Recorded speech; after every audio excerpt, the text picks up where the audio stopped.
No more gathering of tears, no more hopeless empty fears, never again.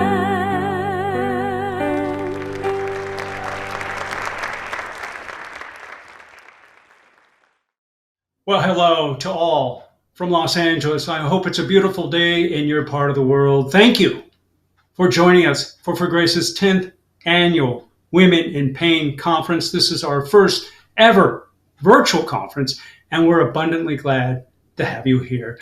My name is John Garrett, Director at For Grace, an organization passionately dedicated to promoting better care and wellness for women challenged by chronic pain.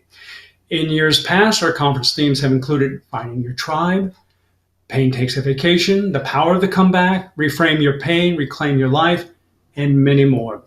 This year's focus is the pain-cancer connection. It's a first-of-its-kind event taking on both pain and cancer at the same time, and it's inspired by our founder, Cynthia Toussaint's 2020 bout with breast cancer. Now, despite the challenges of going into chemo in the early stages of a worldwide pandemic, I am very pleased to report that Cynthia's cancer treatment met its objectives, and she is doing well, as you will shortly see.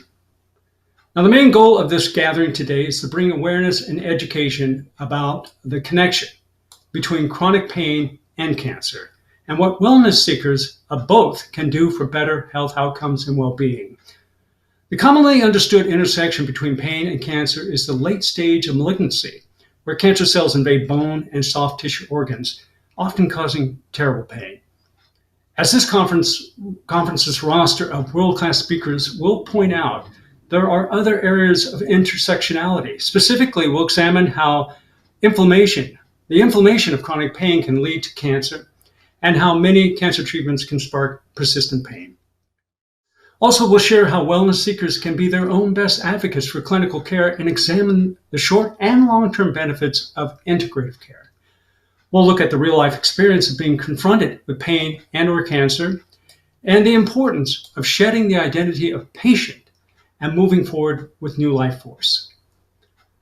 After the introductory part of our day, the conference will launch into 4 themed sessions that will take a deep dive into the pain-cancer connection experience. First up, our problem session will explain how pain and cancer are connected and the trials and tribulations that intersection causes.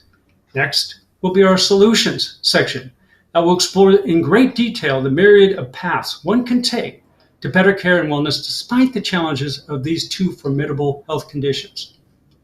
Then, our experience session will share real-life tips and wisdoms from folk who know the pain-cancer connection firsthand. Last, during our moving on session, we'll learn how movement, both physical and mental, is vital for overcoming pain and cancer, and how the power of change can be a catalyst for resilience and reinvention. But before we head off into our sessions, we have a trio of presenters that will shine a bright light on the pain-cancer connection from their unique perspective. First up, Cynthia Toussaint will share how her recent bout with aggressive breast cancer gave her insight into our broken healthcare system and how she overcame the adversity by taking control. Then comedian Polack will spin a witty tale on the self-help movement and how it sometimes comes up short in the health department. Finally, SIMSman UCLA Center for Integrative Oncology chaplain Michael Eselun will provide a moving meditation about the power of loss and letting go. One quick shout out before I let you go. Please take a few moments to appreciate the amazing artwork that accompanies each of our slides today. All that inspiring awesomeness comes from Woman in Pain and extraordinary artist Radine Marie Cook, who never ceases to amaze with her colorful illumination of the pain experience. Thank you, Radine, for your phenomenal gift of talent and passion. As with Radine, everyone presenting and participating today have volunteered their time. We are humbled and in awe. Okay, so I have said enough. Let's now plunge headfirst into the pain-cancer connection, the good, the bad, the awe-inspiring, and the hope-filled. Pull up a chair. Grab a hot beverage of your preference.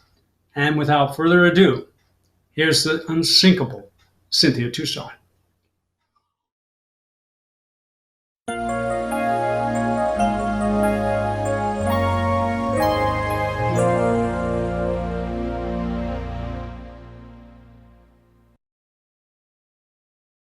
Good morning and welcome to For Grace's 10th annual Women in Pain Conference, the Pain Cancer Connection. Okay, well, I admit I'm not a big fan of virtual. I am so glad that we found a way to be together on this enlightening and inspirational day. Before I get into my story, I want to send a big shout out of gratitude to California Senator Maria Elena Durazo for authoring For Grace's 18th annual resolution this year, proclaiming September as Pain Awareness Month and September 24th, that's today, as Women in Pain Awareness Day here in the Golden State. Bravo, Senator Durazo. Woohoo! Okay. Now on to the serious stuff. When I first felt the lump in my breast in 2018, I decided it was a cyst. It had to be a cyst because cancer treatment for a person who'd experienced high impact pain for 37 years is not an option. In fact, I didn't tell my doctor about the lump for at least a year. When I did, I not only quickly heard the word malignant, I also heard the words triple negative breast cancer. This is a very rare and aggressive form of breast cancer. Indeed, as is my way, I hit the jackpot.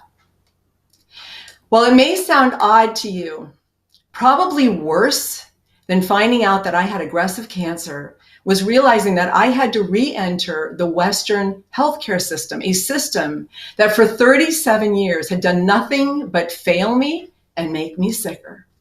In fact, I'd happily switched to integrative care about a dozen years prior, and I swore I would never look back. Re-entering this, as I refer to it, maze of hell, I was immediately told that I must be BRCA positive because my cancer was so aggressive. I didn't think that I was because cancer doesn't run in my family, but nonetheless did all of the genetic testing. I remember getting the phone call from the genetic doctor sharing the good news that not only was I BRCA negative, I was negative for all of the 100 plus genetic mutations they tested me for.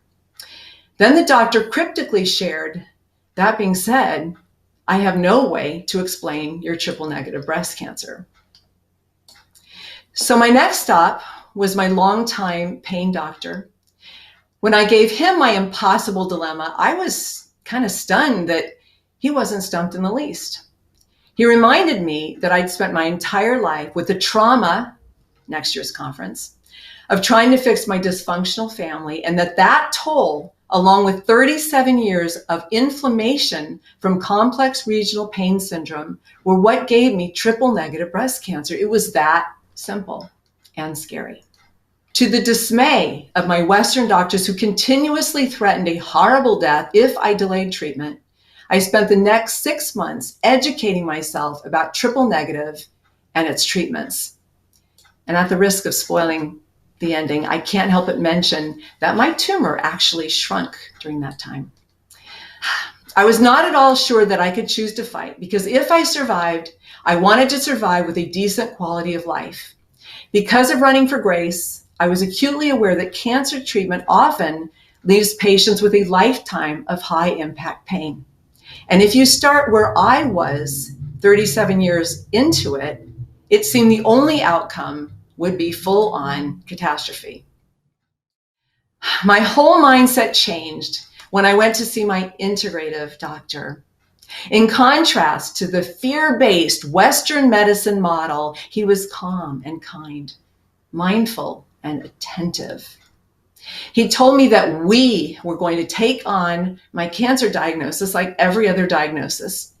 He also told me not to look at my survival odds as they weren't my numbers because I was going to do everything integratively. I exhaled and left that appointment feeling hope for the very first time. After another month of research, I decided that for me, there was only one way to have a chance to survive my cancer and to survive it well. I was convinced that surgery and or radiation would likely destroy my life due to my CRPS. So I had to achieve what's known as a complete clinical response. This is the ultimate goal of chemotherapy. Those were my actual bags. And it means that the tumor cannot be detected with imaging. And if I got that complete response, I was going to take the leap that my cancer was gone and move on with my life. Determined to achieve a complete clinical response, I carefully crafted my integrative chemo game plan. This included lower and slower dosing, making a game time decision every week, depending on whether or not I felt my body was strong enough for an infusion, and when it wasn't, taking a break, weekly acupuncture, and passing on Neulasta, a drug that keeps your blood count higher, at the cost of excruciating bone pain. That, and I diligently practiced positive lifestyle choices to keep my terrain healthy. These included daily exercise. Yep, there I am, bald in my favorite place. A cancer-hostile diet and good hydration. Excellent sleep hygiene, always with my kitty or both of them. And stress management. At last, I became an expert at stress management. Before chemo, I was advised by my Western care team that the goal was to kill the cancer, to eat it up like Pac-Man. That absolutely did not resonate. None of what they said did. And I chose a totally different approach. For several months leading up to chemo, I practiced a self-designed ritual, one of love and gratitude. Every day, I circled myself with amulets. These included things like angels, stones, jewelry, and feathers that loved ones had given me for my fight. Inside my circle, I felt protected and powerful. First, I prayed and I spoke to my amulets along with the loved ones who'd gifted them. Then I did a mindfulness guided meditation, usually about self-healing. And I ended each hour-and-a-half session by talking to my cancer. I sent it gratitude for the lessons it had taught me. And I told it unequivocally that I'd made the decision for it to leave my body, and I envisioned it doing so with love, so much love. My tumor disappeared by examination during week 1 of chemotherapy. The doctors are still trying to figure this out. And my first MRI showed that I'd achieved a complete clinical response. Oddly, my Western doctors weren't enthusiastic about my success. In fact, they seemed downright disappointed, insisting that if I didn't complete the full 6 rounds of chemo, along with surgery and radiation, I would die. And they often went into detail about how that would look and feel. Not good for my terrain.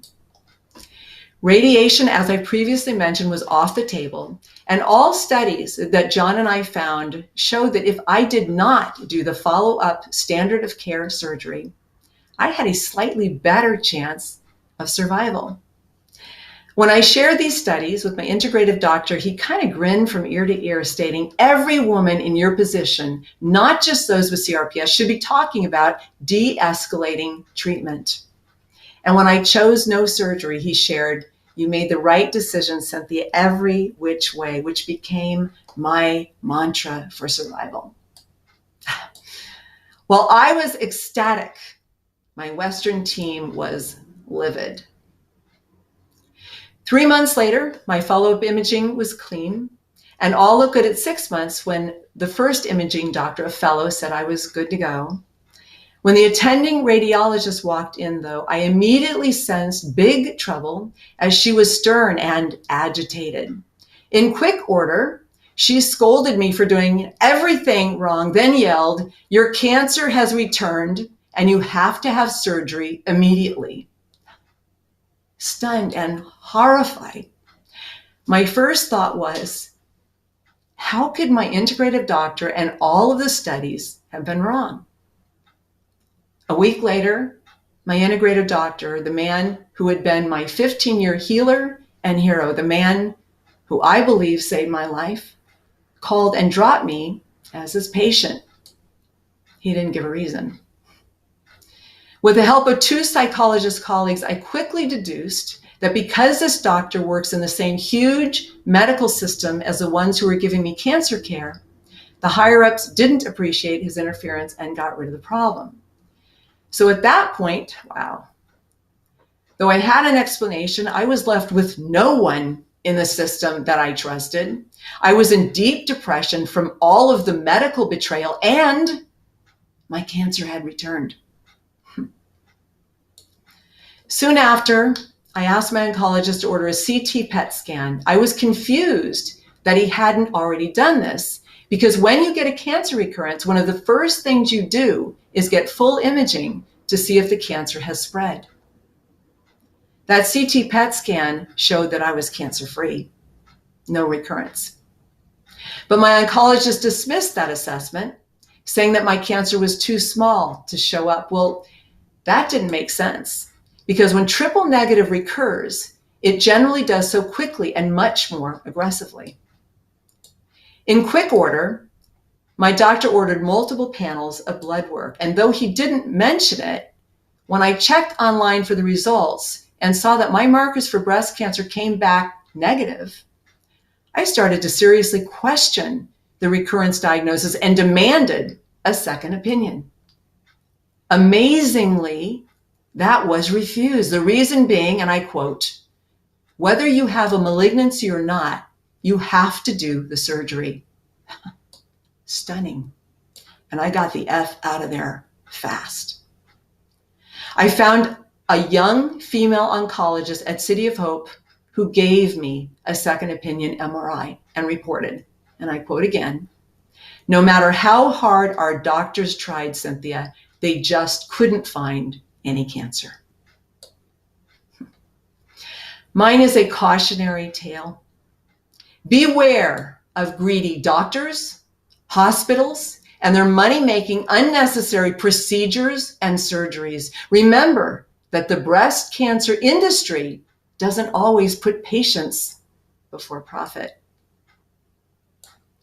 The topic of this conference is extremely important, and my sisters and I chose it for 3 reasons. First, we want all of you with pain, cancer, or both to know about the connection between these 2 diseases. Pain with all of its inflammation can lead to cancer, and cancer treatment often leads to pain. Second, no matter your disease, you don't have to devoutly follow the conventional care rules. You don't have to be trapped in the fear-based Western healthcare model. Instead, like me, you can get informed, follow your gut, refuse to be rushed and bullied into decisions, be your own advocate, make your own choices, and do what's right for you. And last, we hope that all of you will consider the integrative care model. It puts you in the driver's seat of healing, and along with traditional therapies, offers many non-invasive treatment options to complement standard care. It's safer, less painful, provides a better outcome, and you will be believed throughout every step of your wellness journey. This choice might very well save your quality of life, and indeed, your life. It did mine. Oh my gosh, my hair's growing back. I'm a sucker for a happy ending. I hope you are too. I really love this one. And hey, enjoy the great comedy coming up by Badass Woman in Pain, Anna Polack, and this entire amazing, one-of-a-kind day. I love you, dearest sisters, for making the magic happen once again. In a word, wow. Thank you, everyone, for listening, and I will see you very soon.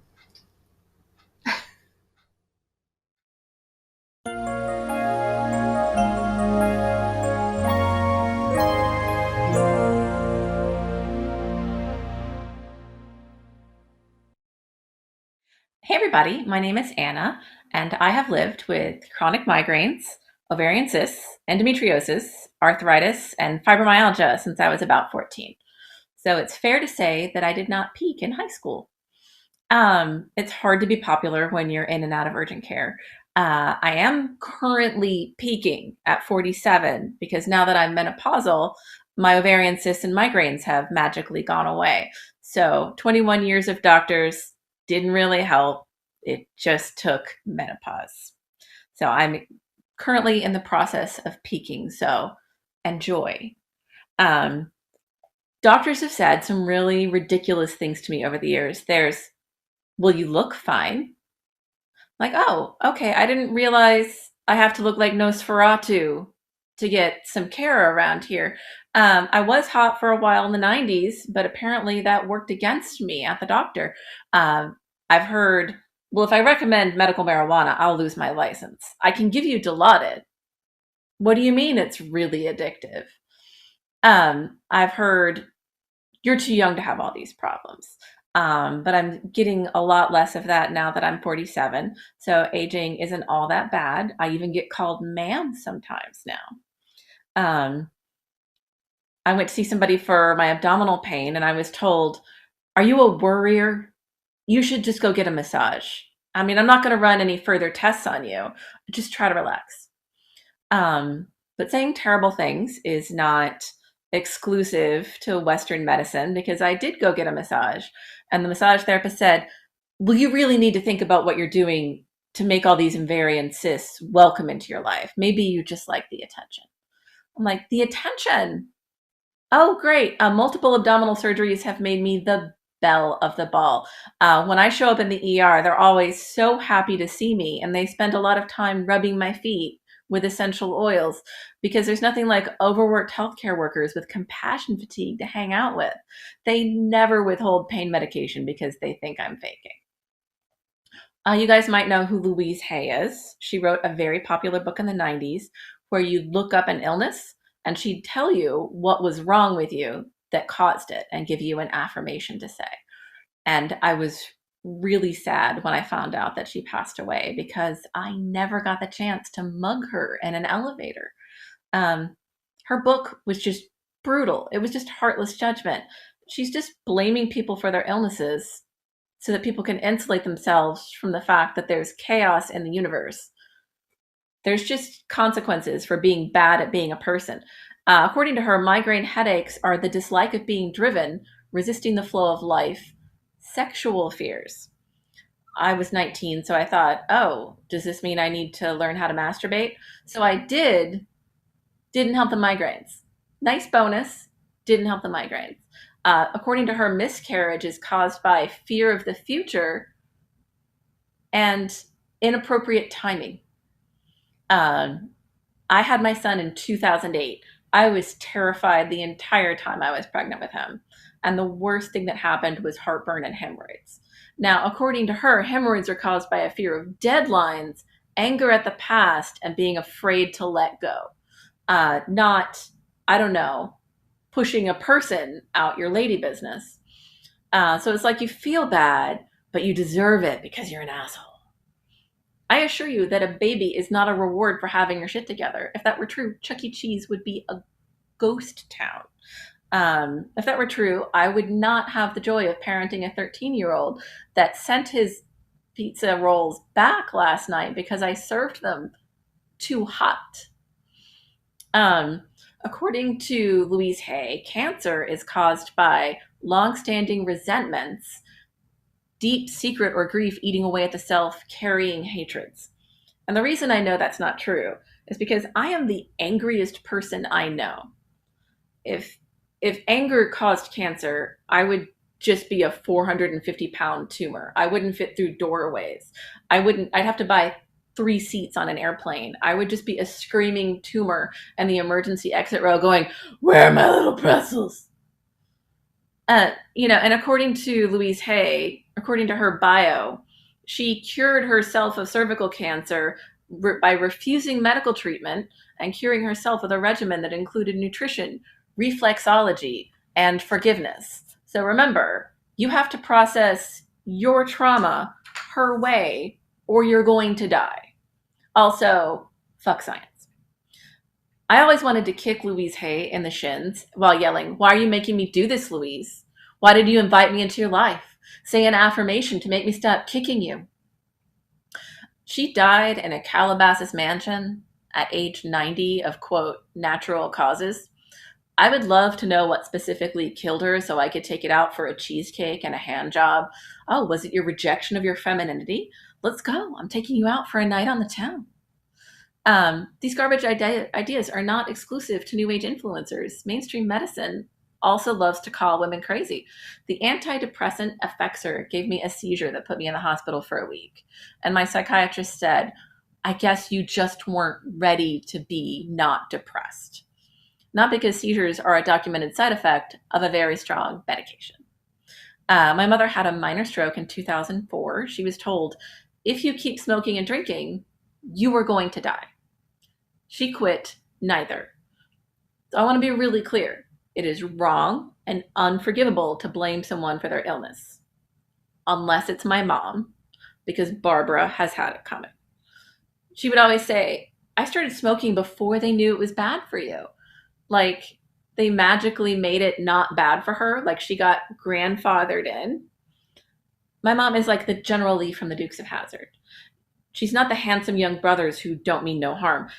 She is their 1969 Dodge Charger that against all odds seems to survive every insane feat. It'll jump over the river. It'll jump over the rock quarry. It'll jump over a line of police cars because my mother has smoked and drank for 60 years and she just keeps going. They say she has rewritten the rules for hospice. She is 78. She has tongue cancer, heart failure, COPD, and emphysema, and I think she's going to outlive me. Can she leap over the rock quarry? Yes. Will she try to smoke a cigarette while her oxygen is on? Probably. I think my mother is going to go out with a bang. That's my time, everybody. Thank you so much. I'm Anna Polack.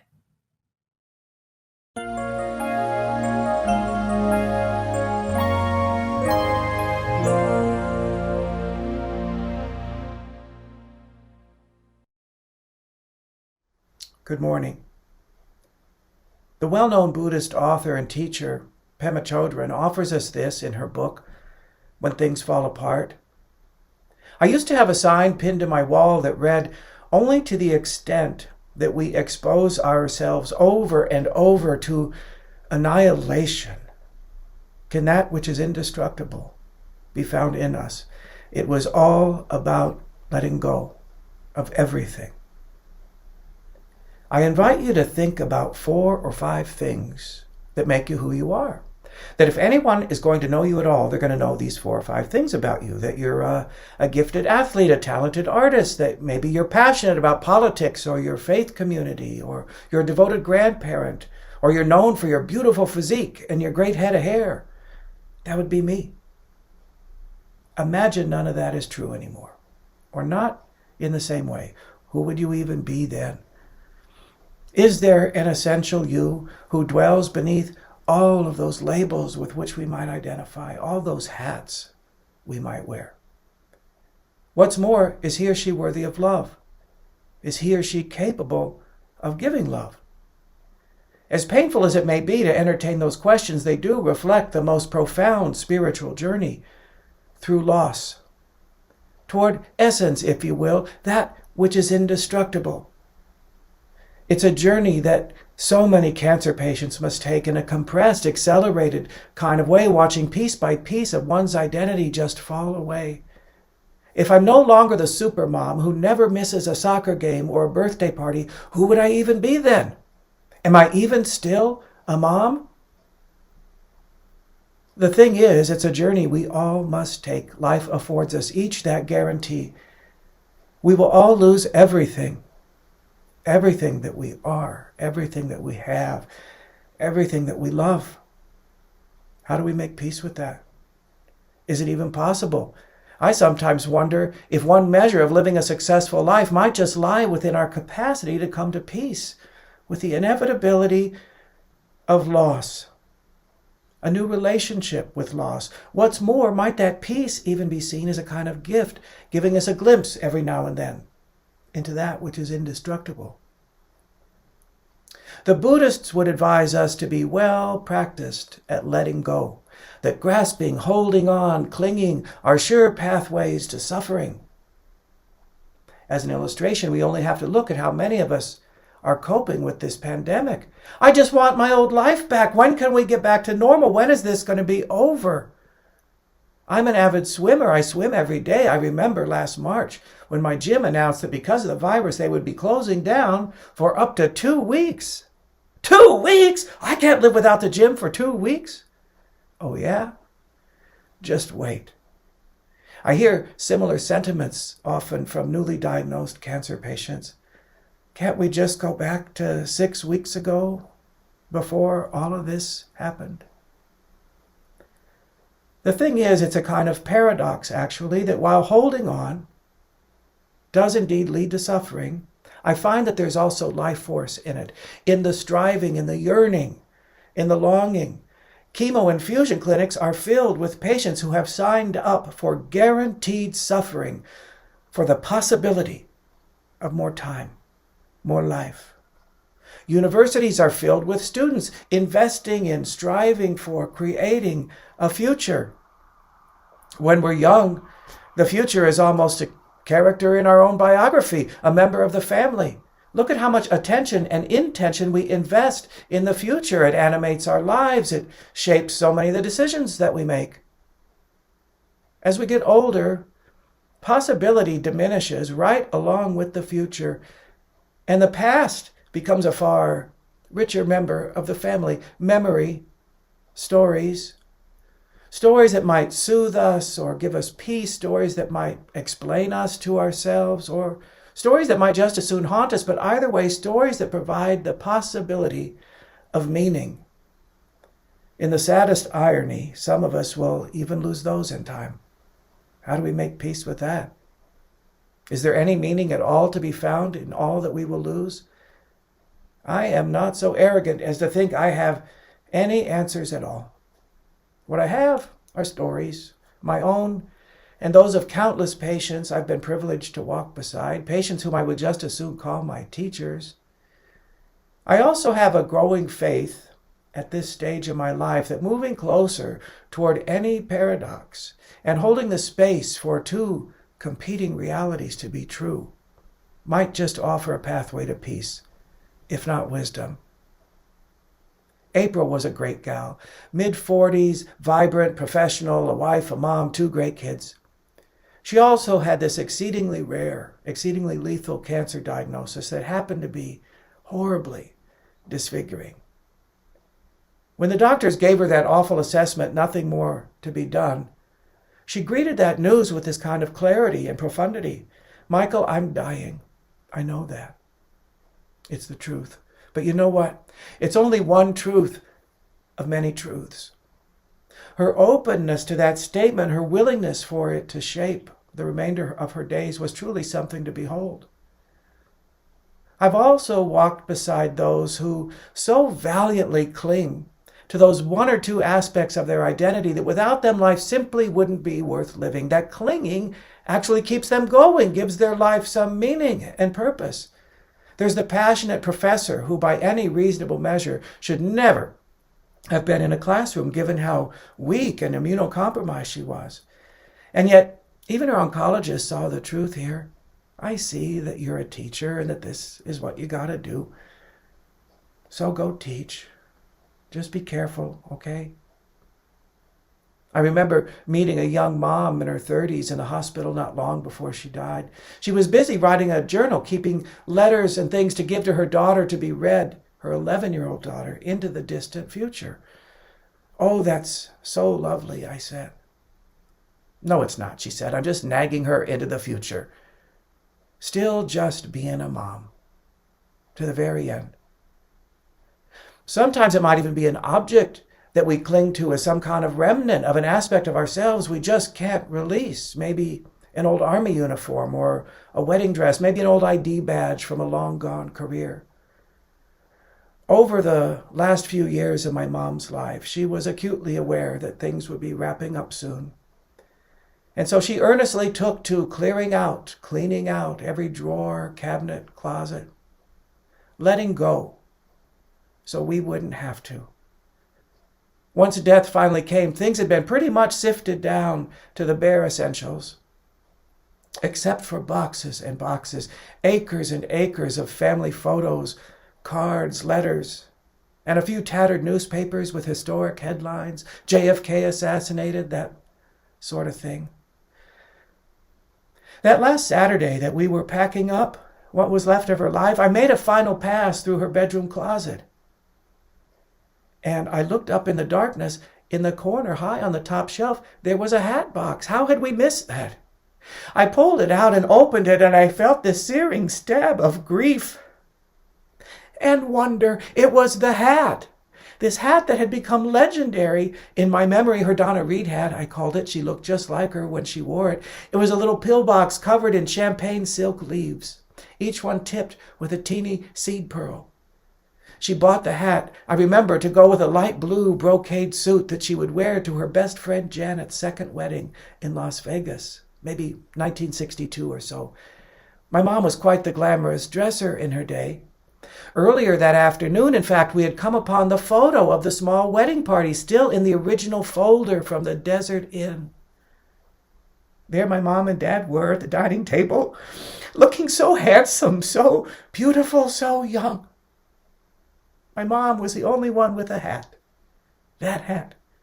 I also knew that under the table were the most stunning pair of pointed-toe gold lame stilettos.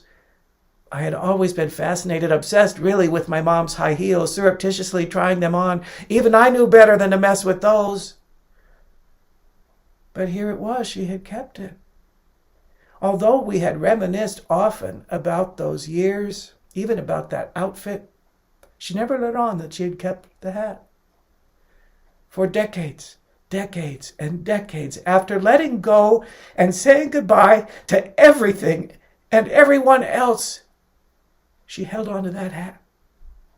Why? Did she need it as some kind of touchstone, as evidence, as proof that that was real? Because that hat is there in that dark corner of the closet, some souvenir of a dimension of herself she just couldn't surrender. It leaves me to wonder, what object will I cling to for no sensible reason? As some kind of placeholder for some version of myself I will always want to claim as a part of my essence, that which is indestructible. I don't know. What about you? David Foster Wallace says that everything I let go of has my claw marks on it. There are those who adapt quite well to loss, finding a new identity or maybe even a new version of the old one. Randy was a great guy. Mid-50s, advanced colon cancer. I had so many wonderful conversations with him over the last few years of his life. Not long before he died, I was walking him out of the clinic. We were still chatting when we got out into the hallway, and up walks another patient, gingerly making her way to the entrance of the clinic. She's on a walker. Randy says, "Just a minute, Michael." And he goes and he holds the door for her. Big smile on his face. "There you go, sweetheart." He came back to me and he said, "You see there, Michael, the way I see it, that's what I do now. To be kind. That's what I do." Now, Randy's professional life was one that had been animated by intense financial pressure, stress, competition, commercial real estate. It had all been refined, distilled now down to that as one who shows kindness. Cancer had robbed him of so much, but it hadn't taken away that career opportunity. It didn't rob him of that place to still find meaning. Kate, in her early 60s, was newly diagnosed with a recurrence of breast cancer, now stage 4. Kate was quite a spiritual seeker, an artist, a musician. She played cello in a local chamber orchestra. While raised an Episcopalian, she converted to Judaism much later in life, but not because of marriage or any such conventional reason, but because she said, "I love the humor in Judaism, and besides, there's no hell." She also loved the questioning nature inherent in Jewish study. Any articulation about who or what is God, how does prayer work, what happens after we die, was simply left undefined because she experienced her spirituality in community, playing music in community, praying in community. She didn't pray when she was alone. She also shared with me that she had been a survivor of childhood sexual assault, an experience that left deep wounds, to be sure, but not the least of which was a crippling fear of dying. And the essence of that fear was, "Michael, what if I just disappear?" There it is, ultimate loss, disappearance. I asked Kate if she'd ever had what any of us would call a peak spiritual experience. Oh, yes, she said, playing a big, lush piece of music like Handel's Messiah. I got to play that once in Cleveland, full orchestra, full chorus, the works. It was transcendent to be in the center of the creation of all that music, to be enveloped by it. Kate, you just told me that your biggest fear would be that you disappear, and yet your peak spiritual experience is one in which you disappear, if you will, into the creation of that music. It couldn't possibly be about you and your cello in that moment, and yet without you and your cello, the music would have been different. What if dying is like that? What if the other side is like that, surrendering into this larger harmonic reality in which our voice is just an intricate, inextricable piece of the whole? She sighed into that. She exhaled into that. Sometimes we might need to summon our imagination, come up with new metaphors and images when we find ourselves immobilized by the fear of loss. I love to hike, and for decades I have made a nearly annual pilgrimage to Yosemite because there's one hike there that has simply given me my life back more times than I could count, often times of great distress. About a dozen years ago, I came upon such a time, devastation really, spiritual crisis in fact, which I would define as a time of great loss. Everything I had believed in and trusted had collapsed right out from under me. At first I thought, maybe you ought to head back to Yosemite, do that hike. Maybe you should try to transcend it, climb out of it. It just didn't feel right. And the more I thought, you've always wanted to go to the Grand Canyon. Hike to the bottom, you're not getting any younger. What if you hike down into this crisis, into the earth, rather than try to climb out of it? What might be there for you? So that's what I did. For any of you who have ever made that descent, you know how staggering it is. And the wisdom that came to me was so clear, concise, profound. The Grand Canyon is only grand because of what's been lost. What's been taken away, not because of one thing that's been added. One particle of soil at a time letting go, losing itself to the water over the span of 5 million years. Swept away by something so simple as water. I spent that night at the Phantom Ranch at the bottom of the canyon. It's a charming, historic, albeit Spartan compound, dormitory-like cabins, communal dining room.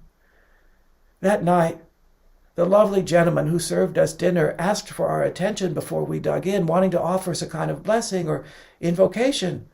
My friends, I want to welcome you here. And I hope that while you're here, you take some time to be still, to be quiet, to feel the power of this place, the majesty of it, the sacredness of it. It's like Mecca or Jerusalem for the native people. And he went on to say, no matter how hard it was for you to hike down here today, going up tomorrow is going to be so much easier. Of course, there were incredulous groans from around the dining room. Yeah, right. And if not, he said, rejoice, rejoice, you got no choice. I love that. I come back to it again and again as a kind of mantra. Rejoice, rejoice, you got no choice.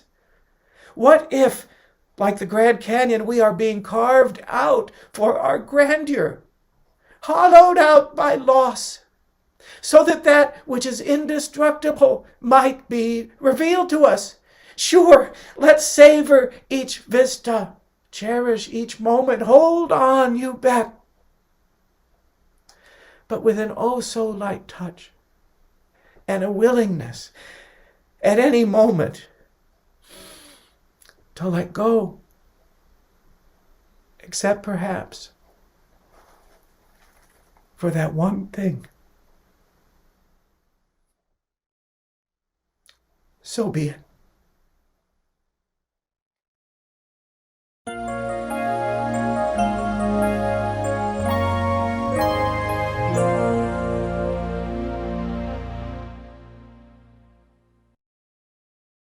Hello, everyone. It's a great pleasure to be here and to participate in this wonderful conference that I've been part of for several years now. And I Want to thank John and Cynthia and the For Grace team for the great work they do and for the information they get out to help so many people in suffering. And the topic they've asked me to talk about today is one that is near and dear to my heart because I have a lot of patients and also family members that have been in pain and that have had cancer or have cancer. And so I've had over the years the need to really look at the underlying components of both what contributes to both pain and cancer and how we can alleviate that. They've asked me to talk about some of the problems, but I'm a physician, primary care physician. I can't help but talk a little bit about the solutions, but I hope in this talk it'll give you sort of a coherent way of thinking about pain, cancer, inflammation, and how it can be addressed through this sort of central biological mechanisms that contribute to both. Let me just point out that I have no financial conflict with anything I'm going to say here. I'm funded by the Samueli Foundation, nonprofit foundation in California. They fund me in order to get good information out that's evidence-based and focused on healing and integrative health. And so everything you're going to see is something that they've supported my efforts to do, and everything that you're going to see in terms of resources are freely available through my website, which I'll show you in a bit.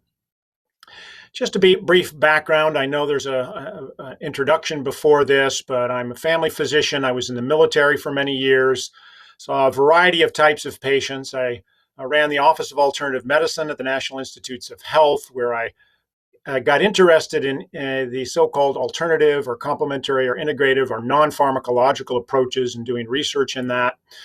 Had the great opportunity to teach research at Walter Reed, to look at traditional medical practices from around the world at the WHO, and continue to see patients. I am on the faculty at the Uniformed Services University and at Georgetown University, and I see patients at Fort Belvoir Community Hospital, especially those with chronic pain and many with cancer. So again, it's a great pleasure to be able to take that information and get it out through For Grace.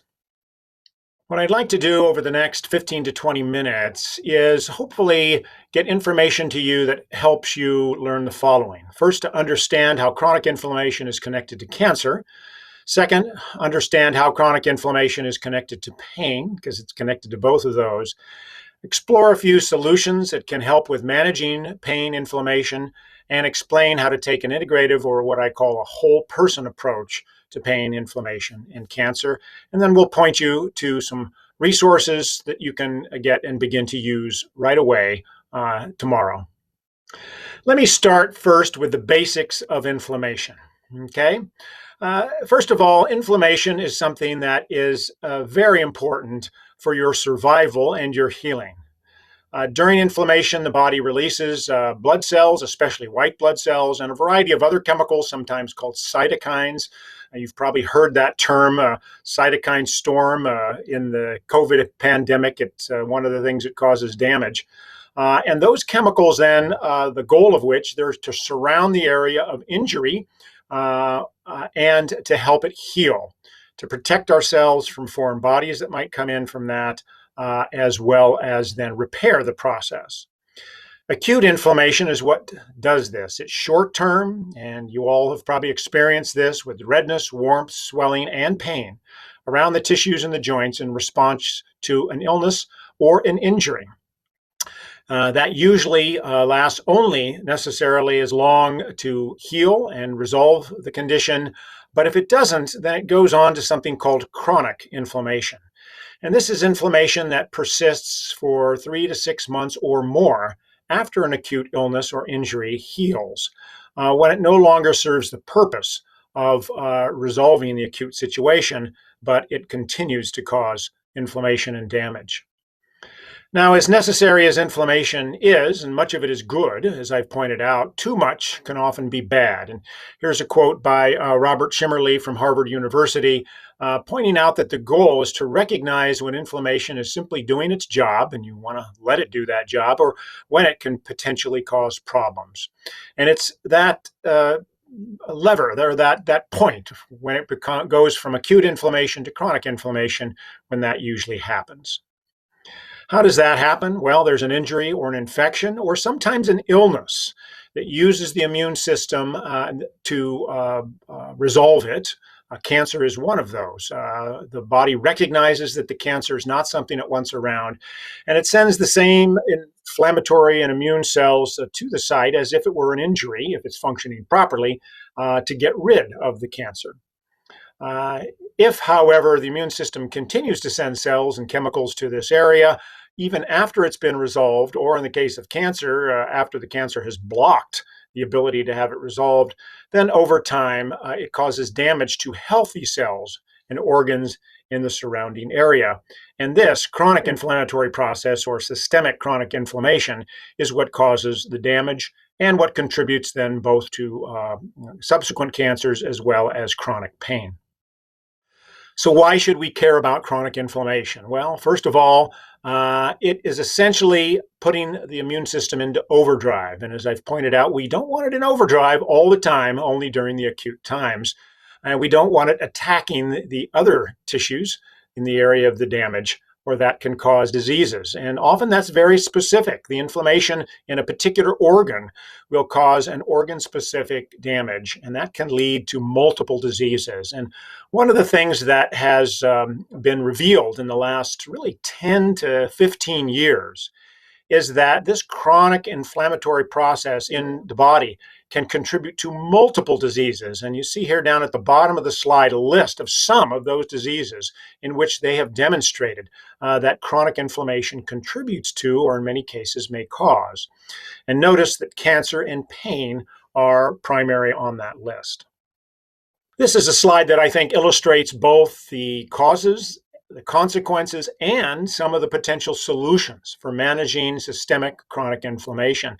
This was published in a comprehensive overview of the role of chronic inflammation in disease in a very prominent journal several years ago called Nature Medicine. And what you see on the left-hand side are some of the causes of chronic inflammation in black. And I've circled some that they point out are causing chronic inflammation that are modifiable.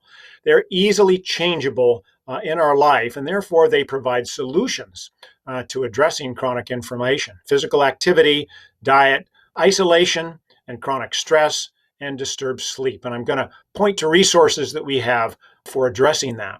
When chronic inflammation is high, it leads to the things on the right-hand side. And as you can see, it's multiple types of conditions, including cancer and chronic pain, which is not on this list, but is also one of the contributing factors. So keep this slide in mind as we go into talk about both the underlying link between inflammation, cancer, and pain, and the underlying solution, which is to address these causes on the left-hand side. Let me talk a little bit more about inflammation and cancer. And I know this is a complicated slide, but I'll break it down for you very simply. Tumor development is in the center of this slide. And if you look at the left-hand side, you see external inflammatory, environmentally caused components, including dietary components. Those lead to mutations, genetic instability, tumor promotion, and other things to tumor development. On the right-hand circle, we see chronic inflammation from internal diseases like autoimmunity or other chronic diseases, and those also lead to those same mutations, genomic instability, tumor promotion.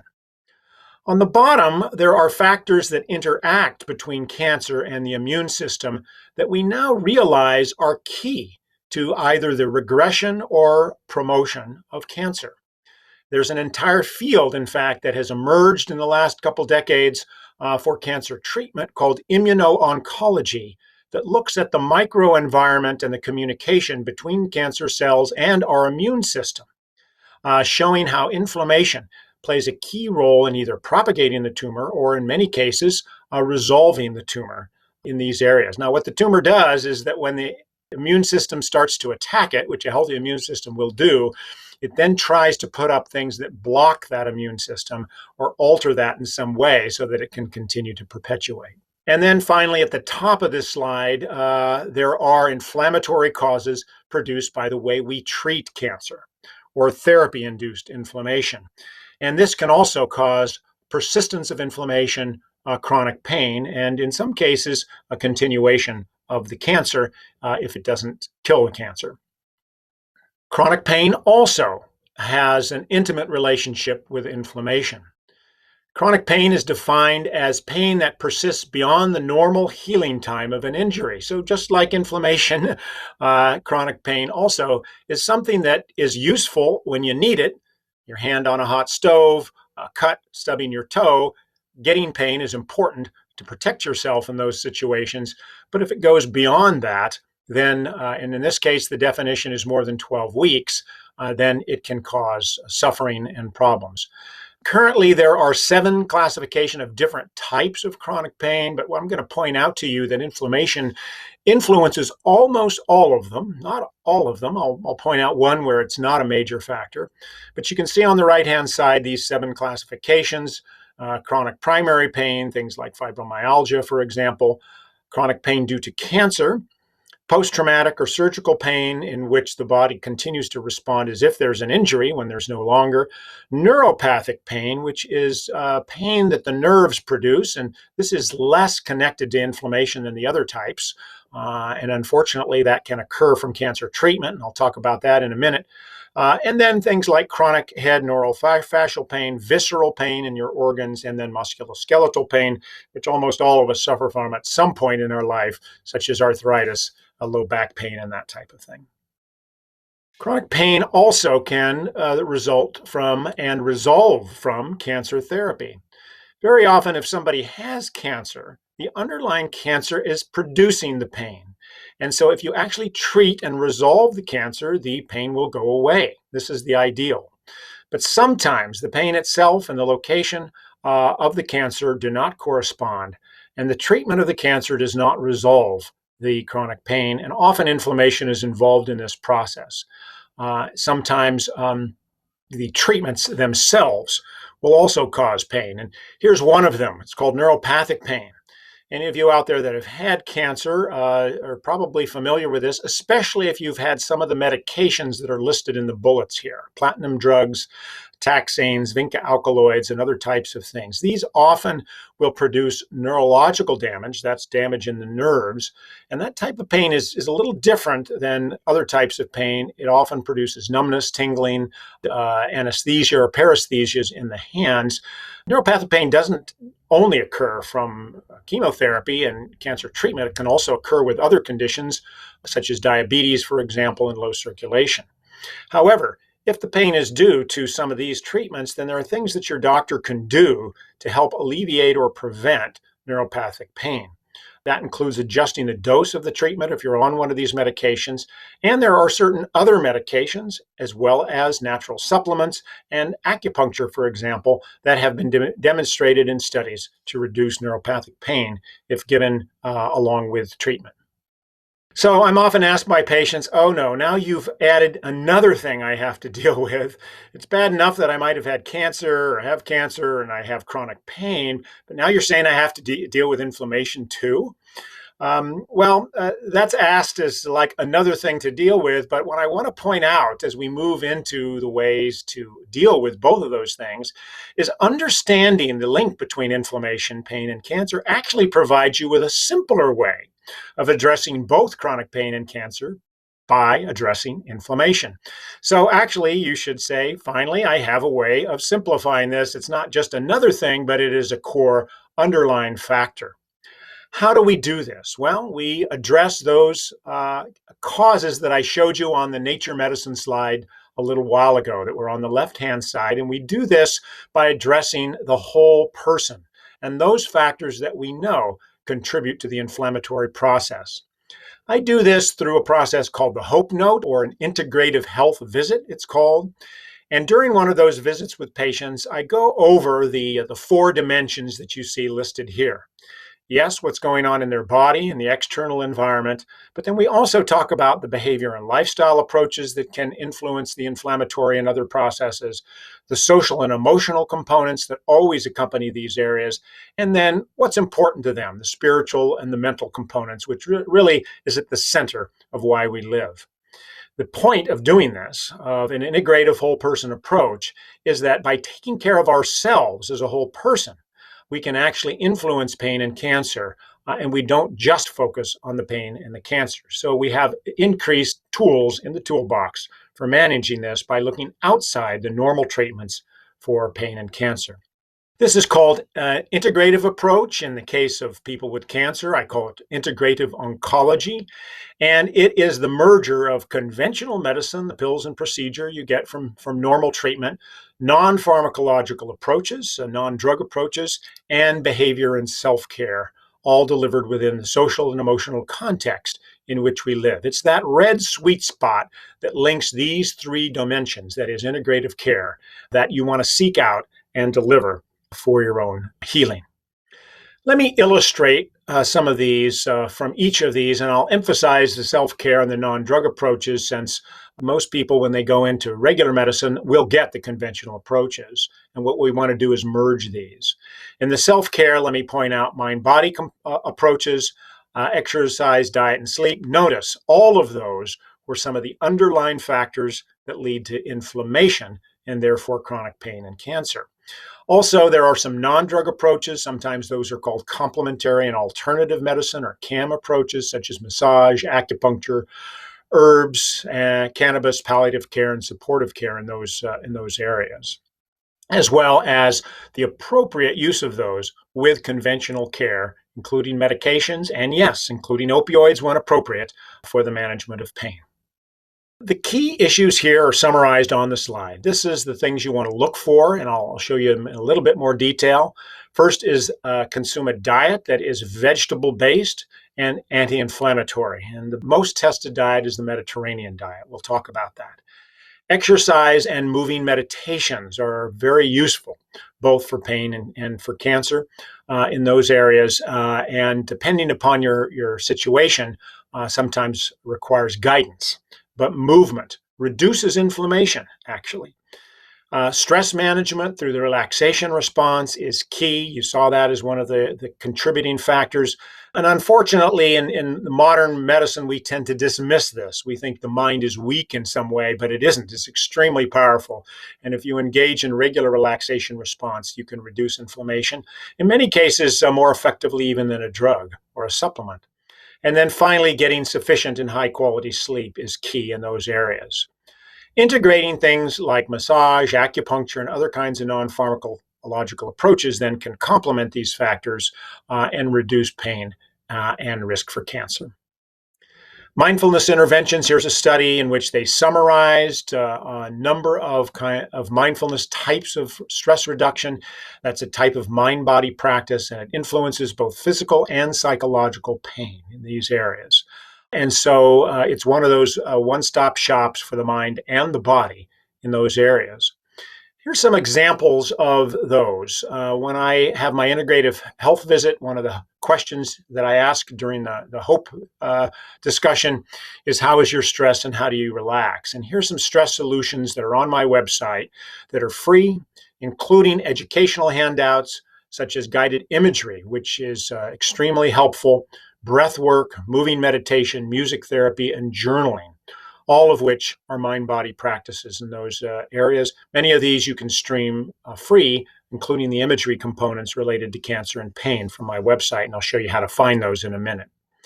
There's many technologies that have now been developed to facilitate this process, and many of them are free. Mobile phone apps, biofeedback, such as HeartMath. There's a 15-minute YouTube guided meditation that I've done that people find very powerful that you can get at that link from my website, as well as guided imagery. And one of my favorite is called Healthy Journeys by Belarus Naprasak, who has perfected and tested many of her imagery approaches. In addition, sometimes stress management, especially with a serious illness like cancer or chronic pain, needs help. So sometimes referring to a behavioral health specialist, MBSR specialist, that's mindfulness-based stress reduction, mental health professional, massage, art therapy, and psycho-oncology can also be helpful. What I recommend to patients is that then they take these resources that I've pointed out here that are available anywhere and add their own community resources that they have in their local environment, and as they discover ways to address this particular area. Food was another factor that can lead to inflammation or reduce inflammation, and there are many sources. If you have cancer or chronic pain, sometimes finding a nutritionist who has been educated about the anti-inflammatory components of food is very important. A functional nutritionist is useful in this. It's best to change diet in groups, and whether that's family member or joining a group visit, group cooking class, helps us learn and make the other changes that sometimes food changes are challenging to do. There's multiple education handouts that are on my website. I've listed some of them here. And on the right-hand side is a pyramid. You've seen the food pyramid of the USDA. Well, I prefer the Mediterranean diet food pyramid, which is here. And two great sources to get information about that are the Mayo Clinic website and Harvard School of Public Health, which both have practical tools for implementing the Mediterranean diet. Here's a link to a number of those food solutions. When I do an integrative health visit, the HOPE questions I ask are specifically about their diet. What did they eat for breakfast, lunch, and dinner yesterday is often a good guide. And there's a pocket guide to the Mediterranean diet. I have specific recommendations on cancer prevention diet tips, nutrition, and pain also.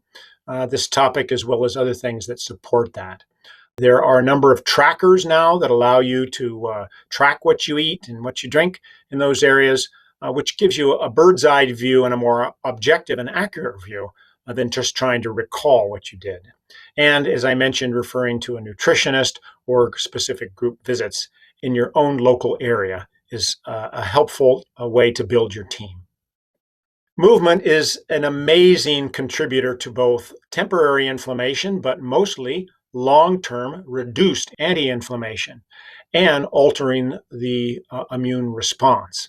I know this is a detailed slide, but the point is that acute exercise repeated over regular periods of time actually produces ongoing antioxidant and anti-inflammatory processes and will reduce the risk of cancer as well as reduce side effects from treatment, as well as reduce pain in those areas.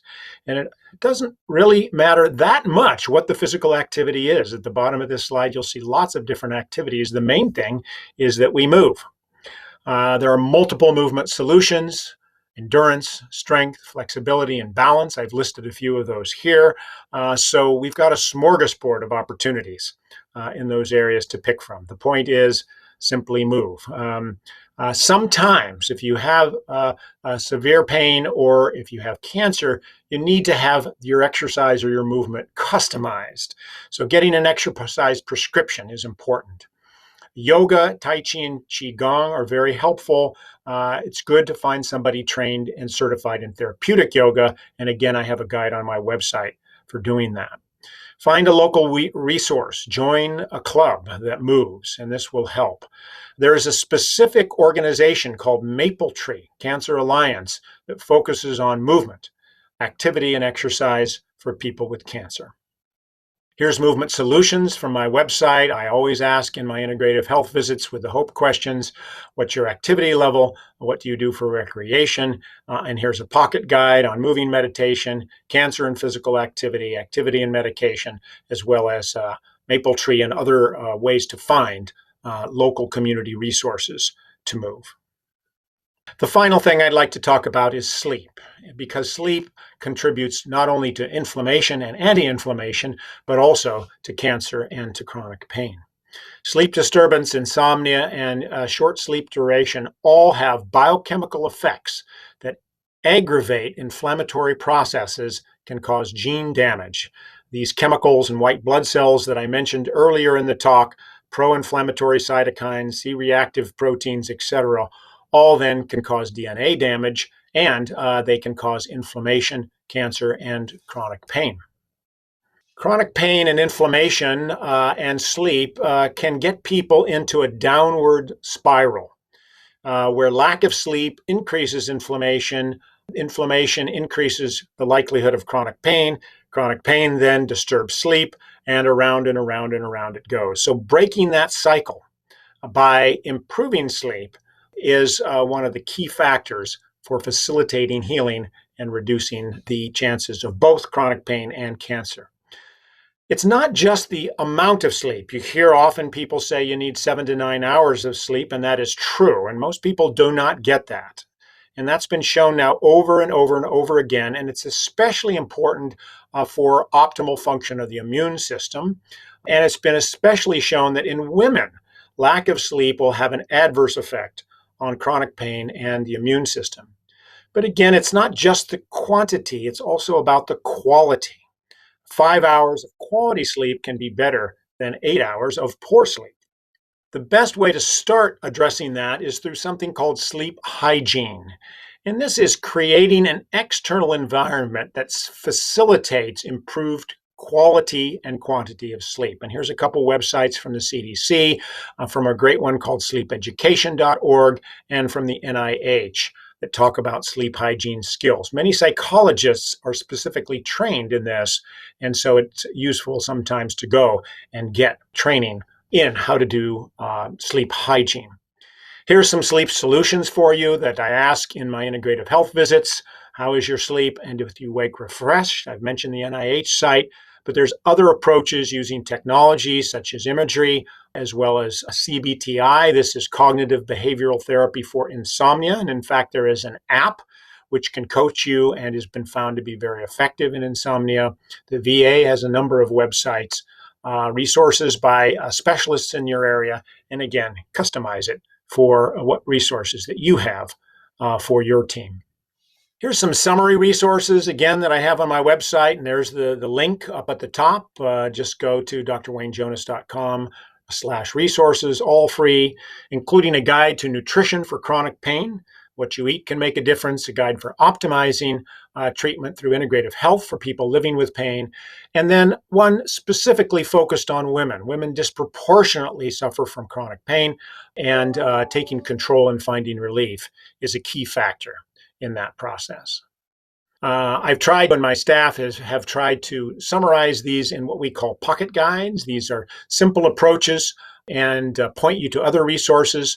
For those that have cancer, we have produced some specific ones on chemotherapy-induced peripheral neuropathy and how to manage that, as well as a pocket guide to movement in cancer and diet in cancer, as I've previously shown.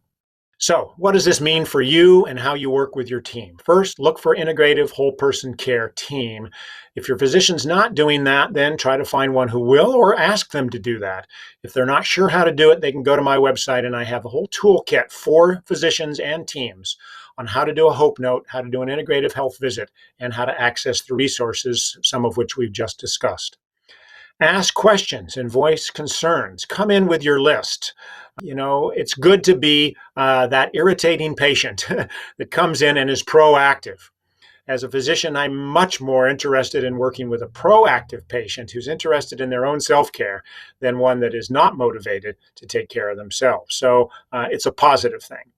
Remember and look after yourself, not just the pain or the cancer, but your overall well-being, which very often can have greater effects for those conditions that you have than just focusing on those particular areas. So I hope you found this talk helpful in understanding the link between inflammation, cancer, and pain. I hope some of these resources are helpful for you in these areas. And I look forward to hearing the other talks, because you've got some great integrative and other kinds of providers and patients in this series that can complement, I hope, a lot of what I've said. So thank you very much for having me, and look forward to our question and answer session.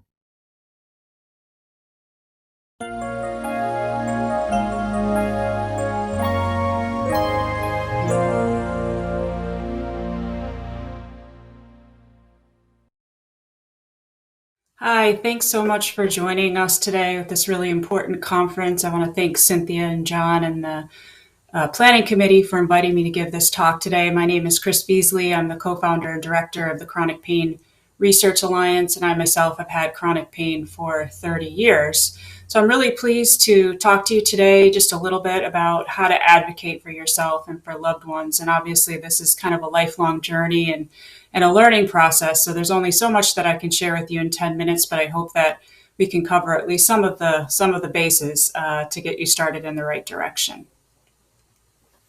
So what does the word advocate mean? So it can be a verb or a noun, right? So it's an action word or a person.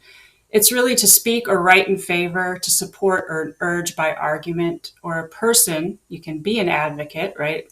A person who pleads for or on behalf of another person, or an intercessor.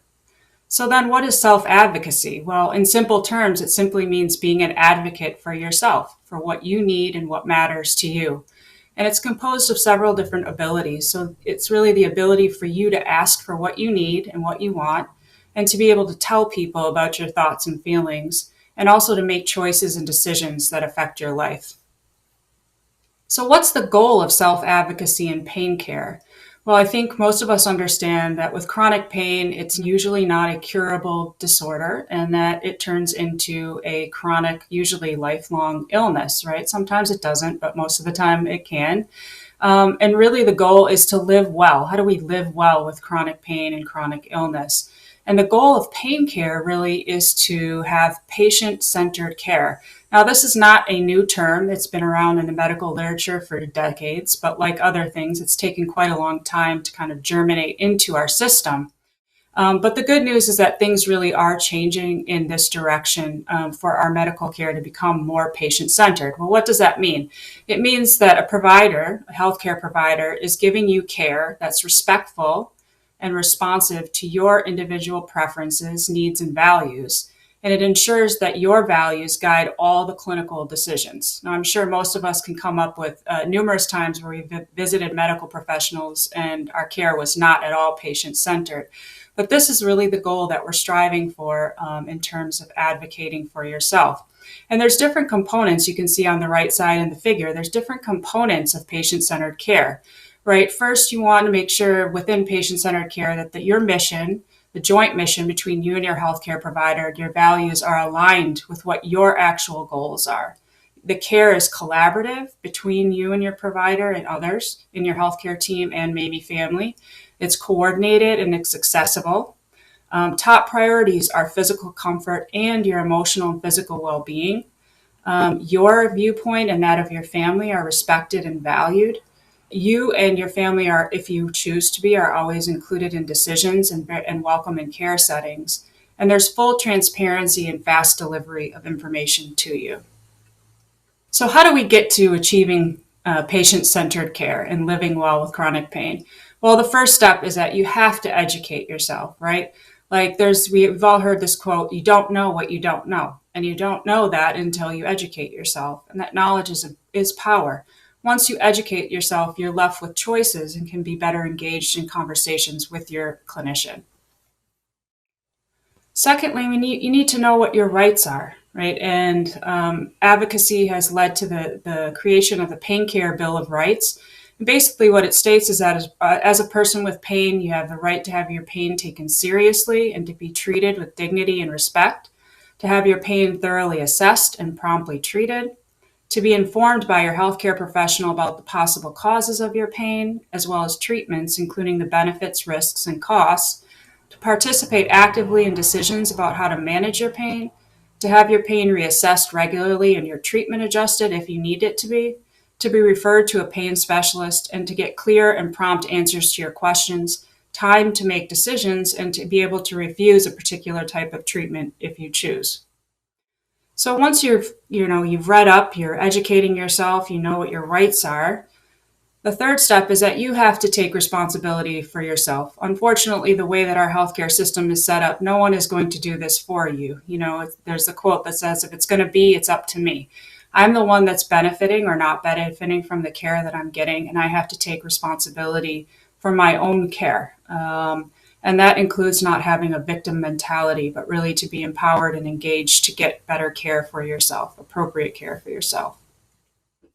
So next, what you want to do is to set small, attainable goals. And this is really one area that I really am very passionate about and very supportive of, especially with pain, because the way that pain is discussed within the healthcare system and measured is really like from appointment to appointment. They ask you on a scale of 1 to 10, how bad is your pain? And pain fluctuates so much on a daily basis, a weekly basis. And that type of questioning kind of always keeps you focused on the negative. How bad is it? How bad was I feeling last week? How bad was I feeling last month? Am I feeling less bad this month than I was last month?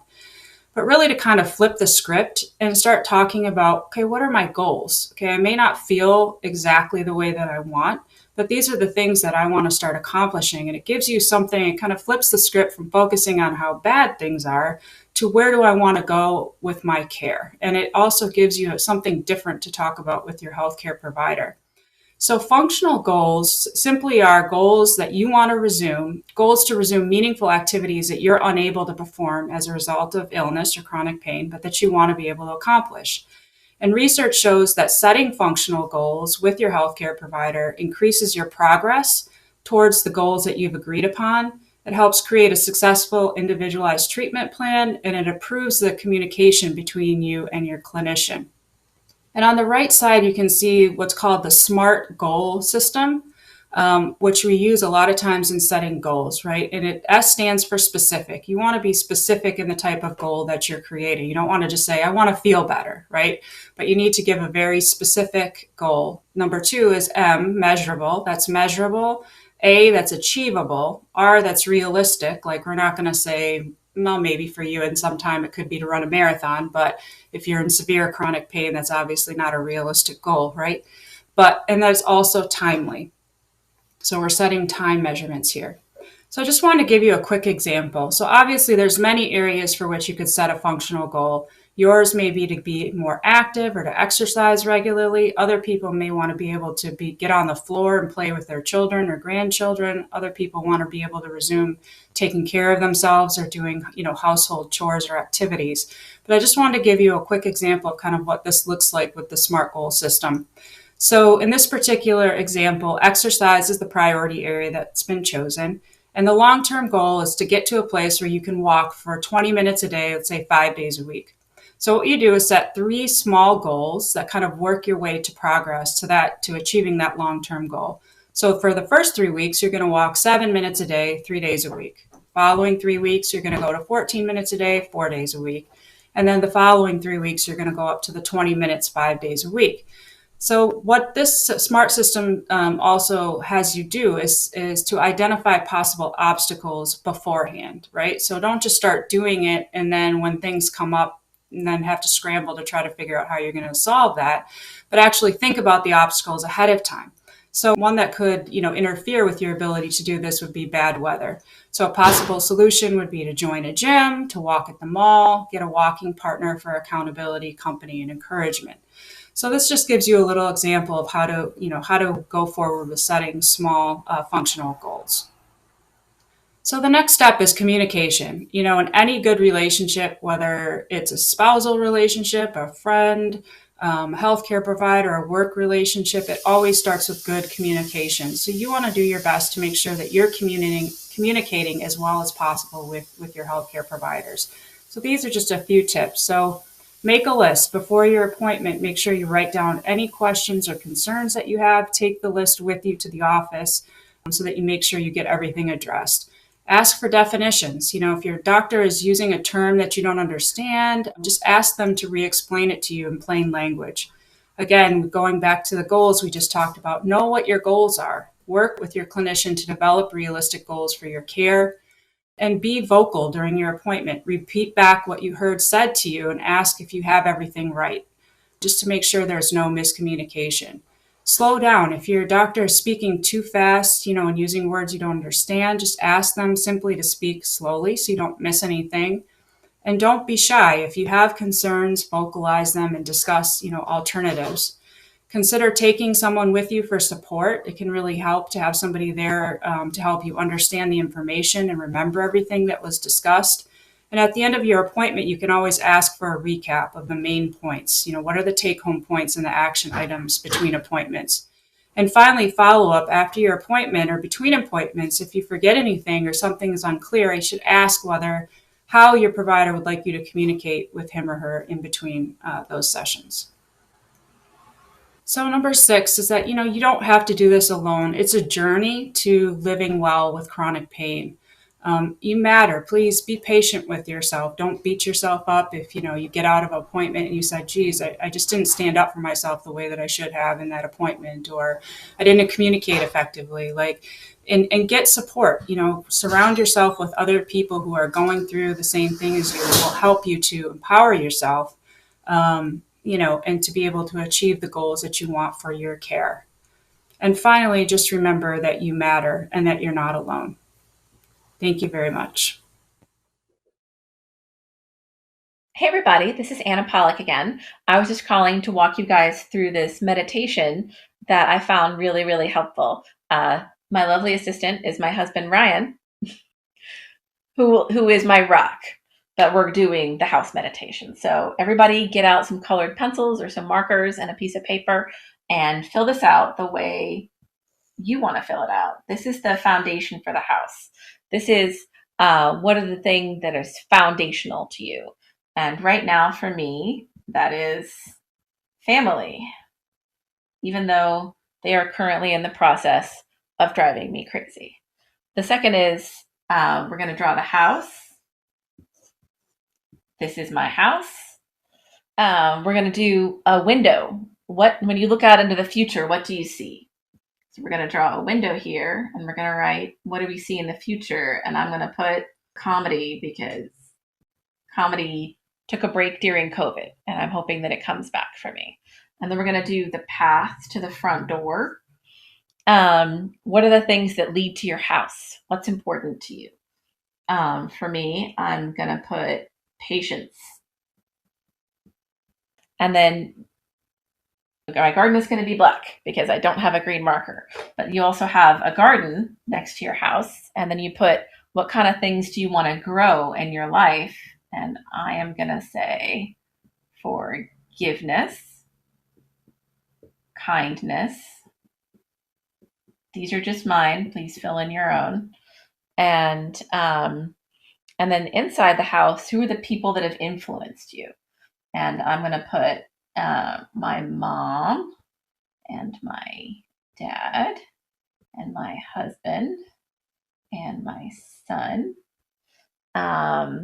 whose computer I am using for this. So he doesn't know that. And then smoke from the chimney. And the smoke from the chimney is, what kind of things do you want to send out into the world? And I am going to put laughter, because I am the youngest of 3, and that's how I got attention growing up. So whatever pathology of yours that you've turned into something that's functional for you, that works there too. And then this is my personal favorite, your fence. What are the things you would like to keep away? Boundaries. I've been learning about them recently. So I'm going to put hatred, bigotry, and resentment. Okay, and then the bricks and what holds you together. I would really hope I get a chance to see some of the houses that you guys make, because any art has to be better than this art. Bricks that hold you together, I would say the support from my family. I would say the love from my family. I would say my friends. And I would also say my dog, who you will be meeting. So please take all the time you want with this and make it pretty if you can. The bar has set very low. Thanks for your time, everybody. Enjoy the conference.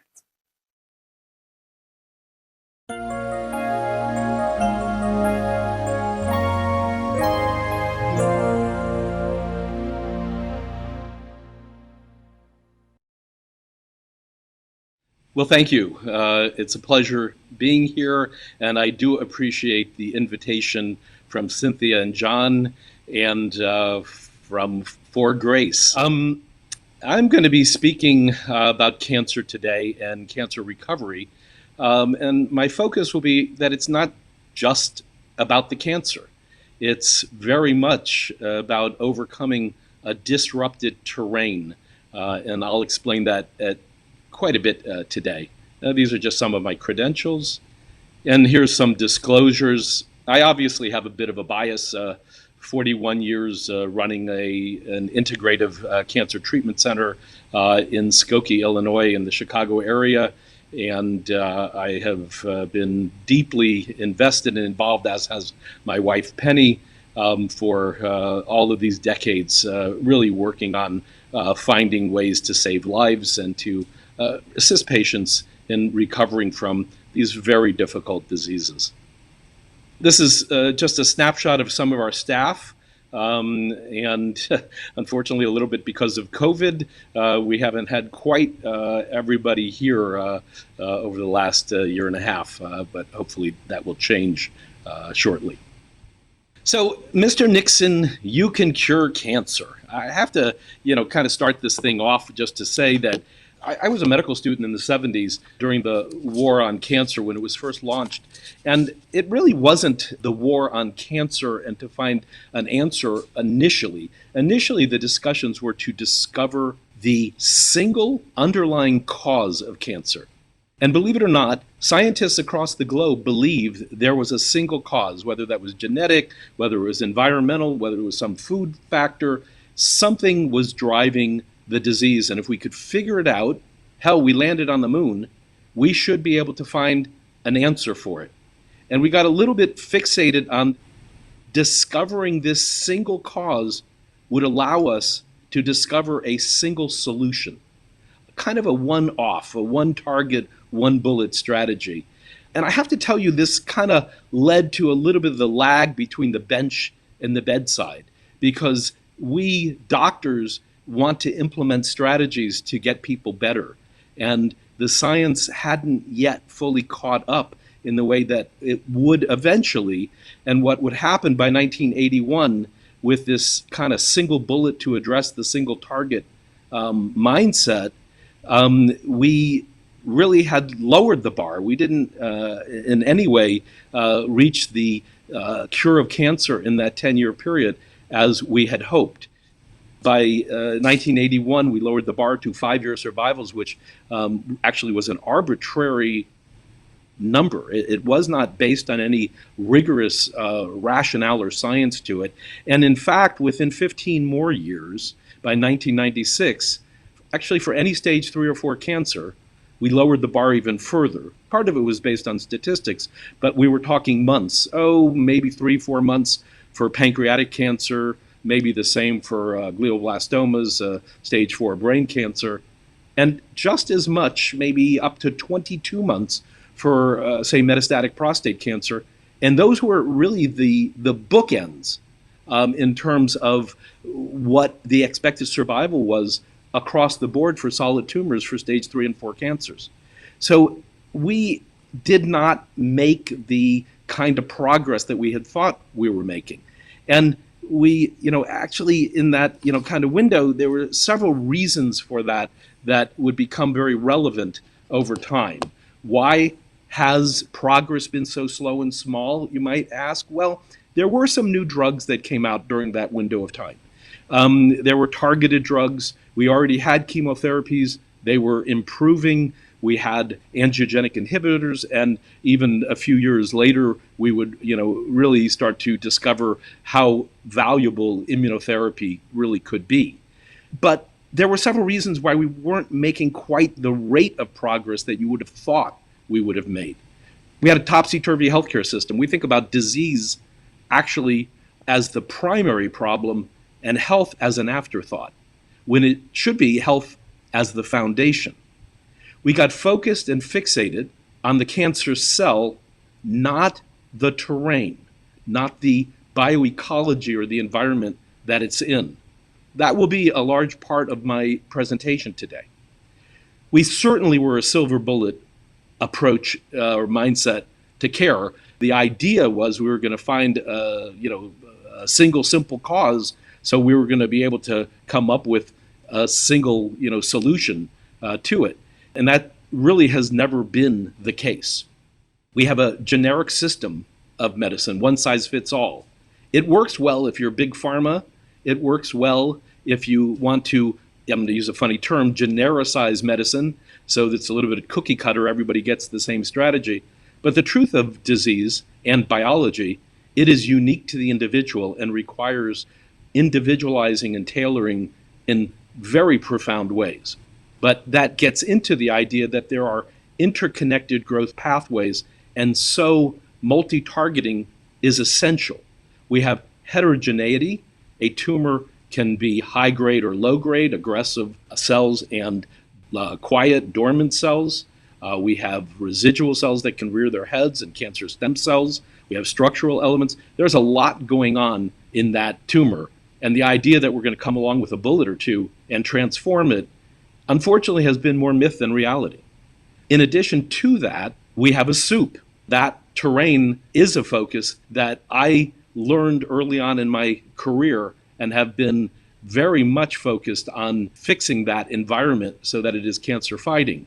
So we have a number of areas, including the cell itself having multiple growth pathways from the membrane of a cell to the nucleus, sending grow messages. And even if we block one or two of those, it doesn't stop the cancer from switching tracks and still sending the grow message. So you can see, even in that simple explanation, the complexity and the necessity for being able to multi-target, but I would argue selectively and objectively, and not throwing the kitchen sink at it. Also, we have treatment resistance. The nature of these cells is to figure out what's trying to get rid of them and overcome it. There's ways to counter that resistance. We'll talk about some of them later today. And also ignoring the mutagens, the mutation, the damage to DNA, and the mitogens, which are things that stimulate growth. Both are really major drivers for cancer. And of course, cancer stem cells, which actually until the 1990s, we didn't really know and prove that they even existed. Today, we know that they are a huge problem with why people like my grandmother recurred with metastatic breast cancer a full 25 years later. Okay, so let me give you a little bit of some definitions here. One, alternative medicine. This has been an area that is sometimes a little bit problematic. I would define this as in lieu of mainstream treatments. Often, but not always, lacking rigorous evidence. And in fact, emerging research is showing that patients who choose alternative treatment alone or skip conventional therapies that have evidence behind them and are documented to work, that these patients have poorer outcomes and reduced survival. A big concern for me, and a reason to think about integrative medicine. My concern about complementary medicine, and particularly in cancer care, is these are generally treatments that are single intervention add-ons to mainstream medicine. Oh, doing a study with yoga and breast cancer, or green tea and prostate cancer, as opposed to a more comprehensive model. The British Medical Journal defined back in 2001 integrative medicine to be a selective incorporation of elements of complementary and alternative medicine into a comprehensive treatment plan alongside solidly orthodox or conventional methods of diagnosis and treatment. I would define in my book, Life Over Cancer, integrative medicine to be a systematic, comprehensive, multi-intervention, whole system model with treatment strategies individualized to the patient based on objective assessments provided with life-affirming and open communication between patients and practitioners. And it is my experience that the best results with patients battling for their lives occur when combining the best of both worlds. In other words, the middle ground is the optimal ground. These are just a simple model, some pictures of our clinic in Skokie, Illinois. And I'm going to be talking today about these three spheres. One's biography, how you live, eat, and take care of yourself. One's biology, the metabolic and biochemical environment that disease can manifest or grow in, and the pathology, the disease and treatment. You'll see these come up periodically. I am all about synergisms, of trying to get the benefit of mutual therapies working together. You'll see in that first biography and lifestyle area, we talk about biobehavioral care, understanding who the patient is, physical care, fitness, well-being, dietary, circadian health, your rest and sleep activity cycles, your microbiome, the 100 trillion bacteria in your body. We talk about the host terrain, this environment made up of oxidative, inflammatory, immune, growth factors, glycemia, insulinemia, hyperinsulinemia, coagulopathy, stress chemistry, and the disease itself, which we'll get into later toward the end of the discussion today, looking at both the intracellular environment and the way to individualize and multi-target disease with more innovative strategies along the way. And you can see on the right, cancer challenges. And these are the major challenges that cancer patients face. Tumor growth and survival, of course, being kind of a primary one. But in addition to that, toxicity, response to treatment, overcoming adverse effects and toxicity, life quality, quality of life, and what generally takes patients is not the disease, but rather life-threatening complications associated with treatment or the disease, often actually preventable. Most patients do not die from their disease. They die from things like pneumonia, embolism, wasting syndrome, sepsis, things that are actually preventable if you are optimally well. And so I consider that fundamental in terms of care. Here's just a few pictures of our center. We do have a full chemotherapy unit and nutritional interventions and immunotherapy. We had launched in 1980. Penny and I, and my wife and I, were the first ever integrative cancer center that we're aware of on the globe. Before integrative cancer treatment was even on anyone's radar, we were already deeply involved actually doing it. This is a patient of ours that actually came to me in 1990. He was approached by a nurse at the hospital when he was diagnosed with metastatic kidney cancer with lung and lymph metastases. And her father, a minister from Michigan, drove all the way to Colorado where he had a cattle farm and spent a couple days with him. And he had kidney cancer. He was a patient of mine that had multiple organ sites involved, and he was already 7 years out and doing fabulously. And so he was kind enough to go visit this gentleman on his daughter's request because she was his doctor when he entered the hospital. Anyhow, he was told that he had a year to live. Take a quick and close look at his face. At this point, he is imbibing in some of that cattle farm that he was raising. And now take a look at him. And this photo was about 13 years later. He's a bit older now, but you can see he really went through quite a transformation. Not only that, he traded his cattle farm in and turned it into an organic vegetable farm. So I refer to him that he traded cattle for carrots. Anyhow, he's out 31 years, and I have presently 2 patients in our clinic because of him referred to us, and he's fully free of disease. This is an advanced pancreatic cancer patient who came to me in February of 2004, right after her diagnosis.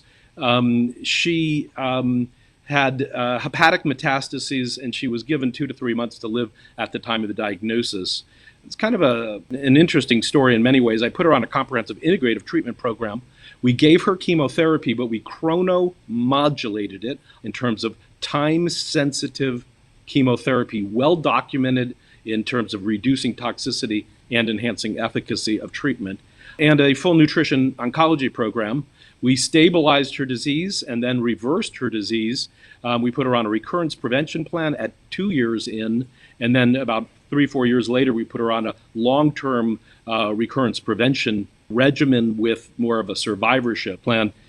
She survived 17 years. Unfortunately, very sadly, I think it's about 4 to 5 months ago now, she ended up in the hospital with a cardiac event and did not recover with it. But she was free of disease, as I'll show you her scans in a second. Of interest, the original institution that diagnosed her cancer stated to her that they had never successfully treated stage 4 pancreatic cancer at the time that she was diagnosed in 2004. These are her scans, and that's actually her pancreas, and this is her liver with a number of lesions in it. This is scar tissue. It was not really evident as any active disease on scans, and you can see the liver improved as well. And this is liver scan that you could see a little bit better and the more clean one in December 2009. So I'm going to first talk about Sphere 1, what I refer to in Life Over Cancer, really nutrition, fitness, biobehavioral care, circadian health, sleep, rest, activity cycling. And I just want to state something that I'll come back to later, that this is foundational. In my opinion, you've got to get it right. You don't get this right, you can't build a castle on quicksand. So these are some of the laboratory and diagnostic testing that we do in each component of care. This is only a snapshot of that, but you can see some of the laboratory tests under nutrition, some of the physical care issues that we address with fitness, biobehavioral. We look at a number of standard measurements in terms of quality of life and different analysis in terms of well-beings and levels of distress and attitudinal analyses as well. There's two major patterns identified here by analysis, and this is what is equally relevant in terms of cancer, even though this is actually looking at cardiac risk. And I want to point this out because many cancer patients are still, metastatic breast cancer patients, are still more likely to die of cardiac disease than they are of metastatic breast cancer. So it's quite relevant from my perspective that you see the difference in these two diets. There's a 46% increase in cardiac risk with eating a typical Western diet of red meat, processed meats, dairy products, potatoes, refined sugars, particularly high-fat dairy, versus a prudent diet of kind of a fish vegan diet with a 20% reduction in cardiac risk. And this holds true for many solid cancers as well. We have good carbs and we have not so good carbs. The good carbs are whole grains, a number of different vegetables that are low glycemic, legumes, lentils, chickpeas, navy beans. And we need to kind of relearn this because a carb is not a carb is not a carb. And these days, everybody is anti-carbs, but in fact, the data doesn't support the fact that it raises glycemia. Not all carbs are created equal, but there are carbs that I would say are not healthy. White sugar, artificial sweeteners, a lot of your white flour products that have been stripped of whole grains. Complex carbs, whole grains, and legumes actually help stabilize glucose. They do not increase glucose, they stabilize it, and people will get confused about this often. In large part, unfortunately, this has been highly associated with marketing in terms of nutrition and food, not necessarily to our benefits. So here is a cohort study looking at almost 36,000 non-diabetics, and it's watching their glucose levels after a load of glucose given to them. And you can see the difference here that plasma glucose levels are directly associated with pancreatic cancer mortality. The highest glucose levels were associated with more than doubling mortality. This is what is your ratio of healthy to not so healthy fats. Now, we do need some fats. I know that seems counterintuitive to people often, but if you strip yourself of fats too much, you end up with bad ratios where your omega-6 ratio is higher than your omega-3 or 9s, and so you end up with a pro-inflammatory condition. You can look here under bad fats where most Americans will actually have a ratio that is 20 and up to 40 times higher than your good fats. Whereas if you look on the left side of the screen, your good fats, your omega-3s and omega-9s, you're looking for a more optimal ratio of 2-to-1 or 1-to-1. Now there is research to support what I'm about to say in terms of consuming red meat and colorectal cancer, that a standard Western diet nearly tripled recurrence rates and more than doubled mortality. And among estrogen-sensitive breast cancer patients, lowering cholesterol reduced tumor growth, improved treatment results, and reduced interference with aromatase inhibitors on board in terms of treatment. Now, in terms of mortality issues, there are some major studies that have been done. This top is a 31 studies that were analyzed, 17 case matched and 14 cohort, thousands of patients involved in this work, and they looked at fish intake and prostate cancer, and no, there was no link at all in terms of risk of developing prostate cancer by increasing fish. However, By increasing fish for existing prostate cancer, there was a 44% reduction in developing metastases and a 63% reduction in mortality. So there is a significant factor once you have the disease of how some of these nutritional factors impact the disease itself and what the outcome would likely be. This breast cancer study is postmenopausal patients, about just over 2,400 patients in the study.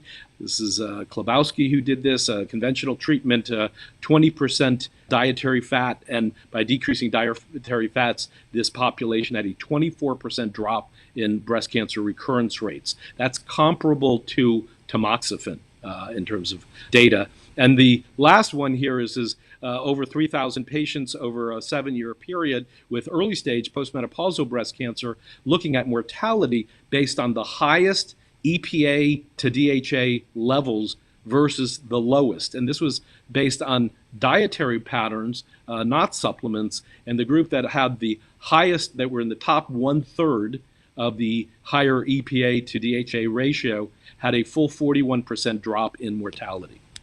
Now, our group, my research team, and I put together on my kind of interest a whole bunch of different studies to look at what are foods to affect different cancers. This is the one on colorectal cancer.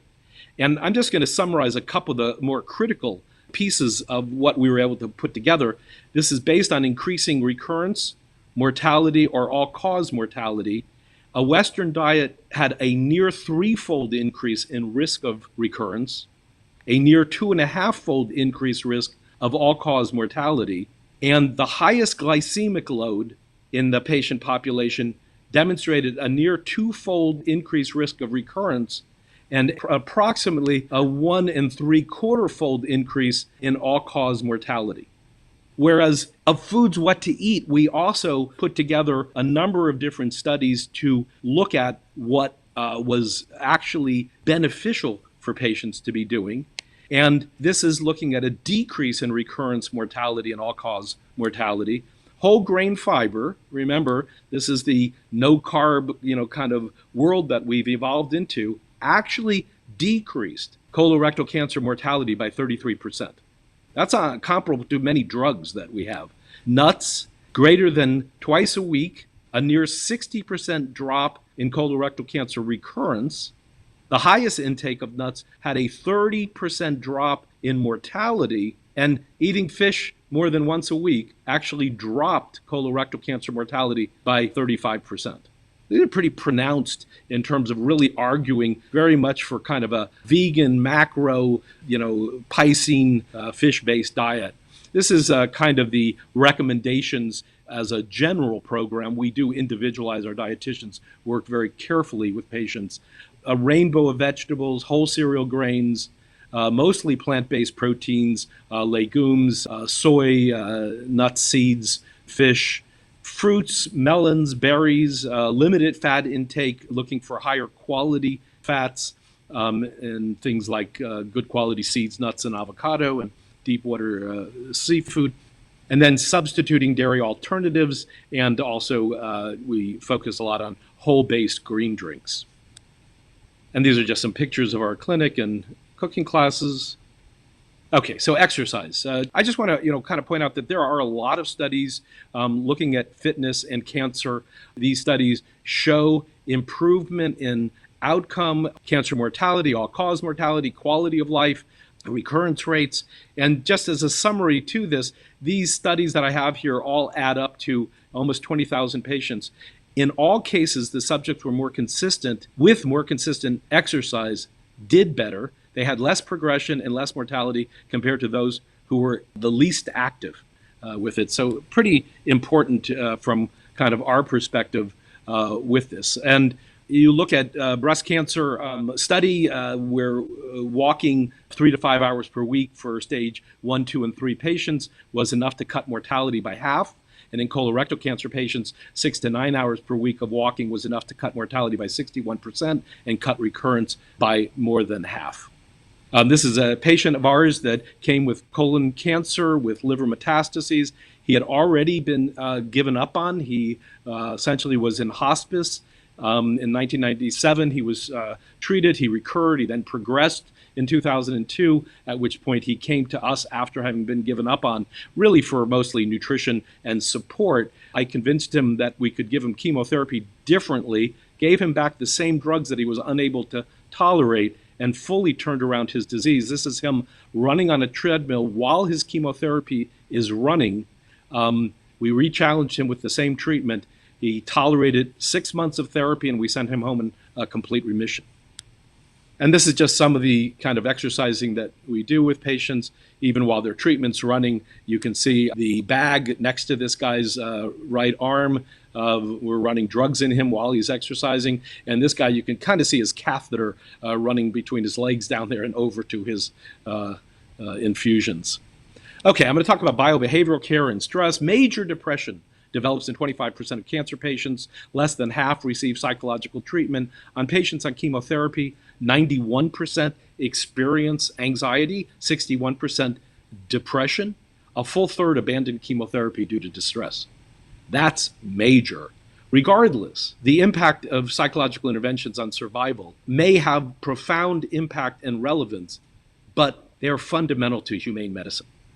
This is enormously difficult to face any kind of disease, and a malignancy that potentially is life-threatening even more so. Here are a group of randomized controlled trials, 5, and a meta-analysis with 6 randomized controlled trials, and it's looking at essentially biobehavioral interventions for patients. And what this data is showing benefits of reducing symptoms and side effects to treatment. And I'll show you also improving recurrence rates, cancer mortality, and all-cause mortality substantially. In almost all the cases, subjects followed the experimental intervention, did significantly better compared to controls. And here's one of those studies. This is Barbara Anderson's group out of Ohio, 227 women randomized to psychological intervention with 11 years of follow-up, and they were able to demonstrate a 45% drop in breast cancer recurrence, a 56% drop in mortality, and a 49% drop in all-cause mortality. That's like the heart attack group that I mentioned before. And this is actually my wife, Penny, giving some direction to some of our patients in our center, looking at relaxation techniques and abdominal breathing and meditative and mindfulness methods for managing side effects, as well as we run sessions and classes with patients in strategies for success and for thriving and living well.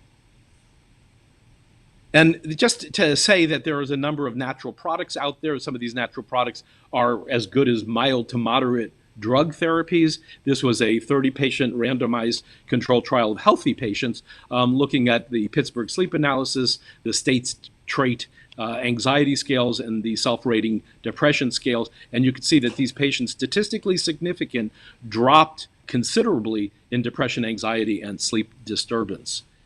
So this is the environment that I have been talking about and was a big issue for me starting off as a medical student.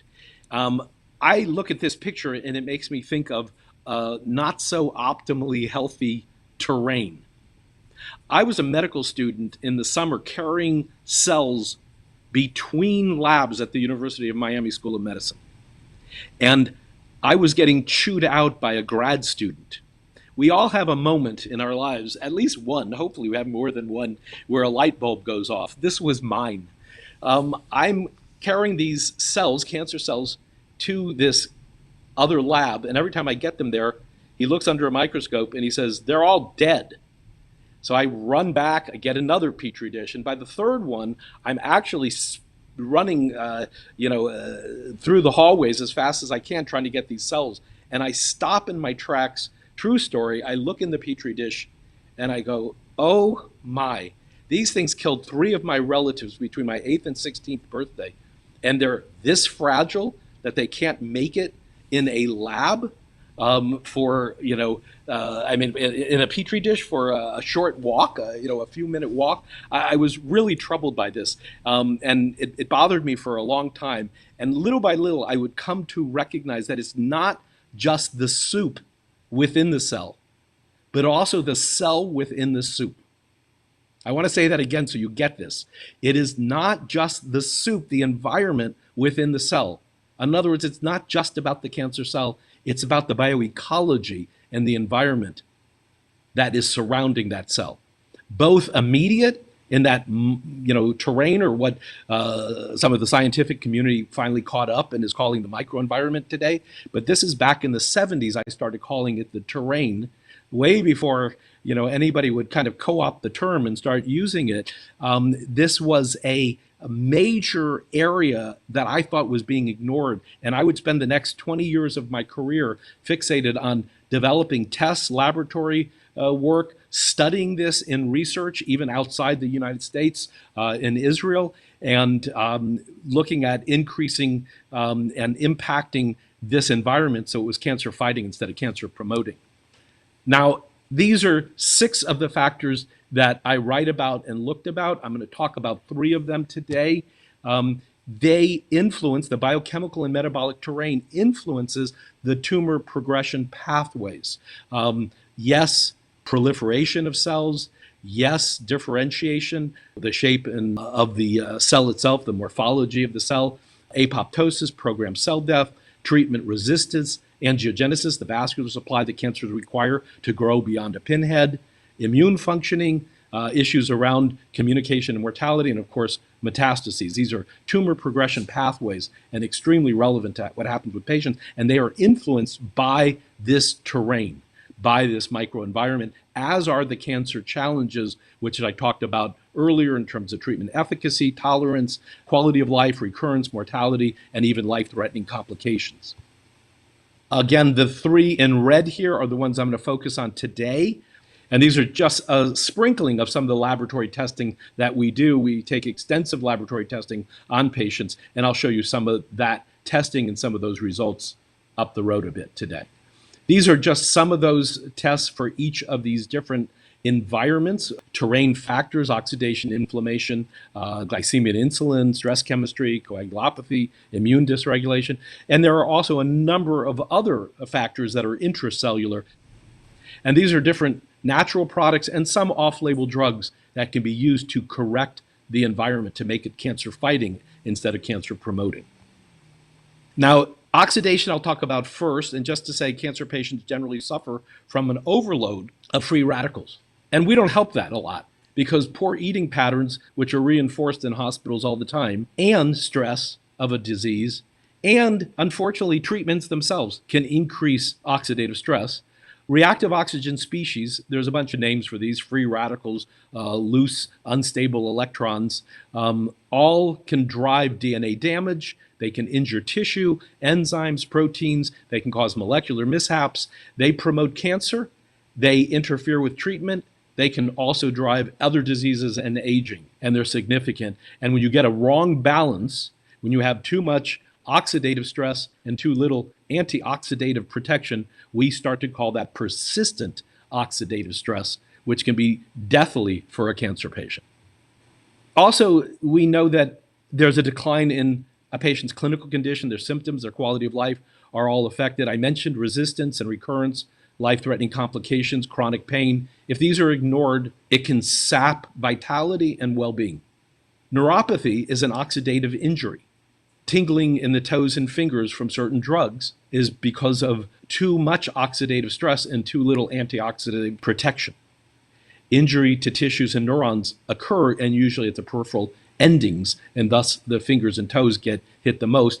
We freeze those. We actually have stockings and gloves that we keep in freezers here, and when we're giving patients these drugs that are highly neuropathic, we numb their hands and toes before we give the drugs in order to reduce this type of injury.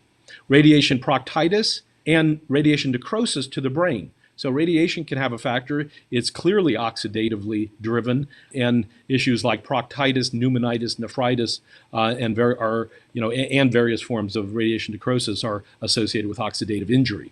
Cardiovascular system is very vulnerable to very major drugs that are used in cancer, doxorubicin or adriamycin, often used in breast cancer and other malignancies, and trastuzumab, Herceptin, both can cause cardiomyopathy. And there are protective natural products like coenzyme Q10 that are documented to protect the heart from this. And then there's chemobrain, and we've all talked about chemobrain, we've heard about it.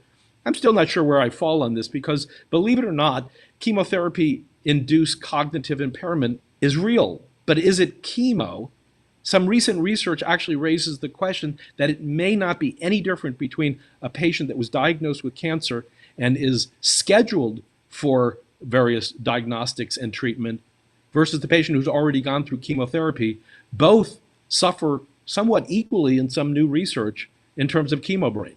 So it may be, and I would answer the question, yes, stress can lead to reactive oxygen species and increase cortisol, resulting in damage and injury. So kind of a big deal from that perspective. Now here's just a small study of 363 women with breast cancer, and the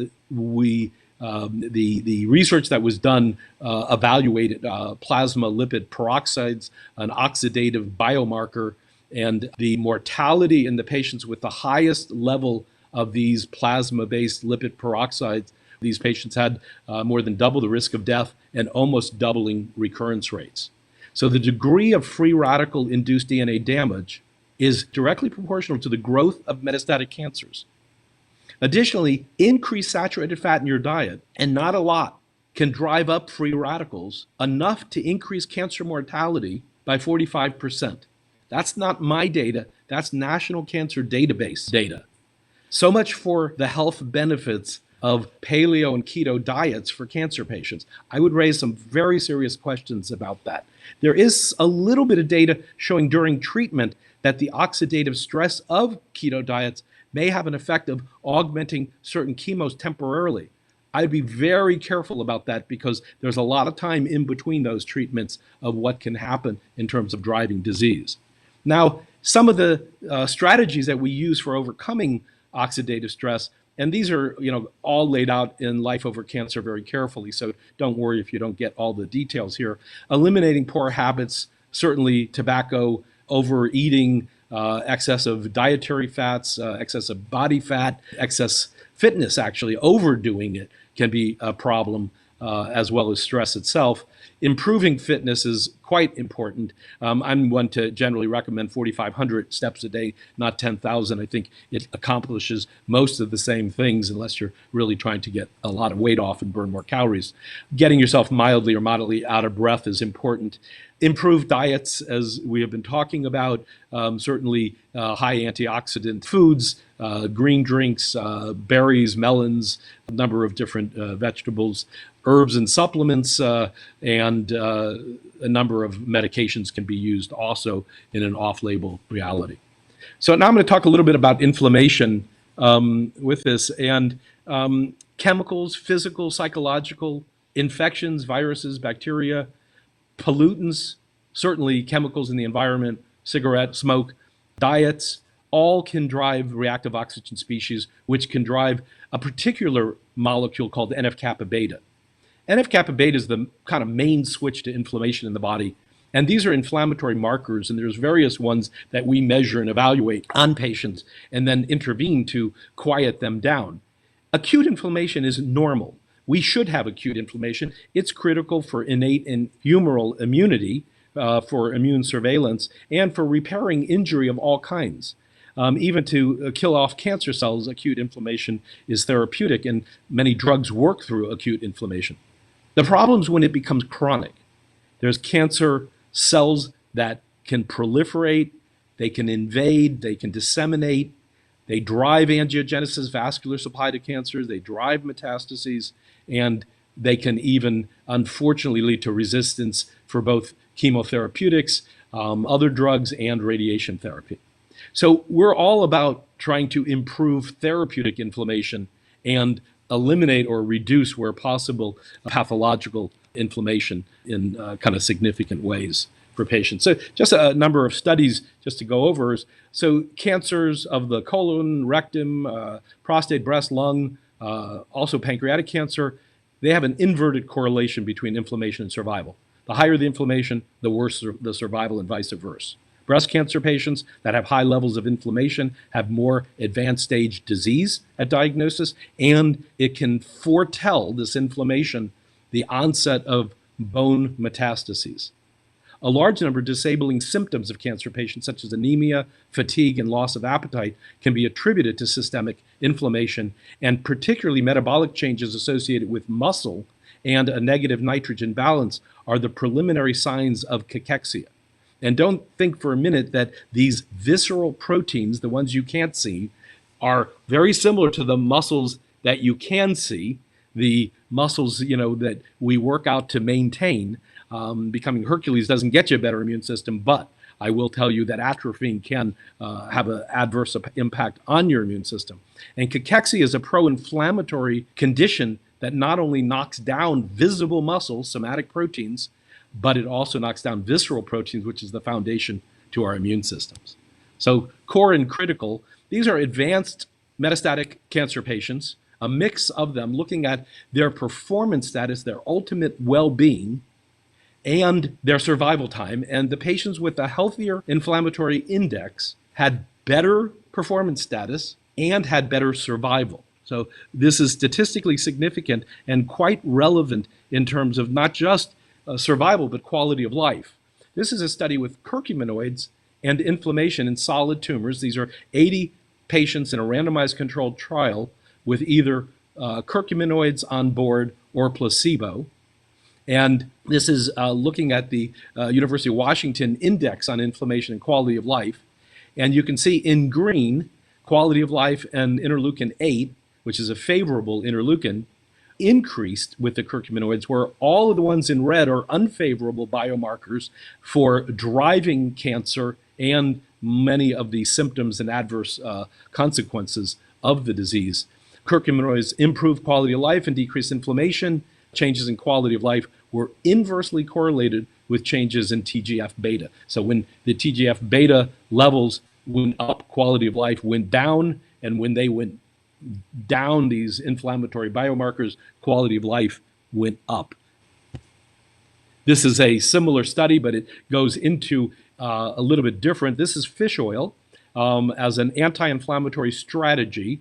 It's a small randomized controlled trial of lung cancer patients receiving chemotherapy, and you can see that their body weight actually improved compared to standard of care, the group on fish oil.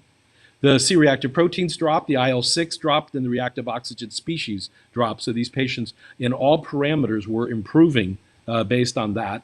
And here's a major study that was actually published in the Journal for Clinical Oncology, possibly the top cancer journal in the world, in 2009. Major study, almost 1,200 breast cancer patients, survivors, and 734 of them were disease-free. They were in stages 0 to 3, and these two biomarkers for inflammation, serum amyloid A and C-reactive protein, you can see breast cancer patients with elevated inflammation had markedly reduced survival and recurrence 2 to 3-fold greater than the population that actually had been able to drop their inflammatory markers. This is profound data and very important, and there isn't a cancer patient that shouldn't be evaluating their inflammatory markers routinely from my perspective.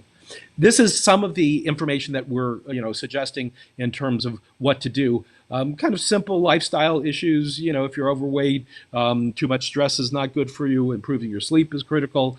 Fitness routines, but don't overdo it either. That at times can be adverse and actually cause inflammation. Also, weekend warriors, where you exercise really intensively once or twice a week instead of consistency, can be a problem for driving inflammation and oxidation.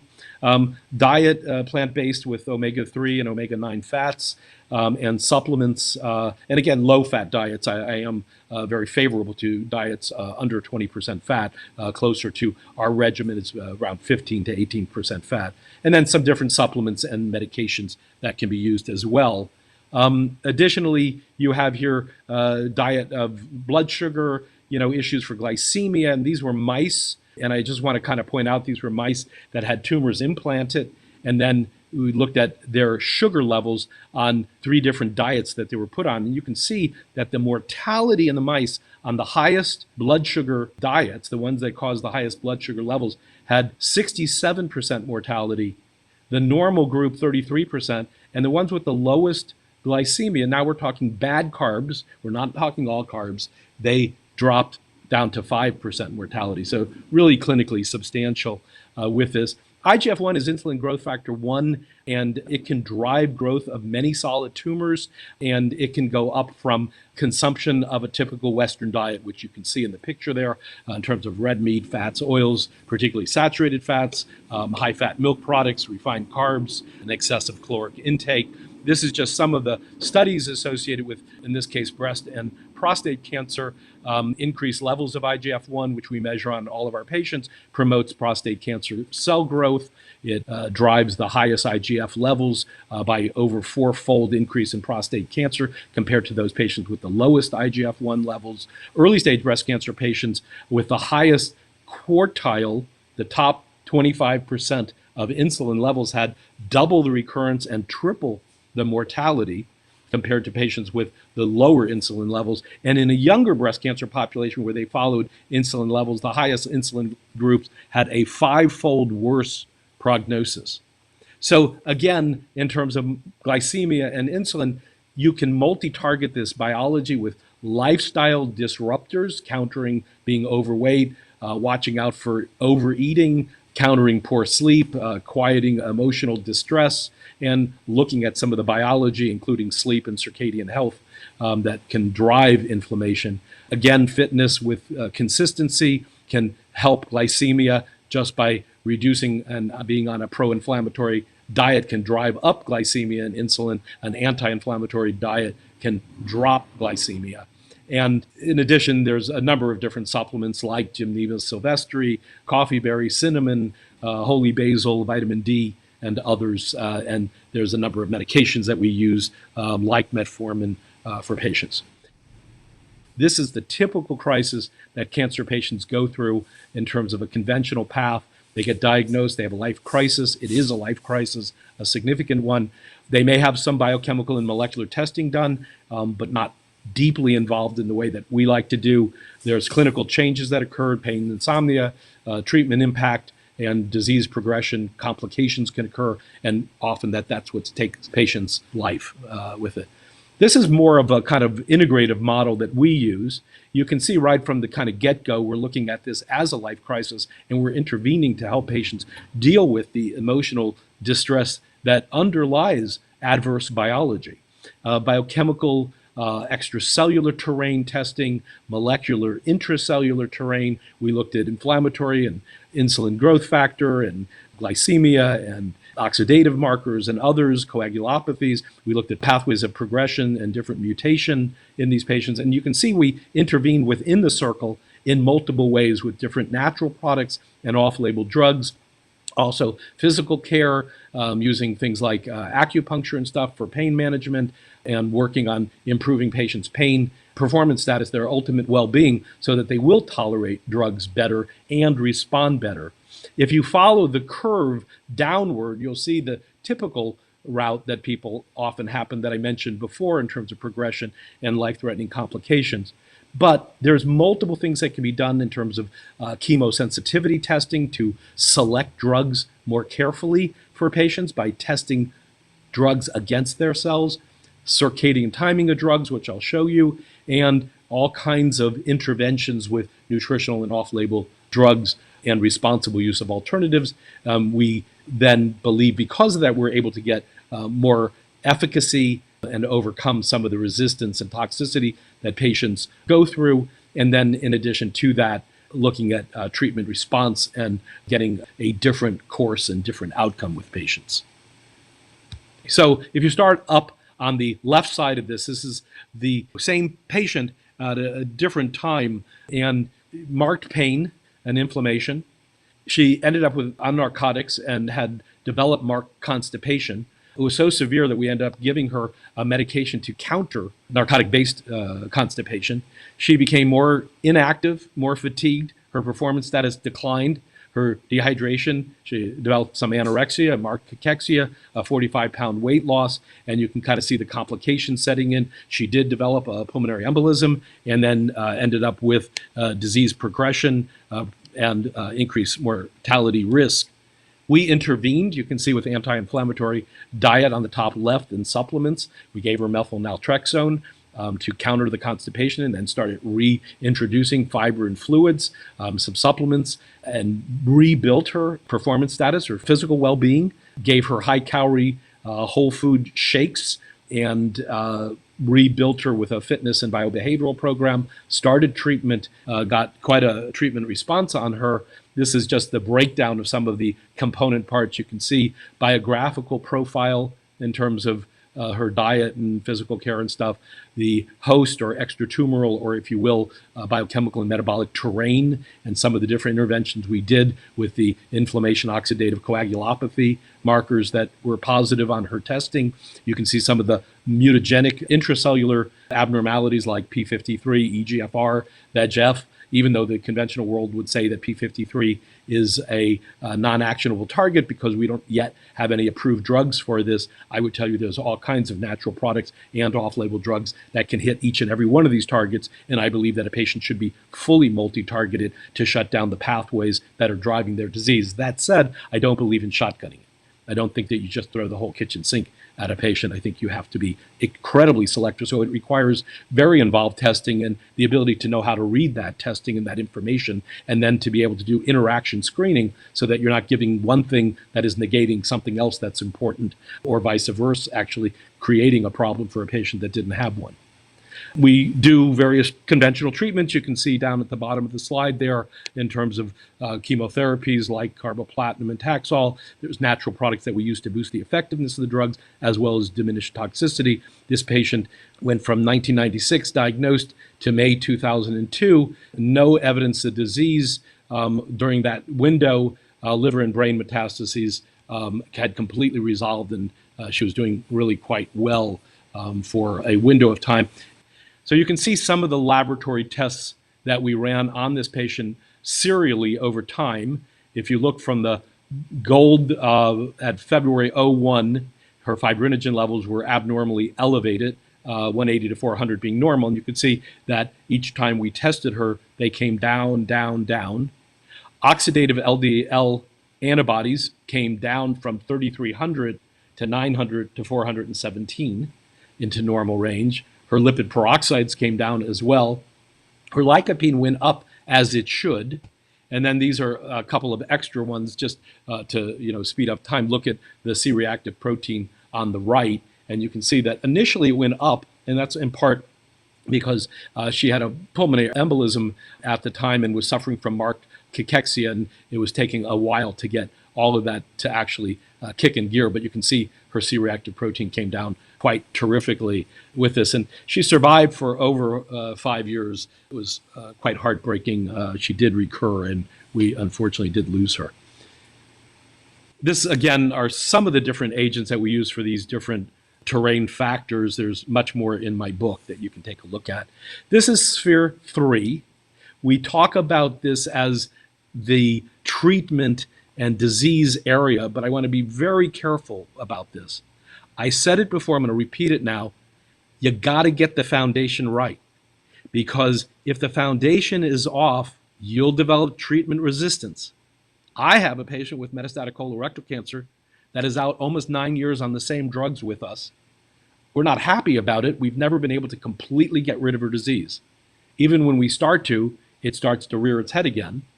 But she's still sensitive to these drugs, and I attribute it not only to chronomodulation, circadian timing of the drugs, and intravenous nutrition, but a full integrative program to get the environment right. And if we didn't do that, I have evidence in this specific patient, because of COVID, being unable to get back to our center during the early months of COVID in terms of travel, and on our recommendation ended up with a different oncology practice, received the same drugs and same doses, but without a full program on board, no chronomodulation, no IV nutrition, still some of our program in terms of much of the foundational issues, and her disease started to grow. Fortunately, she was able to fly again, and she's back on track and doing quite terrifically. So just to say that this is quite significant from my regard of getting this environment right. These are some of the different tests that we do in these different areas. Again, in the third section of Life Over Cancer, I cover a lot of this in more detail. Coupling, I believe that nutritional compounds and phytochemicals in herbs are very important. They not only can marshal a cancer-fighting biology, they can combat side effects and resistance, enhance treatment efficacy, they can counter life-threatening complications, and most certainly improve life quality. I do want to point out that this is a cell membrane that you're looking at on the top of this confusing slide. These are two pathways of progression inside the cell. On the right, you'll see EGFR through this membrane of the cell and growth factors sending a signal all the way down to the nucleus through EGFR, KRAS, BRAF, MEK, and ERK. And this is just names on a highway sending a grow message. And you can see in yellow Erbitux and Vectibix as drugs that we have in the marketplace to block this pathway. But you can also see on the right EGCG, resveratrol, indole 3-carbinol, luteolin, limonene. And even further down, not only can we multi-target these pathways, but we can hit multiple targets on a pathway. And in addition to that, you see where KRAS branches off into PI3K, often referred to as PIK3, and that particular driver, particularly of cancers like breast and ovarian, drives growth as well. But you can see some of these compounds like silibinin from milk thistle, where it blocks both pathways. It blocks between MEK and ERK and AKT1. So my message is one drug, one target, one nutraceutical, multiple targets. The ability to selectively hit biology directly and appropriately. And these are just some pictures of patients in our unit actually receiving treatment. And this patient is getting IV nutrition at the same time that she's getting her chemotherapeutics. A recent study on IV curcumin came out that demonstrated breast cancer patients doing almost double in terms of outcome and survival and kind of on all parameters of the group that got the chemo with the IV curcumin versus the group that just got the chemotherapy by itself. Chronomodulation means time-sensitive drugs. Every drug has a window on a 24-hour clock when it's the most effective and least toxic. It's so significant that it can reduce toxicity in cases beyond 50%. It can improve treatment response, improve outcome, and you can even re-challenge patients with chemotherapy they already received that didn't work or stopped working, and just by chronomodulating it, the research data shows that it works. But this is not just what time of day or night it is. You'll see that yellow curve there, kind of like a pointed bell curve, that's referred to as a sinusoidal wave. And that curve actually is very important. We start off with cells that when they get exposed to high concentration drugs, which is how chemo is normally given, either as a high dose drip or a high dose push, the cancer cells aren't stupid. They shut their pores and they go dormant. They go to sleep. They'll do anything they can to protect them from the chemo holocaust that they're getting exposed to. What we do instead is we trickle the drug, tiny, tiny amount of drug, and then we slowly ratchet it up the concentration, mimicking, by the way, the frog in boiling water analogy. And as we sneak up on the cell with more concentration, we're able to capture far more cells before they recognize that they're being poisoned.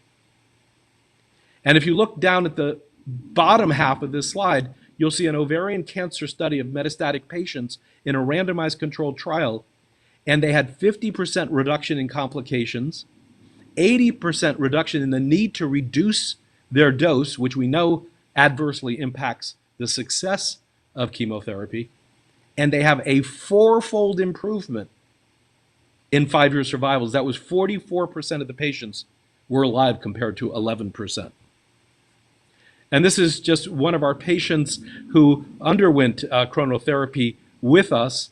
He gets the credit of being one of the founders for the Colon Cancer Alliance in the United States. A really terrific and lovely man that came to us in early January of 2000 with metastatic colorectal cancer, which he had been diagnosed with about a year and a half earlier.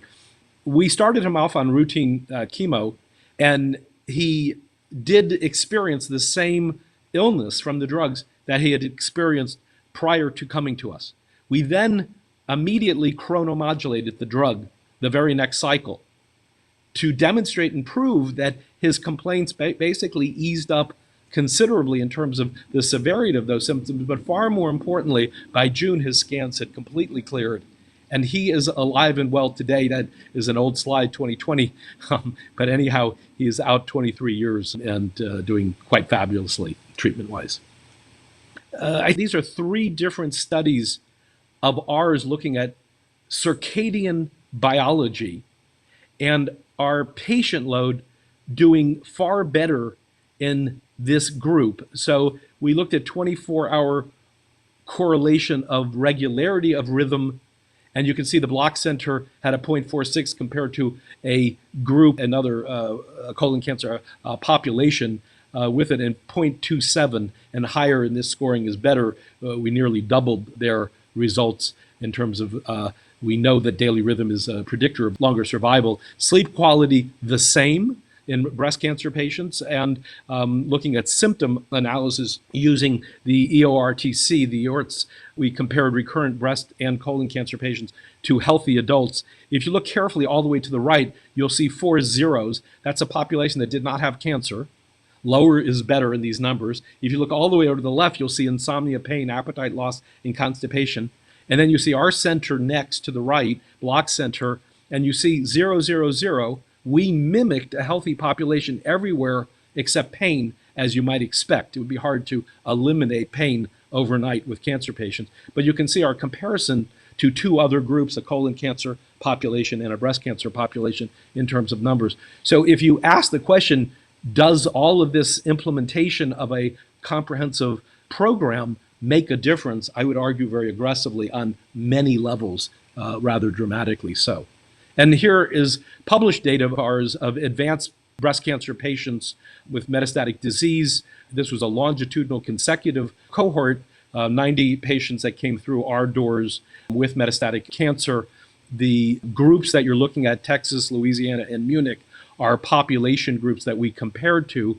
The coloration of the different columns there are different metastatic sites.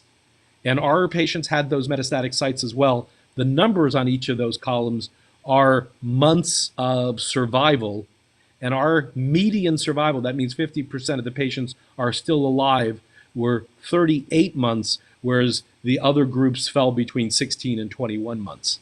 So keep in mind that this is research that was done in the late 1990s into the early 2000s. This is way before some of the immunotherapy drugs and stuff came into play. But nonetheless, our data seems to be consistent in that regard with other cancers as well. This is one of our metastatic breast cancer patients with liver metastases, diagnosed initially in April of 1999 with a stage 2 cancer, and she was HER2 positive. By June, she had progressed into liver metastases with advanced disease. She found us. We actually gave her chemotherapy. We chronomodulated, put her on a full comprehensive program.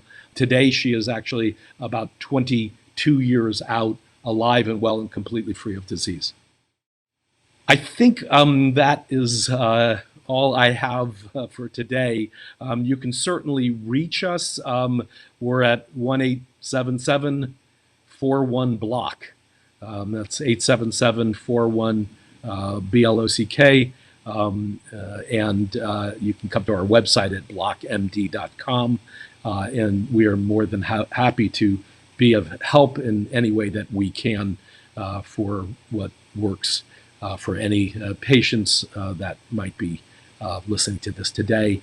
Again, I just want to really thank Cynthia and John and Rich as well for all the video work that went into this. And I encourage you all to pay more attention, in terms of getting, connected up with For Grace and women in pain. Thank you very much.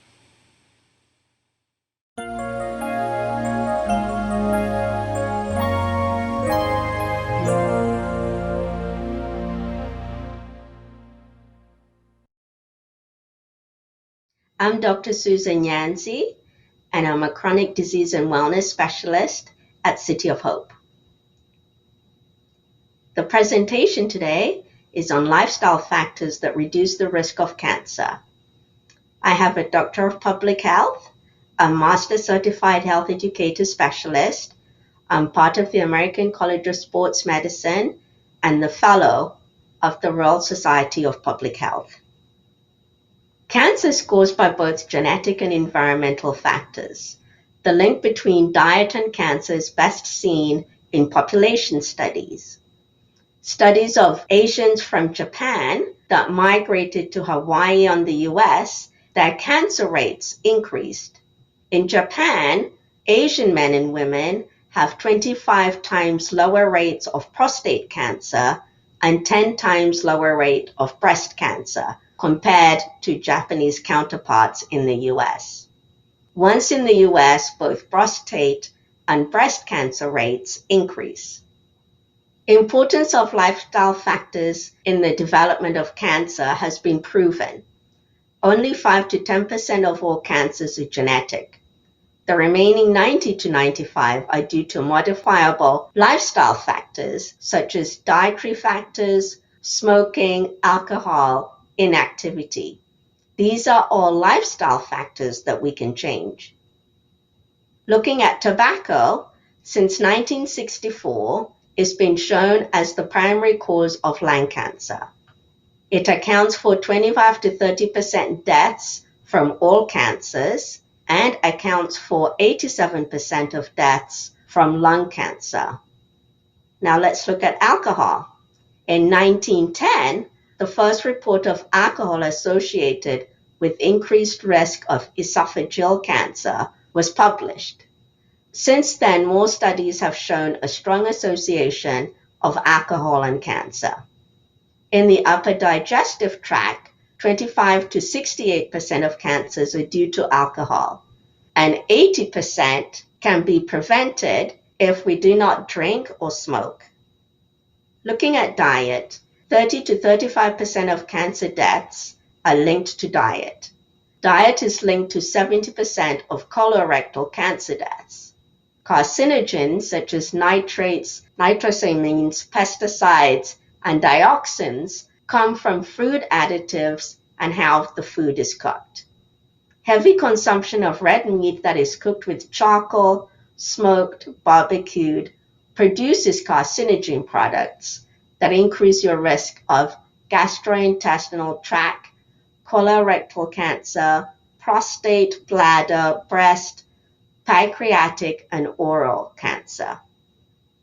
Looking at obesity, obesity has been associated with many cancers, such as breast, colon, kidney, esophageal, pancreas, gallbladder, and liver cancers.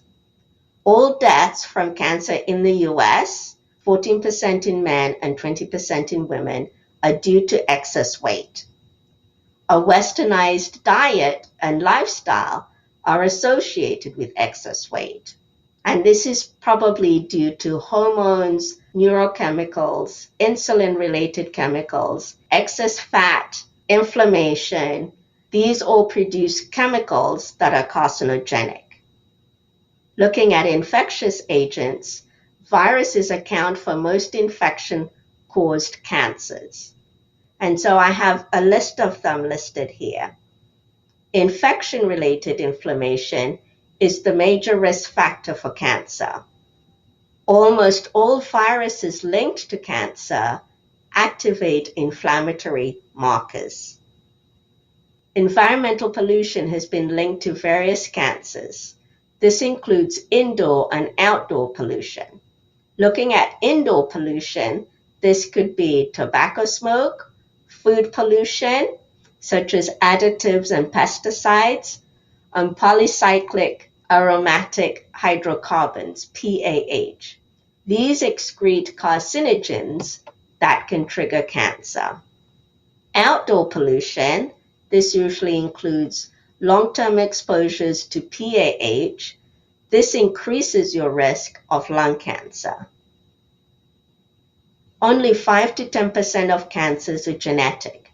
The remaining 90 to 95 are due to lifestyle factors that can be changed.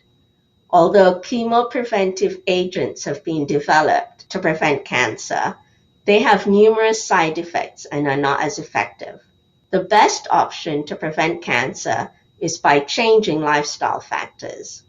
Diets that are predominantly organic fruits, vegetables, spices, and whole grains are full of natural anti-cancer fighting properties.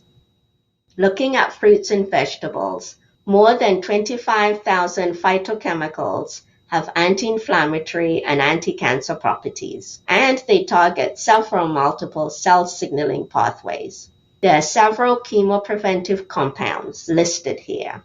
Researchers have shown that 70 to 80% cancer diagnosis in the US could have been prevented by lifestyle changes in 1981. According to estimates in 1997, 30 to 40% of cancers worldwide could have been preventable by consuming the recommended amount of fruits and vegetables. Teas and spices. These are usually used to add flavor to food, but they also have medicinal properties. They are full of phytochemicals that are rich in anti-inflammatory and anti-cancer properties. And I've listed some of them below. So green teas have some phytochemicals. Turmeric, garlic, and ginger also have phytochemicals that are anti-inflammatory and have anti-cancer properties. Looking at whole grains. So this is wheat, rice, maize, barley, oats, sorghum, and the list goes on. They contain chemopreventive antioxidants such as vitamin E. However, the refining process removes almost 92% of vitamin E. So unrefined grains are the healthier option. Whole wheat has been found to reduce the risk of several cancers. Diets rich in whole grain reduce cancer by 30 to 70%. Possible mechanisms are insoluble fiber reduces the risk of bowel and colon cancer, and insoluble fiber gets fermented in the gut, which suppresses tumor formation. Looking at vitamins, fruits and vegetables are the primary source. Vitamin C, D, and E have chemopreventive properties. Vitamin C can reduce the risk of stomach, mouth, larynx, esophageal, lung, pancreas, and cervix cancer by inhibiting inflammation. Protective effects of vitamin D are due to a wide range of cellular mechanisms that prevent the development of cancer. Regular physical activity has been shown to reduce the risk of many cancers. A sedentary lifestyle has been linked to increased risk of breast, colon, and pancreatic cancer. Risk of breast cancer in sedentary women is associated with higher levels of estradiol, larger fat masses, and higher levels of circulating insulin. Sedentary lifestyle increases the risk of colon, and this could be due to increased GI transit time, which increases the potential to be in contact with carcinogens. It was found that those with the highest level of physical activity showed a 50% reduction in the incidence of colon cancer. Now let's look at caloric restriction. The influence of caloric restriction in cancer was first published in 1940. Since then, numerous caloric restriction studies have been developed. Preclinical studies have shown that reducing total caloric intake may stimulate anti-cancer immunity. However, more human studies are needed to fully support this. In summary, we talked about how cancers are both genetic and environmental related. However, 90 to 95% are lifestyle related. We then talked about the different lifestyle factors that increase your risk of cancer and noticed inflammation played a key role in the development of most cancers. Chronic inflammation preceded tumor formation. We then talked about the actual lifestyle factors that can reduce your risk of cancer. Thank you. That's the end of my presentation.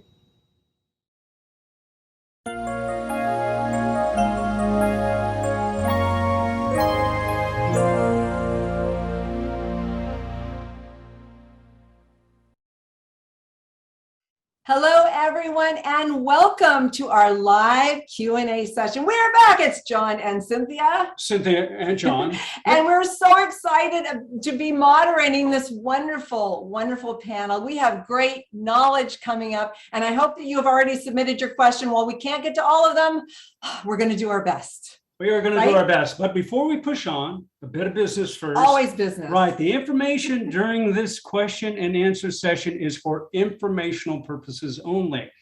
No information during the session is intended to be a substitute for professional medical advice, diagnosis, or treatment. So there you are. Well said. Yeah, okay. Okay, so I get to introduce our wonderful speakers, and you've heard them all speak, and I know you have lots of questions. We have with us today Dr. Wayne Jonas, who is Executive Director with the Samuel A. Foundation's Integrative Health Programs. Welcome, Dr. Jonas, all the way from Maryland. It's so glad to have you here with us. We also have Dr. Keith Block. You just heard him speak. He is Medical and Scientific Director with the Block Center Integrative Cancer Treatment. And welcome from Chicago, Dr. Block. Great to have you here. Thank you so much. And speaking of wonderful, we have Michael Eselun, who is a chaplain for the Sims-Mann UCLA Center for Integrative Oncology. Thank you so much for being here today, Michael, all the way from Los Angeles. Right. We're neighbors. It's hot there. We're neighbors. So amazing gentlemen from all parts of the country. Yes. That's great. We're so lucky. We're doing so, Yay. this is so good. So, okay.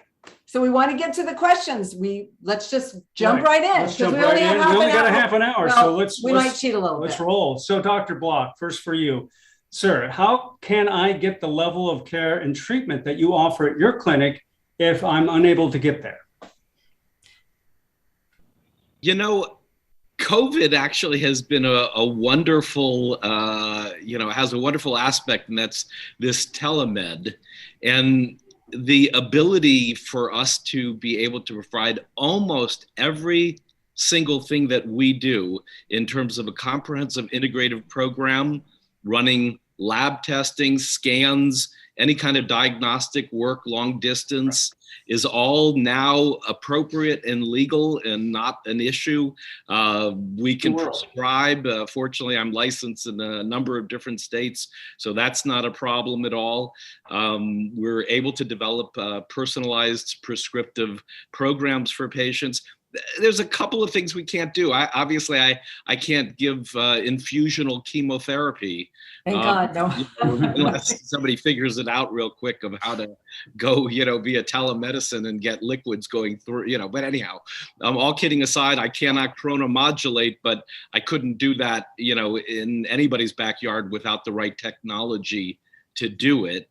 And so the pumps and the software and the trained staff and everything, is under our roof. So those are two areas. And I guess the third is we do a lot of very personalized IV infusional nutrition.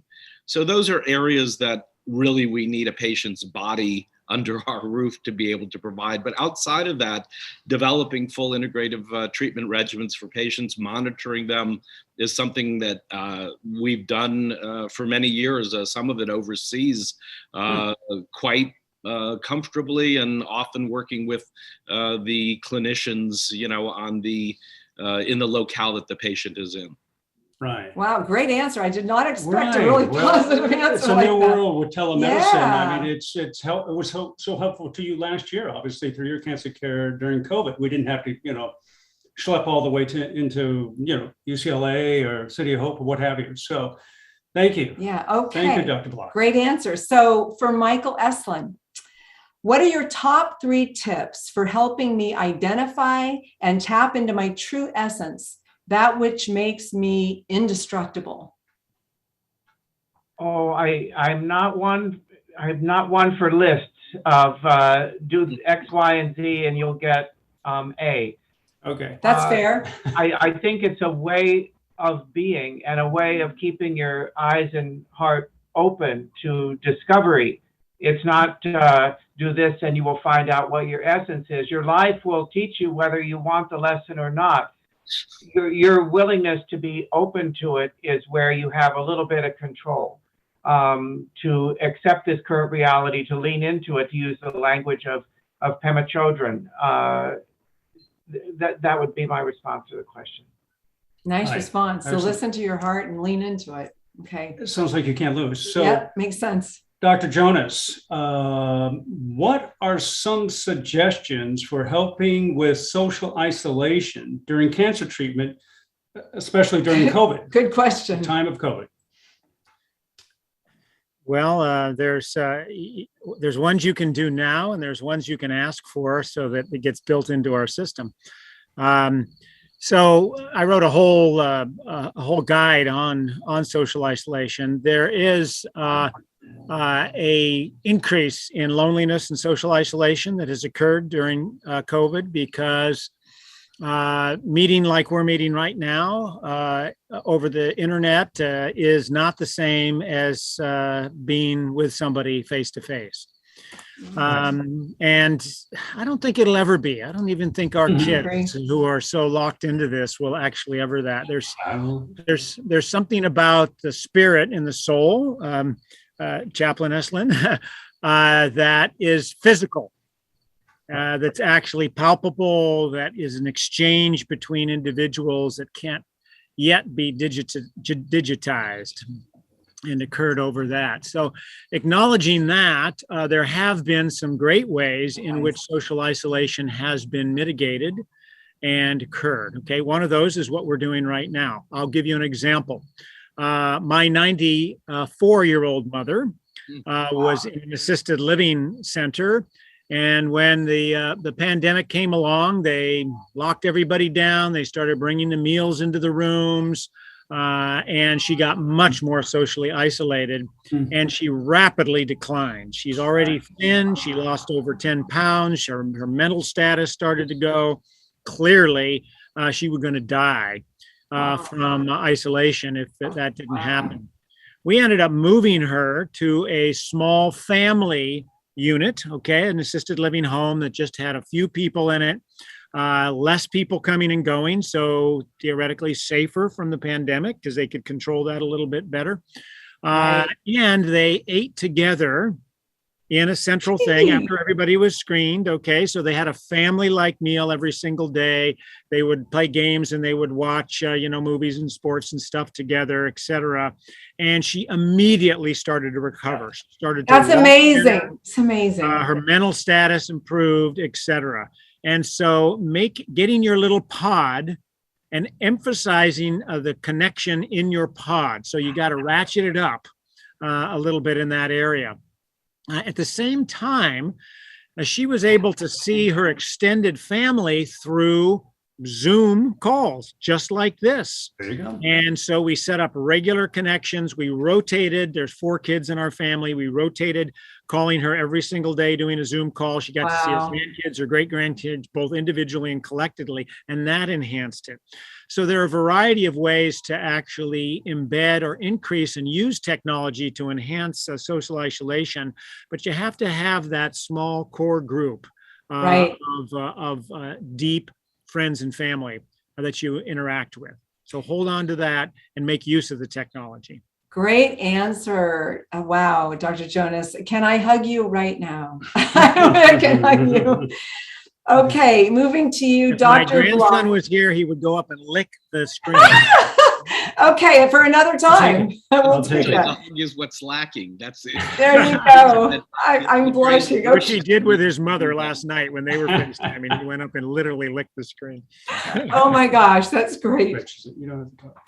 So Dr. Block, you talk, and I love this question. You talk quite a bit about the importance of chronomodulation and the positive impact it can have on chemo side effects, efficacy, and survival outcomes.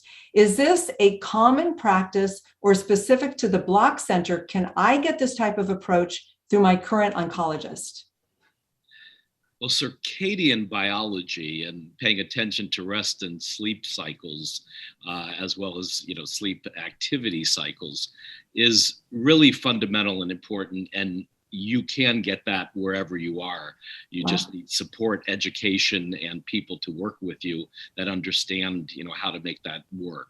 That's good news. Providing drugs with chronomodulation, unfortunately, it requires technology to do it. It's not simply what time of day or night the drugs are given either. It's also the style of the infusion, and that requires special technology to deliver it. And the reason for that is that we normally give drugs, I think I mentioned this during the presentation, in high dose exposure. The cells get a either big bolus dose or a high concentration drip, and they're smart enough to shut their pores, go dormant, go to sleep, do whatever they can to avoid the toxicity. And what we do instead is we trickle the drug, little tiny bit of drug, and ratcheting it up slowly until and sneaking up on the cells, much in the kind of frogs in boiling water analogy.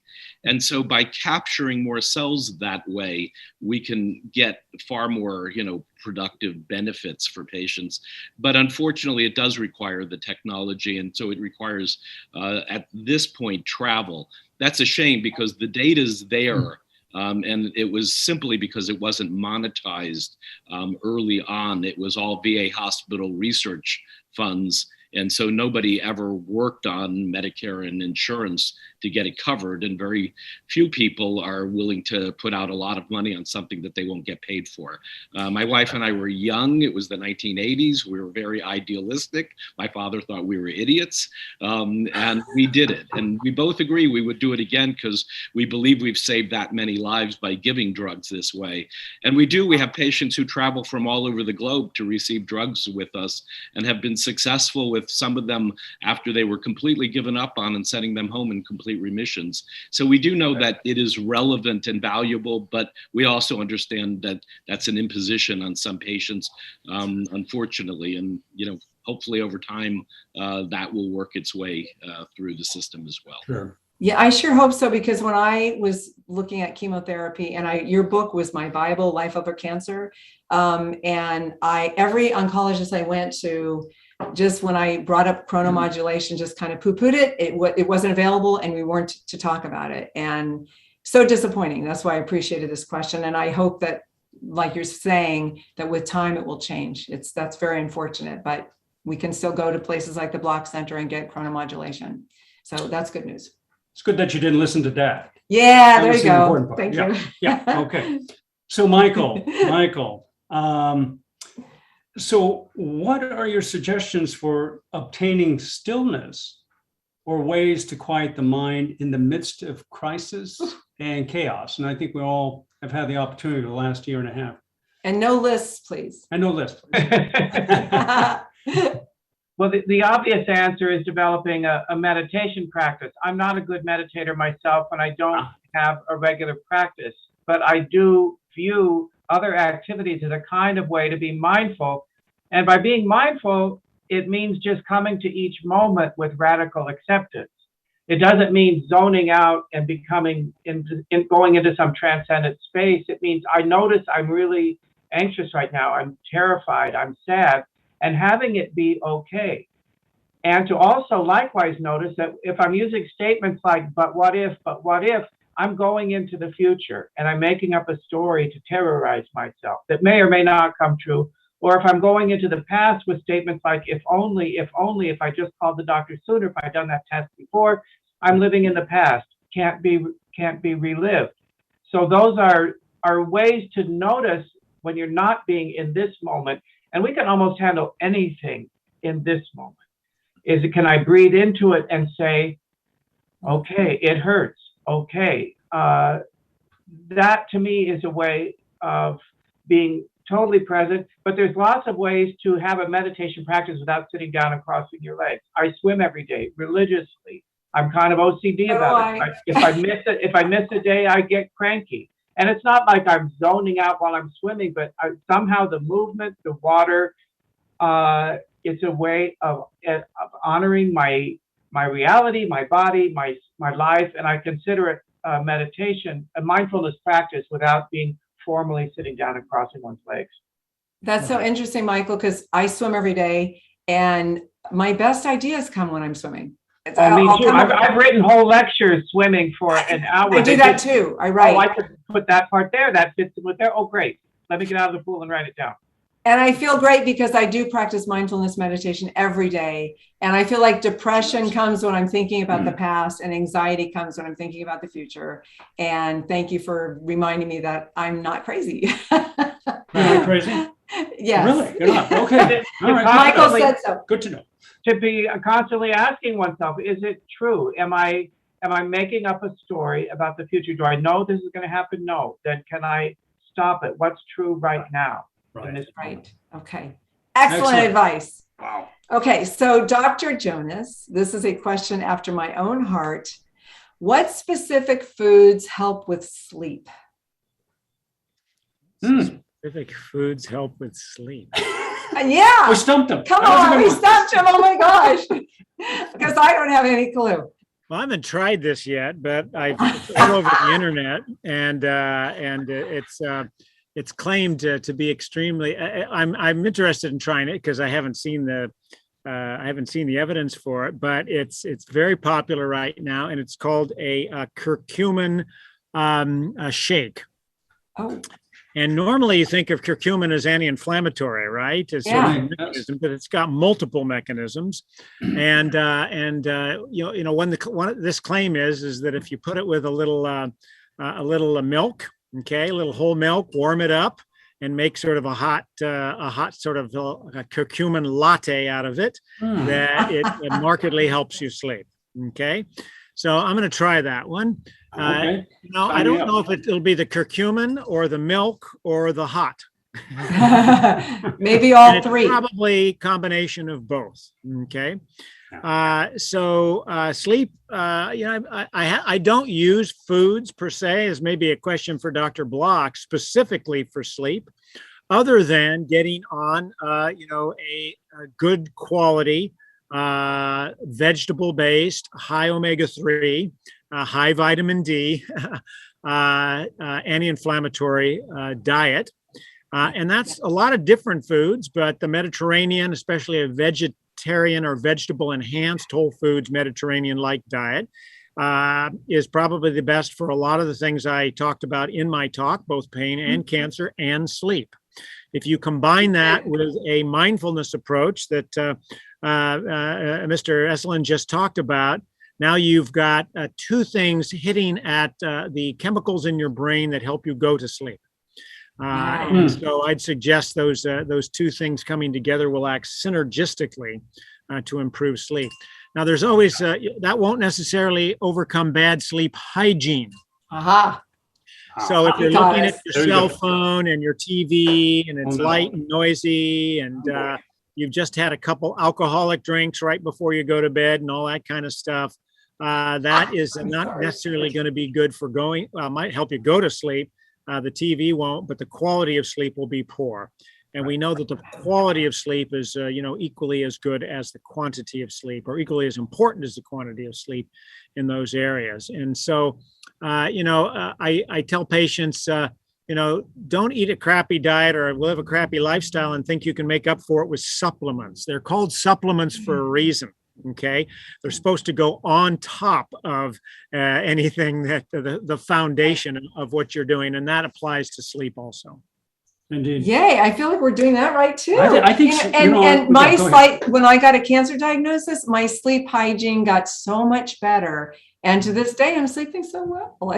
And I think this is all working. Yeah, True, folks. I think, of course, sleep is one of those things that, especially in our culture, American culture, is, who needs sleep? We can work more if we don't sleep. 24/7. Next question. And that has got to be the critical thing to health. So we could talk forever. We could. Dr. Block, sir, you mentioned specific types of testing you use in your work. Are there any specific labs you feel all doctors should order to check for precursors of chronic inflammation and or persistent oxidative stress, et cetera?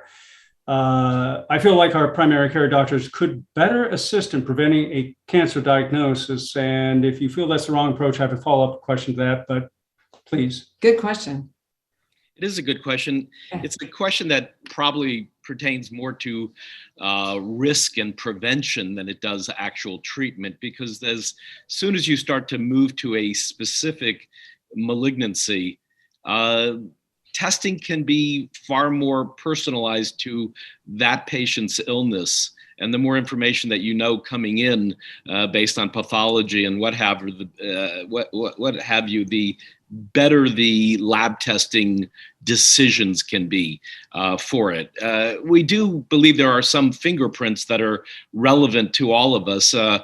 Simple testing like a C-reactive protein for inflammation is just good to do. And along with complete blood counts and chemistries and getting urine testing done, which is very routine in almost any medical center, I think some things we should look more carefully at glycemia and glucose levels. I think we should look more carefully at markers that are easy to look for, platelets, even in a simple white blood count. You can look at lymphocyte levels and look at, immune markers. And they're kind of basic and crude, but they're useful from a prevention perspective, but they don't go anywhere far enough for dealing with cancer in this regard. I do want to kind of just, flip back to what Wayne was talking about just a little bit on the sleep issues. For sure, caffeine, is a big problem.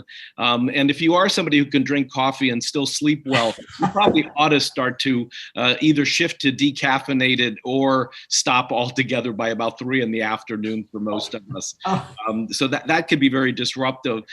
Certainly, melatonin and tryptophan have a significant role, and they are high in certain foods. And we know cherries, for instance, really provide, some adequate chemicals for enhancing sleep. So there are good dietary patterns, as Wayne had mentioned, and I think we all would agree today that a plant-based anti-inflammatory regimen just makes good sense. But one last thing in terms of the practical part of this, and that is your bedroom has an enormous amount to do with sleep. And having TVs on, having lights in the bedroom on, to really get adequate ambient light out of the bedroom often requires either curtains, eye shades, as well as temperature in the bedroom, getting the temperature cool, at least 70 degree Fahrenheit or cooler.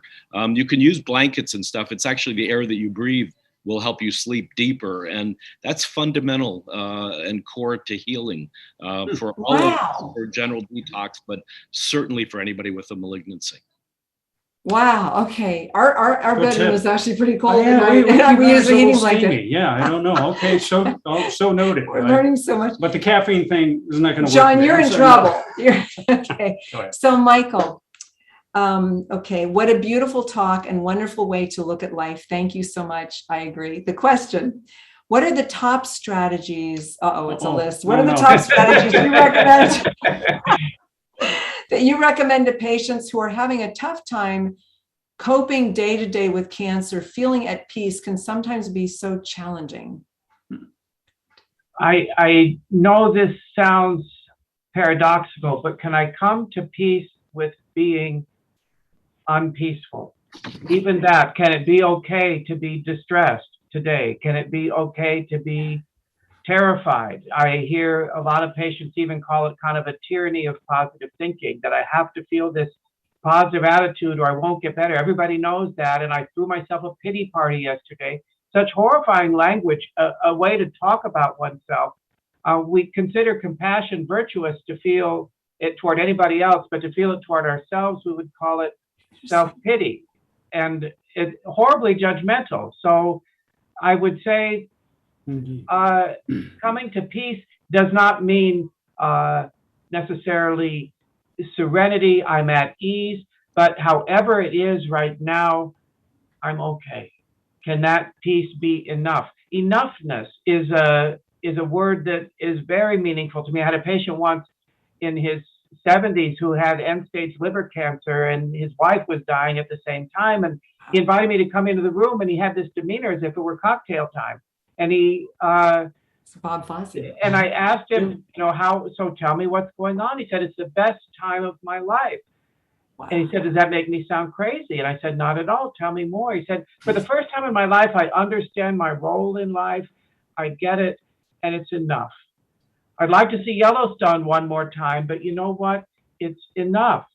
Amazing. And that sense of enoughness to me is a direct doorway to peace. And what keeps us from experiencing enoughness is attaching ourselves and grabbing, but I can't swim anymore, but my partner's dying, but I can't run anymore, and I love that, and my hair's falling out, and my skin is terrible, and my feet hurt.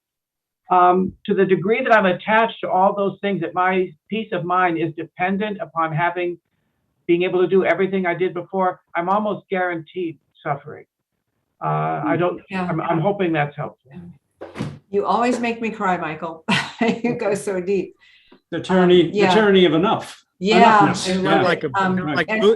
I love what you're saying about being positive as opposed to self-compassion. And it makes me think of when I got my cancer diagnosis, and I went to you, Dr. Jonas, and I said, how important is this being positive thing? Because it was kind of making me crazy. And you took a moment and you said, be authentic. And Dr. Polack, I know you wrote that, and that helped me so much. And that actually brought me to positivity a lot, some of the time. And that was so helpful. So thank you for that. There you go. Yeah. Thank you, Michael, for making me cry again. There she Always. goes. Dr. Jonas, Wayne. There's another list. Okay. You mentioned some of the ways I don't mind lists, actually. Okay, he's good with lists. Good. We're good. Here it comes. You mentioned some of the ways to counter inflammation in your talk, but what are the top 3 to 5 recommendations for someone already experiencing chronic inflammation after years of dealing with chronic nerve and joint pain? I'd like to mitigate my risk and improve my health. Yeah. So the pain and inflammation cycle, especially if it's become chronified, is a situation in which your body now perceives an injury or an inflammation as an injury, and your brain responds to it as if it's an acute injury, when it's not. Okay.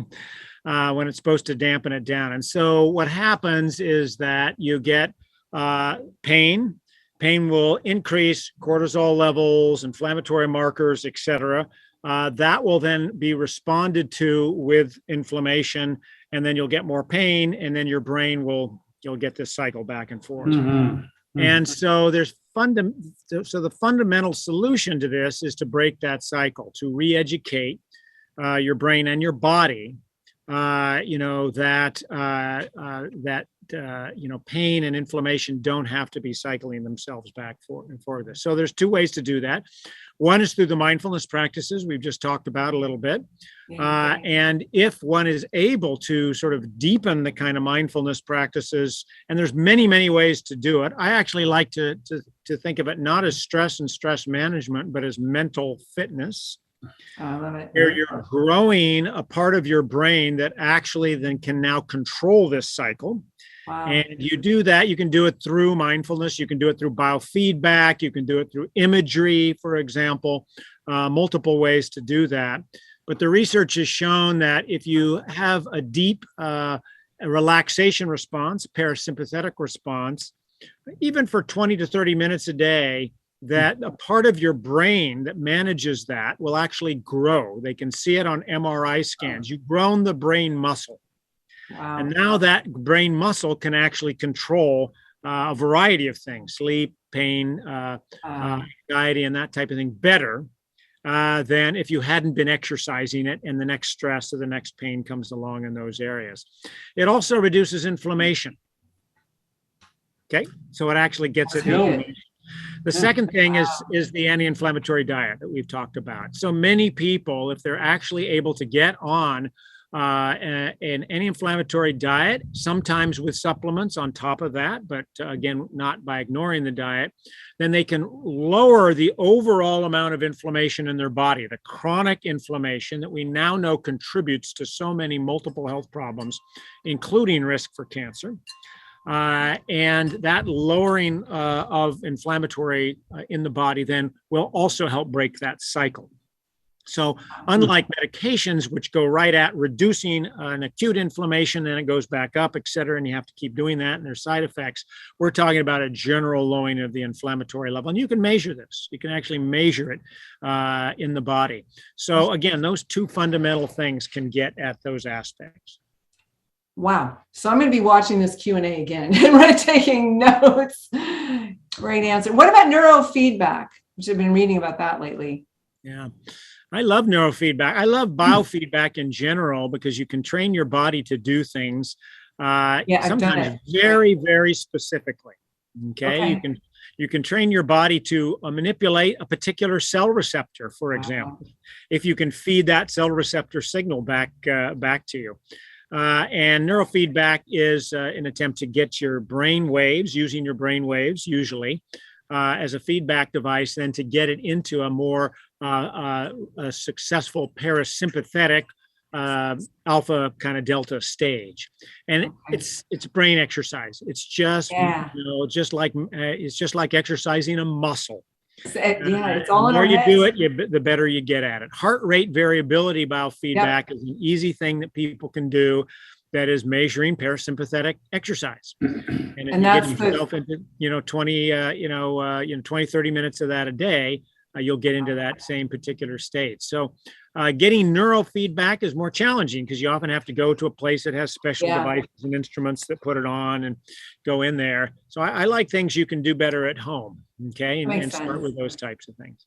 Yeah. Here. Okay. And heart rate variability, that's the breath and the heart, right? Together, right? The heart rate variability is the variability between heartbeats. So your heartbeats are not a metronome. It's not like boom, boom, boom, regular. It actually varies. And when you take a deep breath, your heart rate, generally widens. And when you blow it out, it goes down. But it's happening all the time anyway. And that is directly connected to your parasympathetic nervous system through your vagus nerve. And so that's a great measure for knowing, are you exercising the relaxation response in your brain? Okay, wow, what an answer. It's not heart rate, okay? It's not high heart rate or low heart rate. Right. It's the distance between heartbeats, which is why you need a device which you can get, plug into your smartphone to measure it. Very nice. And we got to do this recently with using virtual reality. Virtual reality is very cool. Yeah, it's very cool. Yeah. It worked very nicely. Virtual reality. Great answer. Yeah. Okay, so much information here. Okay, so back to you, Dr. Block, while you're drinking. Coffee. I'm sorry, probably water. Man after my own heart. Okay, so what are some techniques that can help my anxiety during my cancer treatment and my worry about treatment outcomes? Well, I think Wayne has already kind of covered a number of them. Breath is profound. Working with somebody to train you in various stress techniques, but breath being a fundamental one because we have to continually doing it. So it brings us back to a main focus and a reminder. And those of us who spend time in meditative practices or breath practices often it'll be the first thing that triggers a warning sign that we notice we're breathing differently. And so it can be enormously helpful. But there are, besides, stress reduction techniques, in which one of them, there are direct effects in terms of really changing and shifting what you might call your psyche integrity. And the integrity of kind of where we're at any moment and being with that and not, running off in our minds in different directions and stuff impacts us in a variety of ways. It impacts our terrain. It impacts the host biochemistry in a very real way. It impacts our cortisol levels. We should be waking up in the morning with a full tank of gas. So cortisol is not a bad thing. We want a full tank of gas. We want a full amount of this anti-inflammatory natural steroid that we produce. Poor sleep habits, lots of stress, be that physical or emotional, can reduce that tank from being filled up. But then it should cascade down during the day and quietly run a nice, circadian kind of rhythm with the cortisol levels. And if you don't have enough cortisol and you run out, you are also very prone to developing inflammation. These different types of management techniques in terms of stress and biobehavioral related issues are definitely affecting our glycemia, our hyperinsulinemia, our glucose levels, our insulin levels. They affect our platelets, in fact. Platelet aggregation, activated platelets, and aggregation is a major risk factor, not just for developing clots and thrombi, a major reason that patients get into deep trouble and often lose their lives with cancer, but actually dissemination and metastases is directly associated with platelet activation and aggregation.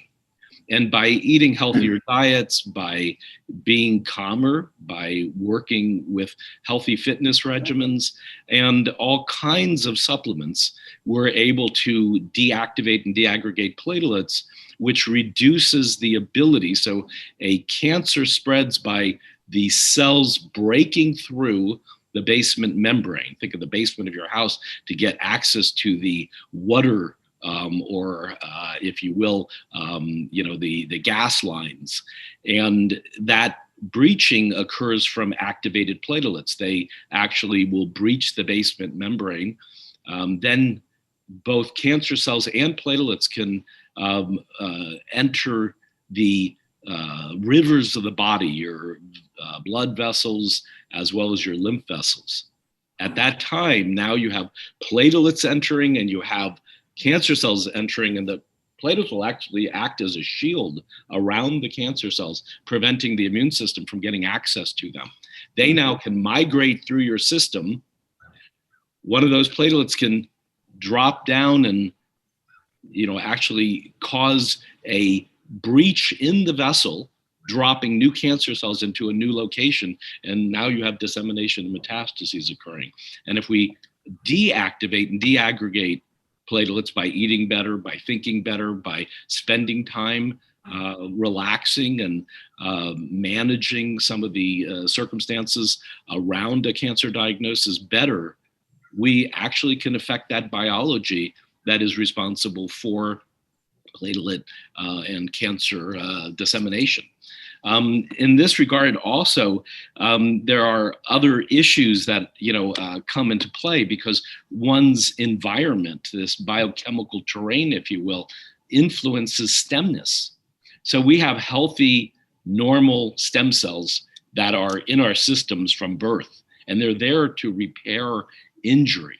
They're there to repair and to recuperate from any kind of damage that occurs in our bodies. But the problem is that if we develop an environment that is disrupted in a significant way, be that pro-inflammatory, be that sticky platelets, be that oxidative stress, any of that will drive the biology to be adverse. And now a normal cell, a normal stem cell, can convert in an adverse environment into a cancer stem cell. And that actually we knew about. There was thinking about that back in the Ming Dynasty 5,000 years ago. But it wasn't until 1991, actually, only 30 years ago, that we actually hit on the money that They're real. Cancer stem cells really exist. And they are very why patients like my grandmother would recur with metastatic breast cancer 25 years later. Because these cells can lie dormant for many years. So taking care of ourselves long-term becomes quite critical and quite important. I do want to say something, just because I didn't mention oxidation, but it brings me back to your chat box that was taking place during a few of the different talks, and antioxidants were raised in the chat room, suggesting that the use of antioxidants during chemotherapy and radiation therapy is contraindicated. I would actually strongly disagree with that.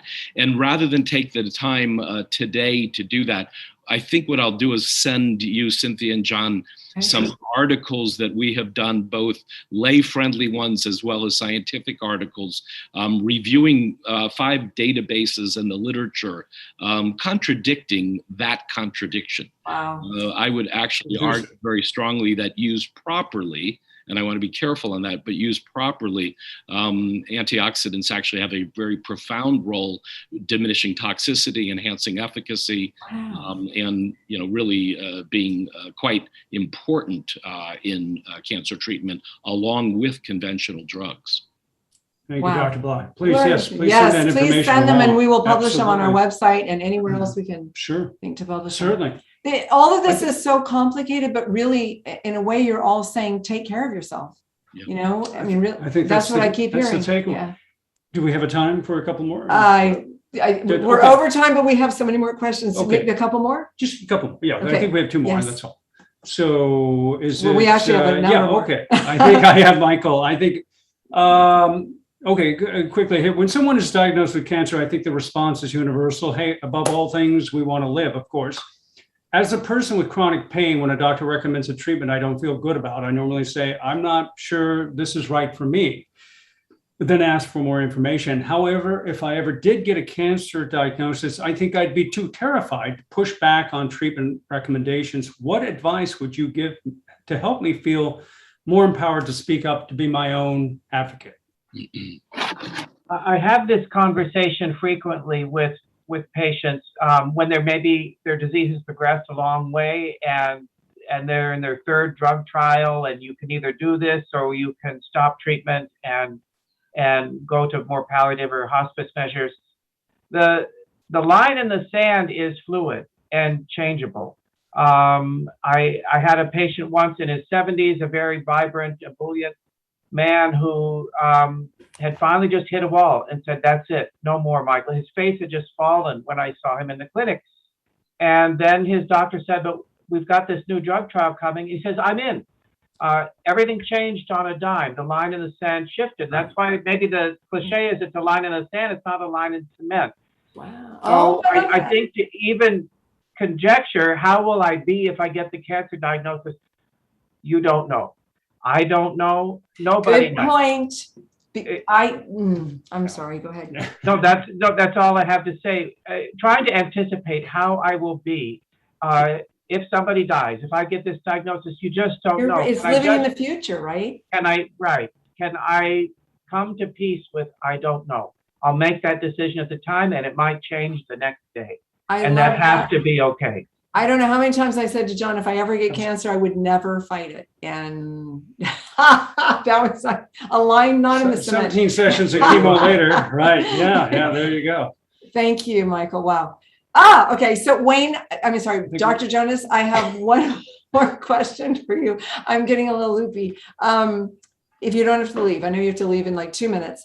Okay. So what integrative techniques have you found most beneficial to, and this is nearly all patients undergoing treatment for chronic pain and or cancer? A list of. You want a list or one? Let's go with one. Let's go with one. Well, the best one. It's to actually find the kind of advocate that Michael just described. And I see Cynthia, you're sitting next to yours, right? But many people don't have that. Right.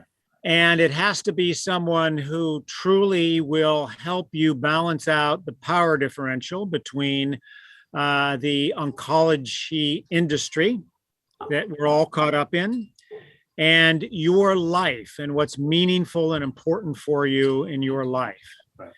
And so your advocate has to know you.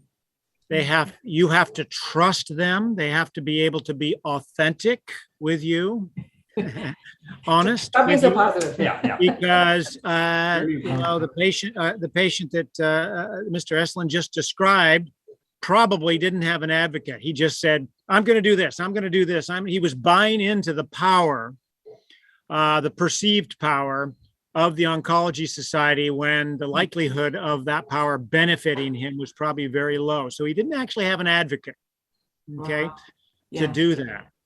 And so finding an advocate, if you don't have one, and then helping them to understand what their role is in that, to know you and to represent you and to advocate literally for you against a very powerful force, which is the cancer industry. And the cancer industry is not doing this to harm you. They're doing it to help you, right? But, they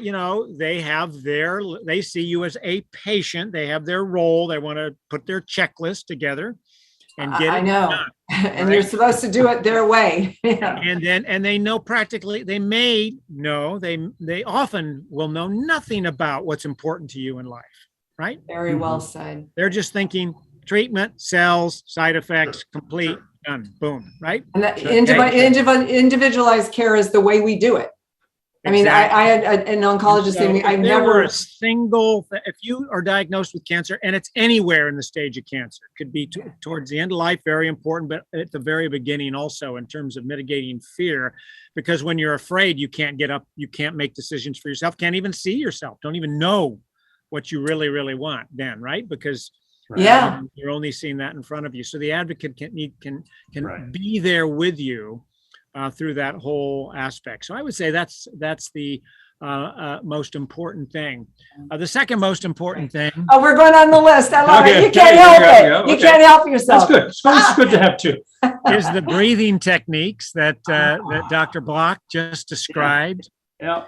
Because it's your fundamental go-to. It's the bridge between the inner and the outer life, right? It's the unconscious processes that we can actually consciously control, okay? So it is a fundamental behavior that can help you sort of learn how to step back, know yourself better, know your environment better, and make wiser and deeper decisions that are important for you. So I would say that's the second thing. And then the third thing, always got to come in threes, right? I love it. The third thing is sleep. Yeah. I would say sleep is the third thing. I know Dr. Block would say it's food. I'd say without the mindfulness and the breath and the sleep component, you actually can't do the behavioral changes in the food. That's the fourth thing. Do you two want to fight it out right here? You guys can take this offline. That's the fourth thing. Okay. So it would be the food. Absolutely. Okay. Wow. This is okay. I feel so validated. I think we all feel so validated. And, it's that mind body. I'm just thinking swimming. I'm going to swim an extra 5 laps. I'm going to pay extra swimming attention. Combines breathing, right? It combines meditation. Yeah. Okay. I mean, the food doesn't get the food in there, but anyway. I'm going to do an extra long meditation for you, Dr. Jonas, today. And Dr. Block, I'm going to read one of your I keep reading your book, and I'm going to read a chapter tomorrow because I just love you guys. To piggyback off of Wayne and Michael, I actually suggest my wife's work, which is I think, third or fourth chapter in Life Over Cancer on the A team. Okay, I'll read that one. I remember, I remember the 18th. One of your doctors. It may include an integrative physician on the team, but the team is really your team. Very much with both, Wayne and Michael are talking about in terms of this immediate other that you completely trust, but you also allow the space to communicate what they're really hearing and what they're seeing, how you're experiencing things, because it's rather profound. And, I had a patient just yesterday, it's just so germane to this discussion, who said to me, I've been treating him for quite a while with a non-small cell lung with brain metastases. He just very recently got essentially clean scans and is just, totally thrilled, as you can well imagine. He said that if you'd have asked me a year before I got diagnosed with metastatic cancer, what and how I would have been at the time of the diagnosis, it would have been dramatically different than how I actually was. He said, profoundly, over the several months after the diagnosis, my appreciation for every moment of my life changed so significantly and was so, core to who he has become in just a short few years. So I'm not so sure that we really know until we're there how we're going to respond and how we're going to react. And I do think that putting these teams together, and they usually are only a few people. It's not that you need a team of multitudes, right? But that is really quite profound and quite important in terms of being able to get through this process effectively and successfully. You all make me think that cancer is doable. And thank you. You're all so incredible. Yeah, cancer and pain. Well, yeah. Thank you, Michael, Eselun. My goodness, you're one of my heroes. And thank you, Dr. Wayne Jonas. You're one of my heroes. And Dr. Block, thank you so much. You guys, we could talk forever, but I mean, we really could. And just thank you so much. Oh, thank you. We love you so much.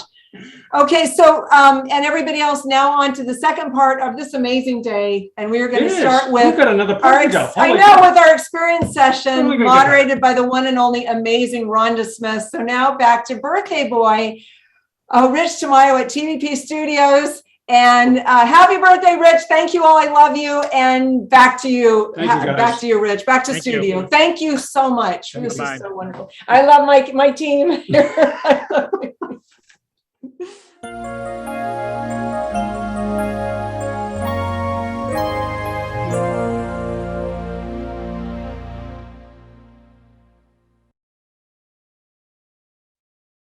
Hello, my name is Rhonda Smith, and welcome to the ups and downs of the pain cancer experience.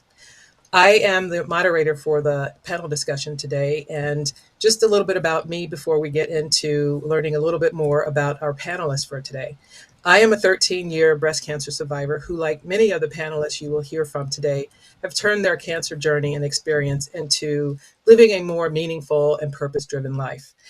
My life before cancer was very busy. I was a consultant, traveling all the time, and in 2008 was diagnosed with breast cancer and also dealt with, on the other side of that, the downturn in the economy. And while it may not have been the greatest experience for my cancer diagnosis and having to deal with a recession, being self-employed, it really created an opportunity for me to think differently about my life and my priorities, how I should be living my life, and what really was important to me. So instead of work being my most important driving force, my health and wellness was the most important thing. And so I knew going forward that I wanted to live my life in a way that was driven by my passion and purpose. And I spent time figuring out what that was going to be. And what that led me to was really focusing on helping women understand how to recover from breast cancer treatment, restore their lives back to normal, and live their lives well beyond breast cancer in a holistic and healthy, purpose-driven way. And so fast forward that to now, the work that I do still does relate to breast cancer, but more so importantly, I do work every day to prevent people of color and people who live in underserved communities from dying from diseases they shouldn't be dying from unnecessarily so. So basically, working to advance health equity for people in California who live in those circumstances. And so now today, I am leading an organization that focuses on advancing health equity for Black Californians. Now, while I don't have my own personal experience with chronic pain that results directly from my breast cancer diagnosis, I do know what chronic pain feels like. And I so appreciate what each of the individuals on the panel today go through on a daily basis just to try to have some sense of normalcy, despite the disruption that their chronic pain has caused in their lives. And so before I begin to introduce the panelists, I would like to thank the Grace Foundation for the opportunity to be here today to participate in the conference and facilitate an important discussion. And so now getting into what you're here for today, the ups and downs of the pain cancer experience. The panel features 4 individuals who will discuss their real life challenges of their pain and cancer experience, share some tips and advice on how to obtain the best care and outcomes, and then also some of the gifts that they have gathered along the way in their cancer journey. So let's begin with Donna Pinto. Donna is an avid researcher, a blogger, a certified nutritionist, health coach, and advocate for informed decision-making and proactive wellness practices. She's been dealing with her chronic pain condition for about 11 years, and that has stemmed from her DCIS diagnosis, also known as stage 0 breast cancer. Donna has turned that experience into amazing work and advocacy and has founded Give Wellness as her way of sort of paying her gratitude and learnings and wellness experience for going forward. Donna is also a patient advocate on 2 major research projects across the US and internationally as well that have the goal of understanding DCIS better and preventing unnecessary overtreatment of women diagnosed with stage 0 cancer and DCIS. She has a blog called DCIS 411, and through her blog DCIS 411, Donna has inspired many women worldwide to find peace and wellness following their diagnosis of DCIS. Next is Karen Smith, no relation. Not that I'm aware of. She was the director of public relations for St. Francis Xavier University in Nova Scotia. She has been dealing with her chronic pain condition for about 38 years, which has stemmed from unsuccessful back surgeries and dealing with spinal stenosis and nerve root entrapment. Karen has become a member of the Canadian Pain Society and IASP. She was the first of 2 patients appointed to the Canadian Pain Society Scientific Committee. She is also part of a mentoring program for students in the healthcare professions at Dalhousie University, and she makes public presentations focusing on stigma and social consequences of pain. Next is Henry Contreras. He is an attorney licensed by the state of California who spent his professional career in public service. Henry has served as a staff attorney for the California State Legislature and senior staff positions in the California State Assembly and House of Representatives. He has been dealing with pain for about 18 years that stems from colon cancer. His advocacy work has been focused on helping to organize and promote policy and budget issues affecting seniors and people with disabilities at all levels of government, and also focuses on issues relating to healthcare and health and human services. And last but certainly not least is Tom Norris. He, for 23 years, has been in management in the United States Air Force. He has been a longtime member of the American Chronic Pain Association, otherwise known as ACPA, and where he has facilitated support groups and also has been head of the ACPA Members Advisory Committee. He has been an administrative assistant at the Christ the King Catholic Church and has dealt with chronic pain for about 37 years, which has come from testicular cancer and the pain of radiation treatment that has caused leg, hip, groin, and back pain from bone tissue and muscle damage from the radiation treatment. He, like many of the others on the panel today, has turned his experience into advocacy and has led many support groups for the last 20 years for ACPA, and also sponsors the development of peer-led support groups and circulates information about chronic pain to doctors and the public in general. So without further ado, I'd like to turn it over to the panelists for them to give a bit of information about their own perspectives and experience in their cancer pain journey. So I'd like to start with Karen. So Karen, tell us a little bit about you and what you'd like to share about your perspective in the cancer pain experience. well, first of all, I was diagnosed with chronic pain over 38 years ago. And little did I know, when I disobeyed my mother, I snuck out of the house and went tobogganing and went down the biggest hill. My toboggan flipped over, but I broke a vertebrae in my back. And over the years, I had a bony overgrowth, and it caught the S1 nerve, the sciatic nerve in my leg. And I was diagnosed with breast cancer in 2017, and I had a lumpectomy and removal of some lymph nodes, and I didn't do chemotherapy. It was offered, but I was worried about the nerves in my spine being damaged. However, I did have radiation, and unfortunately, when you have one chronic pain condition, you can be predisposed to get another, and the radiation can cause neuropathic pain. And 4 months after my last treatment, I developed neuropathic pain in my chest wall.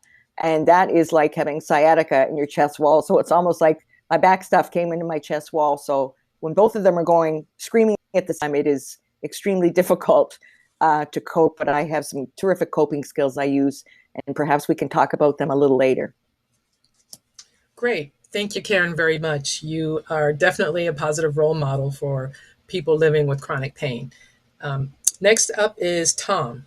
Tom, can you take a couple of minutes and share your perspective on your pain cancer journey? Yes. Thank you for the opportunity to participate in this panel.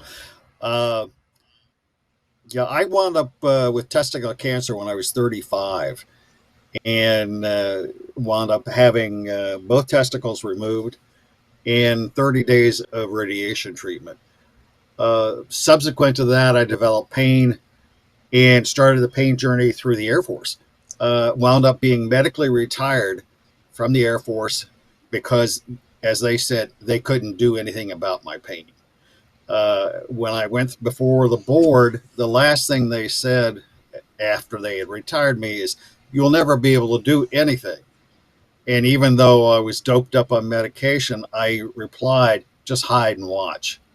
And really, that's been the mantra for me this entire time, which is 32 years ago, as a matter of fact.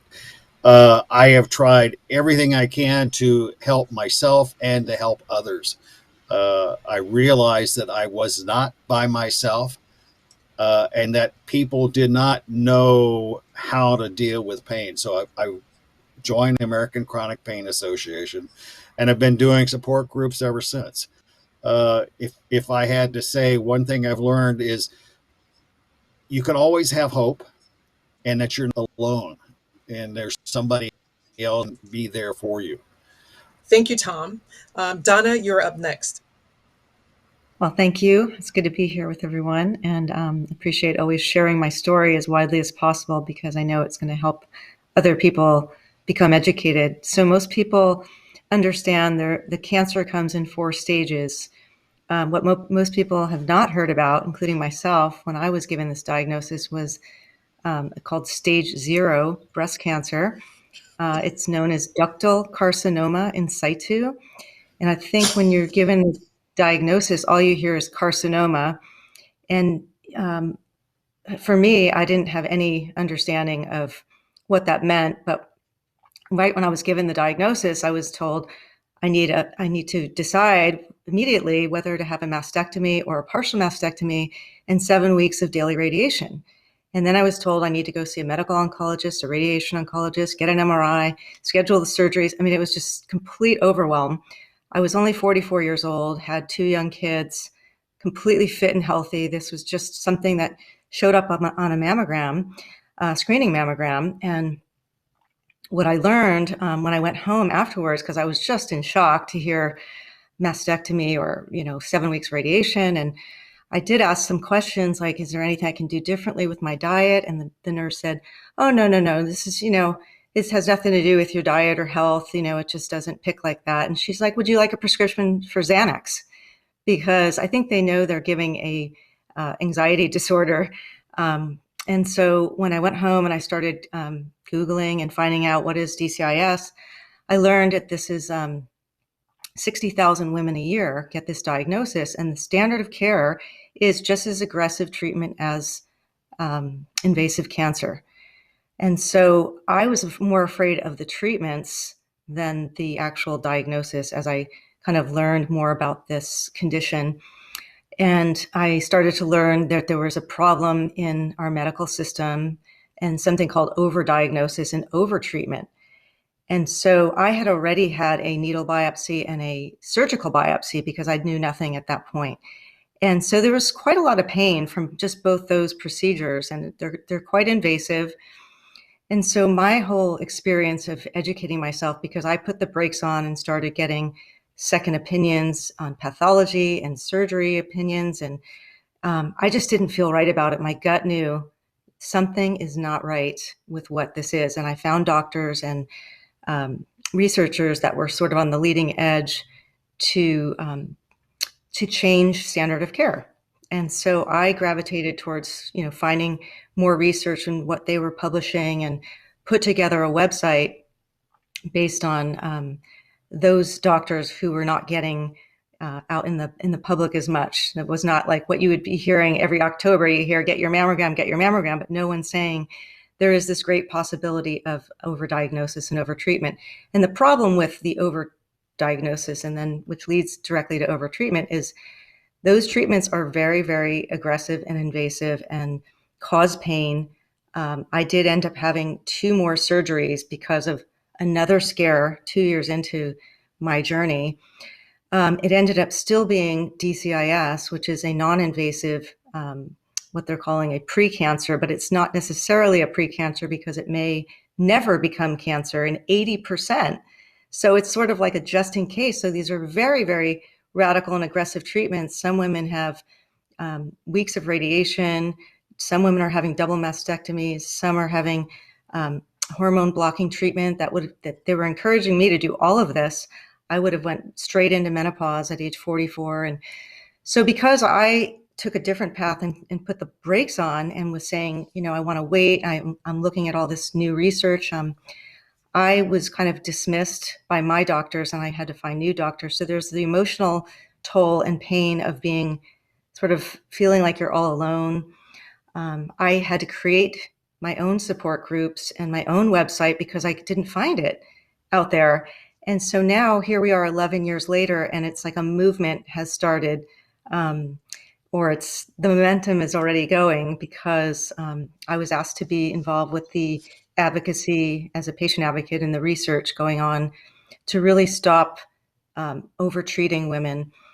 The pain from my surgeries, I had 3 incisions on one sensitive area of the body, is right by the areola, the nipple of the breast, and so that really affected my sensitivity. I had about 5 inches or 5 centimeters, which is 2.5 inches taken out of my breast. And so now the research is showing that those surgeries may have not have been necessary. And even the biopsy and the mammogram at age 40, they're now, pushing it to start at 50 because of this problem that is not really known. One of my main concerns is that we do need safer, more accurate imaging and education for women, so that the right treatment and the right cancers will be found and treated early, and the ones that don't need to be found and treated, and women will not be scared. And there's a financial toxicity. There's so many factors. It affects everybody in the family, my husband, my kids, sisters, my mom. Everybody's living sort of in fear. And that's just a huge, huge devastation in someone's life. And if it isn't necessary, then it's kind of a double whammy. So I'm, happy today that I'm leading this way, and really I became a certified nutritionist because I studied the effects of nutrients and risk reduction of all cancers and all illness just through holistic lifestyle, diet, and stress reduction, sleep, all these factors that nobody's really talking about in the medical community. So that's kind of my goal, is to advance and bring these 2 camps together, the conventional medical world, which is necessary for some, and then the integrative, holistic side of things, which is necessary for everyone, because it's just, that's health. Thanks. Yes, thank you for that. And you're right, every woman's diagnosis is different, but I think the most important thing that you mentioned is that while there's no surefire way to prevent cancer, any type of cancer, whether it's breast or other, from happening, what we can do is focus on those risk factors that we can control, like our lifestyle, what we eat, and other things that we can't control, genetics and things of that nature. But there are some risk factors that we can control, and it's important that we focus on those that we can to minimize our risk. So thank you for bringing that more attention to that. And so certainly last but not least, Henry, tell us a bit about your story. Good morning. Thank you for allowing me to participate. My pain cancer story is mostly about how silos in the healthcare delivery system can negatively affect both. Because in 2009, I was in the 7th year of pain disability. It resulted from a workplace-related accident, and it went on for 18 years. The problem was that because it occurred at work, I was forced to go through the workers' comp system, which at the time had been generating a lot of publicity in the legislature and amongst the public that there was rampant fraud in the workers' comp system and that reforms were necessary. I spent a number of years in the legislature opposing those efforts to cut benefits and otherwise deny access to people in pain. So even though the workers' comp system had been set up as a way to be a gatekeeper to increase costs, those reforms actually gave them the key to lock the door, which they proceeded to do. So, finally diagnosed with colon cancer, I had a lot of concerns because I've been going through the workers' comp system, not receiving very good care. It's a very adversarial process. So even my workers' comp doctor, had doubts about how much pain I had and how it's impacting my life. And so I went through a long process of failed first therapy, where I was given ineffective medications that only made my condition worse. Finally, he prescribed OxyContin. And I was concerned about that because I had been working on healthcare issues for a number of years, and rumors starting about possible addiction to opioids.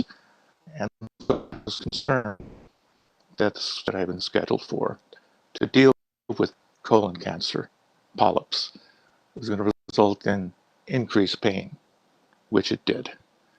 I ended up losing a good portion of my colon, although I'm happy to report that I've been cancer-free ever since.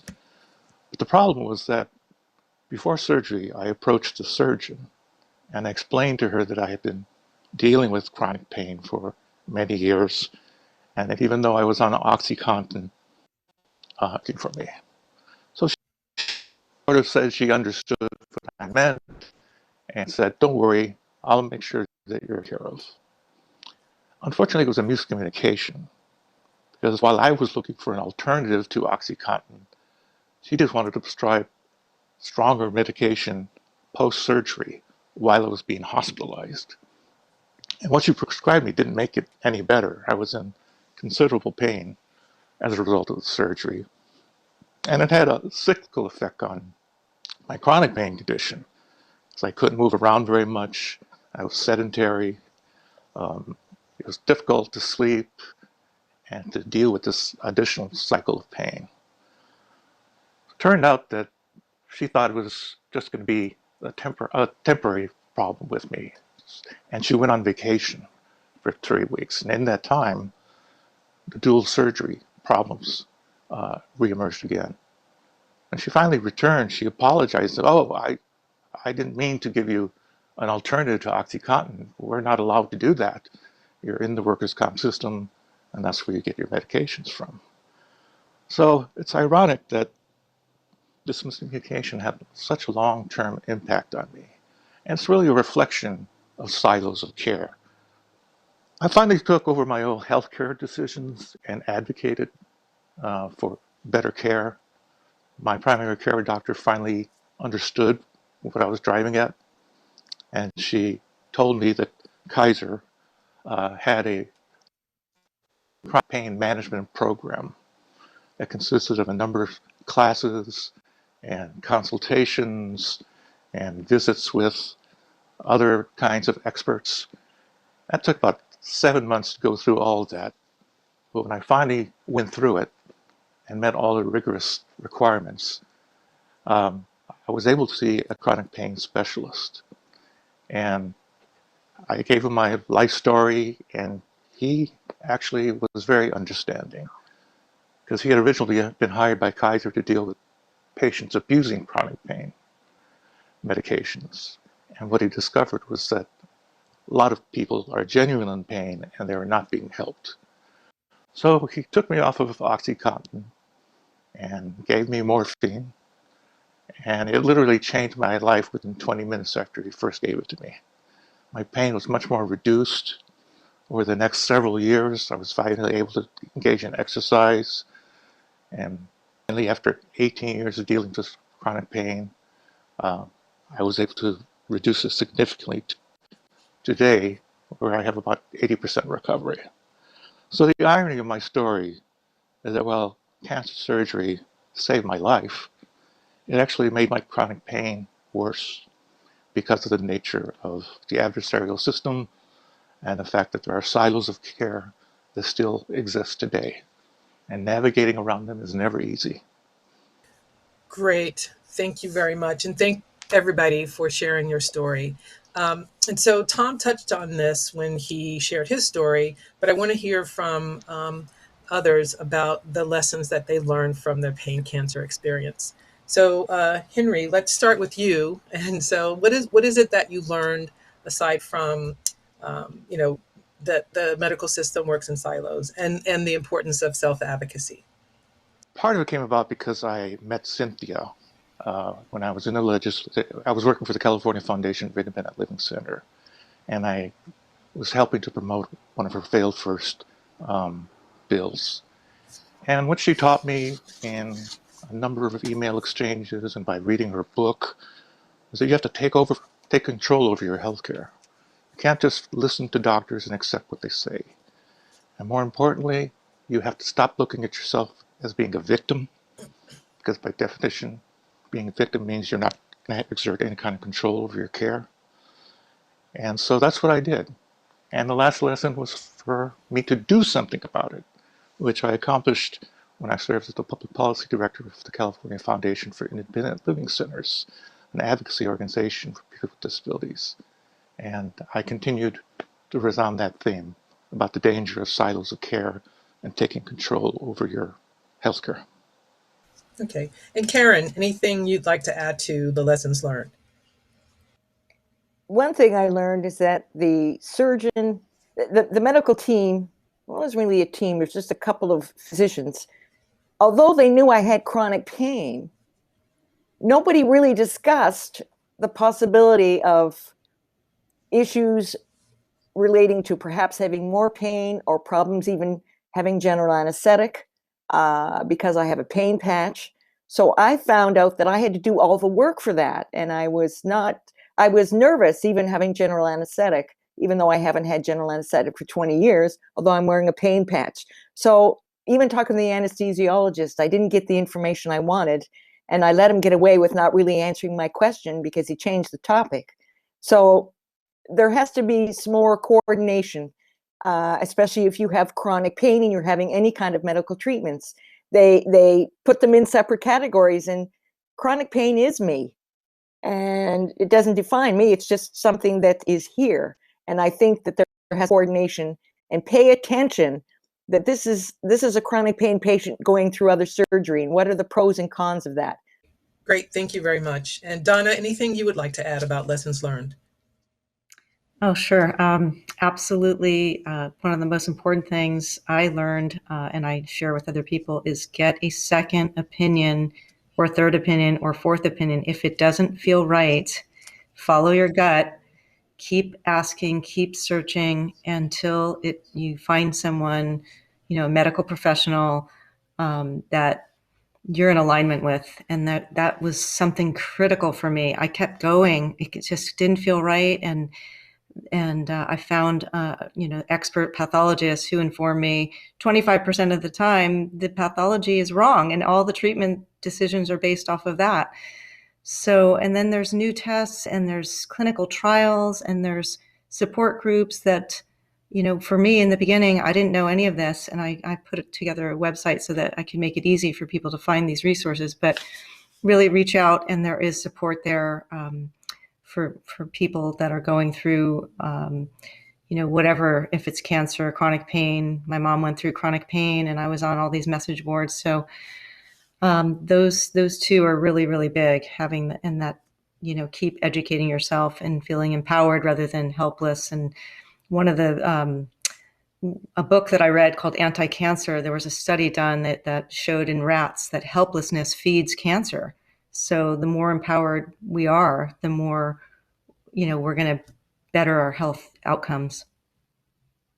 Yeah, so two key things that you said just now. One is, it's important for us to be at the center of decision making for our own care, no matter what the diagnosis is. That's an important part that we play in our healthcare and managing that process. And then the second thing is the whole concept of mind over matter, right? The mind is a powerful thing. And there's the scientific term is psychoneuroimmunology. And basically that means that, if you have more of a positive outlook on your situation, that can definitely impact you physically, mentally, emotionally, and even spiritually. But it definitely can, there is that connection between the mind and the physiological aspects of your well-being. So thank you for bringing that up. And so I think some of you touched upon this when you shared your story, but if you can dig a little bit deeper and talk about some of the greatest challenges that you may have faced during your whole experience and cancer journey, especially in the context of the pain associated with that. So Tom, can you share a little bit about that with us? Yes, thank you. I guess the biggest challenge initially was getting someone to believe that I had pain. The entire time I was in the Air Force, which is where the pain started, nobody believed that there was such a thing as chronic pain. Now things have changed since then, but the thing where people did not believe me or did not know that there was a way to handle chronic pain left me totally alone. And I think as an addendum to that, and that has continued, it was finding the help that I needed to deal with the psychological effects of chronic pain. I mean, in my case, to put it bluntly, I was emasculated, and never until I went and found a therapist on my own was that addressed. And the self-concept in realizing that you have value, even though you have pain and you've been through the cancer, is a big challenge for everybody. Yeah, thank you very much. You're right. I think looking at the whole person and instead of just one aspect of the person definitely is an important factor when we talk about not just the disease, but also in recovery and in our complete wellness. So thank you for bringing that up. So I'd like to move on to another question, and curious to know whether or not the bigger challenge for each of you was your pain or your cancer. If it's possible to trade one for the other, or to say one was more of a challenge than the other. So Karen, how about you? I would say my chronic pain, worst of the two. And with my cancer diagnosis, because I was familiar with all the jargon and all the procedures with breast cancer, because there's so much cancer and with my own mother and my mother's family. But the last 30 some years has been way more difficult for me for a number of reasons: loss of income, loss of job, than the cancer pain. Even though the cancer pain is horrible, but it was particularly hard with the chronic pain condition. That is. I hope I can still say this, much worse than the cancer pain. We'll see what happens with the cancer pain a little later on.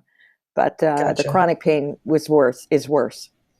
Okay, thank you. Henry, what about you? Definitely chronic pain. because if I had not had a chronic pain disability at the time of the surgery, even though it was a major surgery, I think I would have recovered a lot more quickly. As I mentioned before, it just created this cycle of surgical pain impacting my more general pain. And so that was definitely the more difficult thing to overcome. I was lucky in the sense I didn't have to go through chemo or radiation, so at least there was a finite end to my cancer treatment after I tested negative with further colonoscopies. So definitely chronic pain. Great. And then Donna, how about you?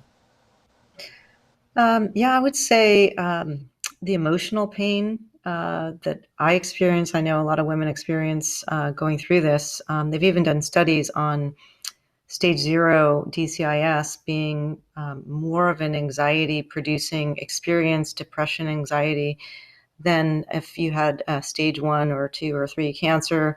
And you go get your treatment and it's kind of over with. With DCIS, there's so much uncertainty, and I think we tend to have a hard time with uncertainty. We want more definitive, like this is what the treatment is and this is what your outcome's going to be. And so the uncertainty is hard for a lot of people. It took me about 2 years to really be able to get over the fear that I was going to die when I didn't even have a condition that had a it had like a 99% survival, but that fear was very, very real and very strong. And I learned how to get over that through my own means and educating myself. And that's why I want to help other women understand this and their families, because it's devastating. And then when they dole out the anxiety drugs, those are highly addicting, and that can cause a cascade of problems in itself. Definitely. So thank you. And then Tom, what was your bigger challenge, the pain or the cancer? I would have to say my pain. Now, as a caveat to that, I am now dealing with bladder cancer and the problems associated with that. But all the way along, cancer was something that people could say, okay, well, I can fix that. Where it came down to the chronic pain, no one knew how to deal with it. So yes, to reiterate, I agree with everybody that the pain was the bigger issue. Great. And so you talked about some of the lessons learned, but I'm really curious to know what the best tips you have for getting quality care under the circumstances, especially since chronic pain seems to be more of a challenge and maybe even more of a mystery to deal with than cancer itself. So what are the best tips you have for getting the quality care and also navigating through the system of care? So Tom, let's start with you. We'll work backwards and start with you. Okay. Yeah, the first thing that I would suggest to anybody with chronic pain is you've got to be educated. You've got to know what your situation is. You've got to know your symptoms and learn as much as you can about your condition. And then the big thing afterwards is learning how to communicate with your doctor. And then making sure the doctor listens to you. I am a proponent for writing down questions for the doctor before I go into a session, and making sure that the technicians have the copy of the questions. It's with the guide of what to talk about, you have a better chance of getting an answer. And then Donna, what would you give as a best tip for getting quality care and helping to navigate through the system? Yeah, I would reiterate ditto what Tom just said. Writing down questions, talking with people like myself or anyone else that's in the advocacy world to ask what questions maybe that they're not thinking about. The other thing I often did myself, and I recommend, is to ask your doctor if you can record this session, because it can be so overwhelming with all the new jargon and terminology, and you miss things. And I find that, or if you take notes or record it, it really, really helps. I have a lot of recordings of doctors I go back to, and I just think, wow, I didn't even realize what I learned later on. So most doctors will agree to that. I only had one oncologist who said no in the very beginning. And it is so helpful. And when I went to UCSF, they actually give a PhD student part of their decision support, shared decision making program, they have a PhD student with you. They have questions beforehand. They take notes for you. They record it. I was like, wow, this is like a model program. So that's one big thing I would say.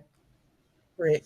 So I'm sure, like myself, all of you, maybe, once a year when it's time for our annual checkup or screening, that you have some anxiety when it comes to whether it's going for a mammogram or some other screening or diagnostic test. So for Karen and Henry, do you have any best tips or recommendations, suggestions for how to deal with that anxiety and how to mitigate that? The only anxiety I really have in my checkups is I have a really hard time having a mammography when I have neuropathic pain in the breast. And I always say to the tech, get me a bottle of scotch. And she never knows what no, I'm not a drinker, but it's just something to say. And just because that's horrible for me. And so, I have to do it every year and I have the MRI. And so my head's already waiting for the procedure, and the pain's terrible and they feel bad. And so that's the anxious part. And that is so bad for like weeks after. I don't really think about, I'm really glad when I get a good report. I have the last couple of years, but that's not really important to me at the time. It's hard to explain. Henry, you wanted to add something there? Actually, for me, anxiety with respect to testing hasn't been an issue for a while. It was after I had my surgery and I went for annual colon cancer testing. But the feedback I got was that there was no reoccurrence. I was clear. And so the last test I had was 5 years ago.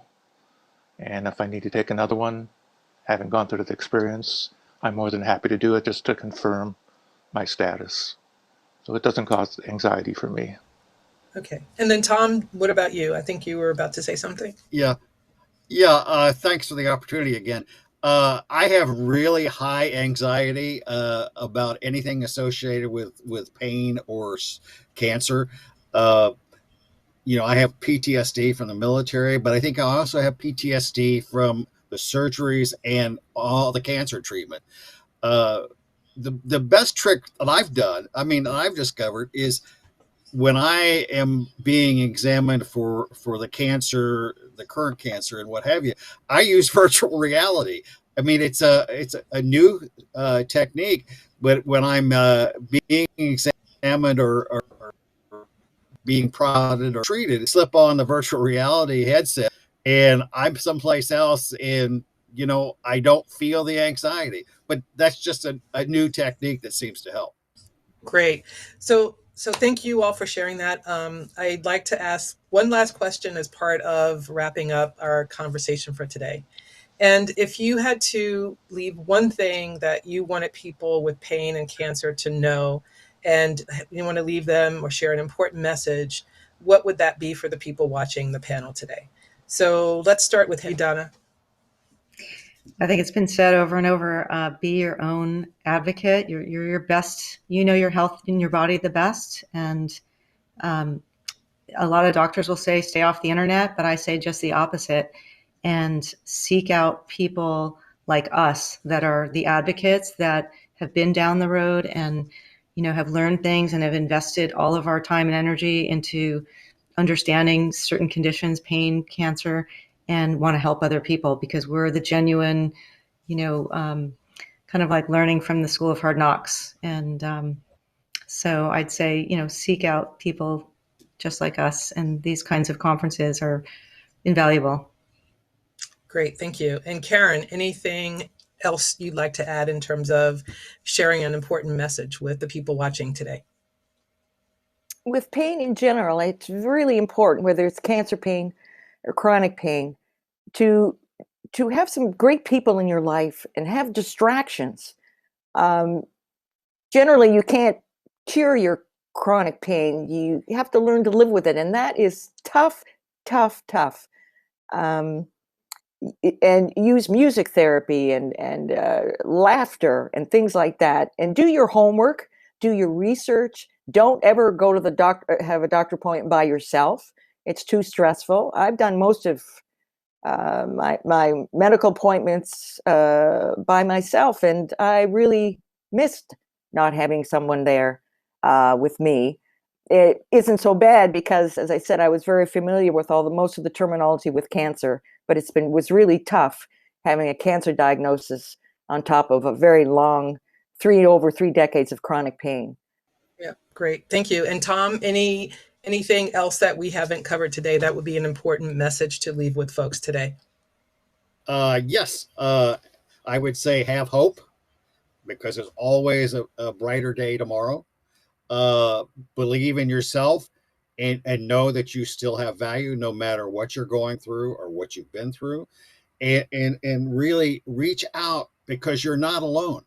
There are people who are walking the same path. They may not be exactly the same path, but there are people who have been there, and just realize you're not alone. Great. Okay, so I would like to say thank you so much for being so open with sharing your personal stories today. I am in awe of your strength and your courage and your perseverance and making it through both your pain and your cancer journey. And just, in terms of some of the common themes I'd heard today that will be important to leave with folks listening, is one, to be self-educated.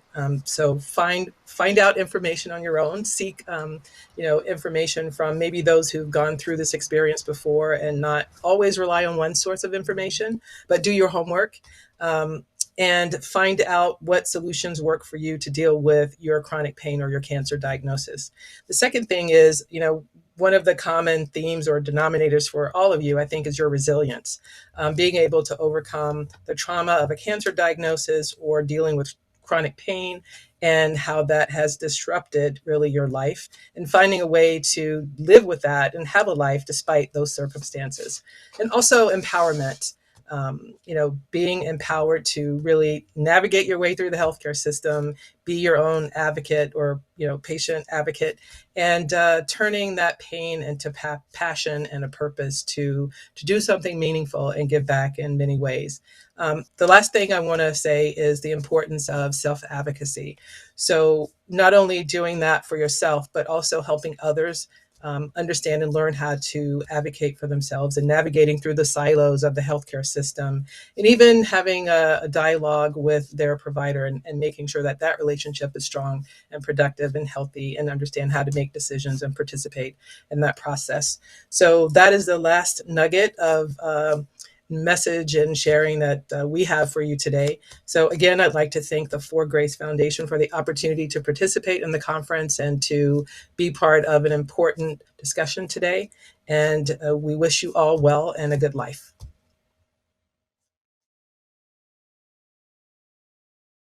This is Jupiter. Her previous family named her Jupiter.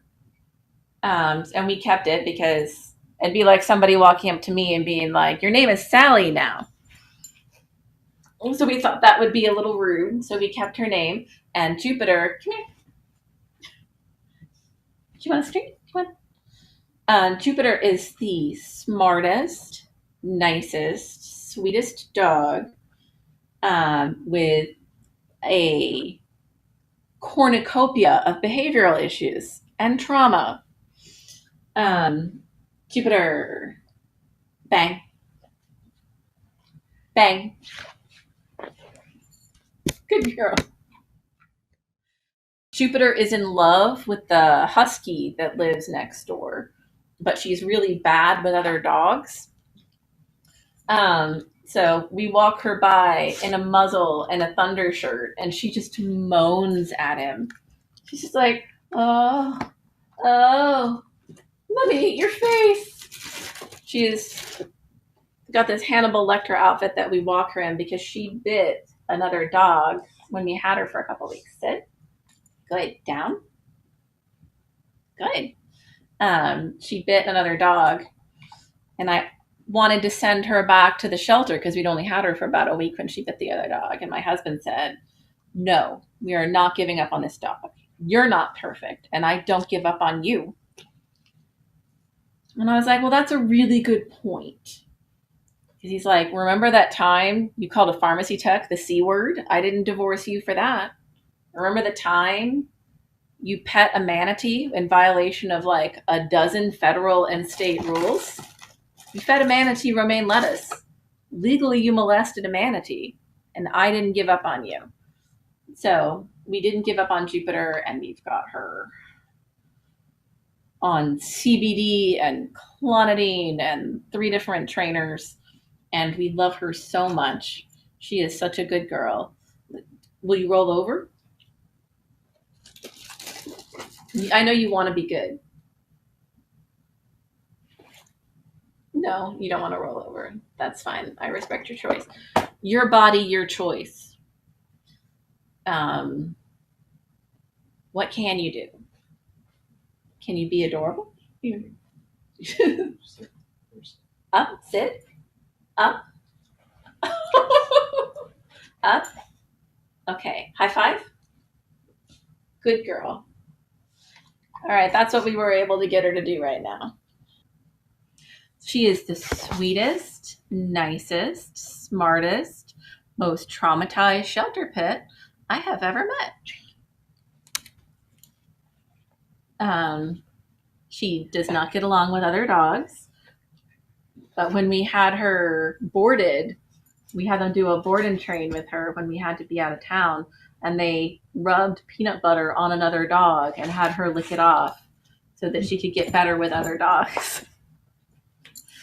And they say it worked, and they say she made a couple friends until they tried to hump her, and then she was completely not having it. So,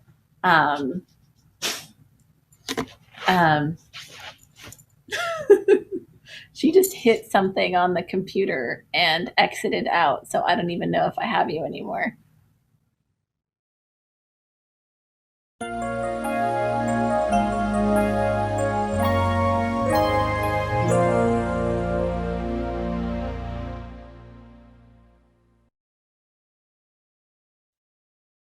Hi, I am Melissa Cady, the Challenge Doctor, and I'm a board-certified anesthesiologist and a board-certified fellowship-trained pain medicine physician. And I've been asked to discuss a topic called the challenge to move. And I feel very honored to be part of this Woman in Pain online conference. And thank you to Cynthia so much and the whole team who has been supportive throughout all of this and this opportunity to share some things in perspective with you from not only my training, but also dealing with pain myself and just being really passionate about the topic. So, of course, this is all about moving. So the moving parts to this presentation involve the evolving pain science, diagnosis-centric challenges, I'll describe that a little bit when we get to that, and how to reframe pain based on the diagnosis-centric challenges and the evolving pain science, and of course, how to keep moving on with more joy. So evolving pain science, let me just say that we are all humans trying to understand this experience, very complex experience called pain. And as humans, we've tried to define that. In 1979, we had the International Association for the Study of Pain that tried to put this into words. And the definition actually has evolved as well. So in 2020, last year, they discussed how, I guess, a little bit more detail when it came to revising that definition and how it's not just about what we call nociception or sensations. And it's really about the whole person. And there's a lot of busyness on this slide, but I just wanted to emphasize that there has really been a lot of effort to try to understand this whole pain experience because it's so complex. And so when you look at the new definition of pain, I've highlighted or put in bold these important aspects to the definition. And we all know that it's unpleasant. It's kind of by nature, when we think of pain, it is unpleasant.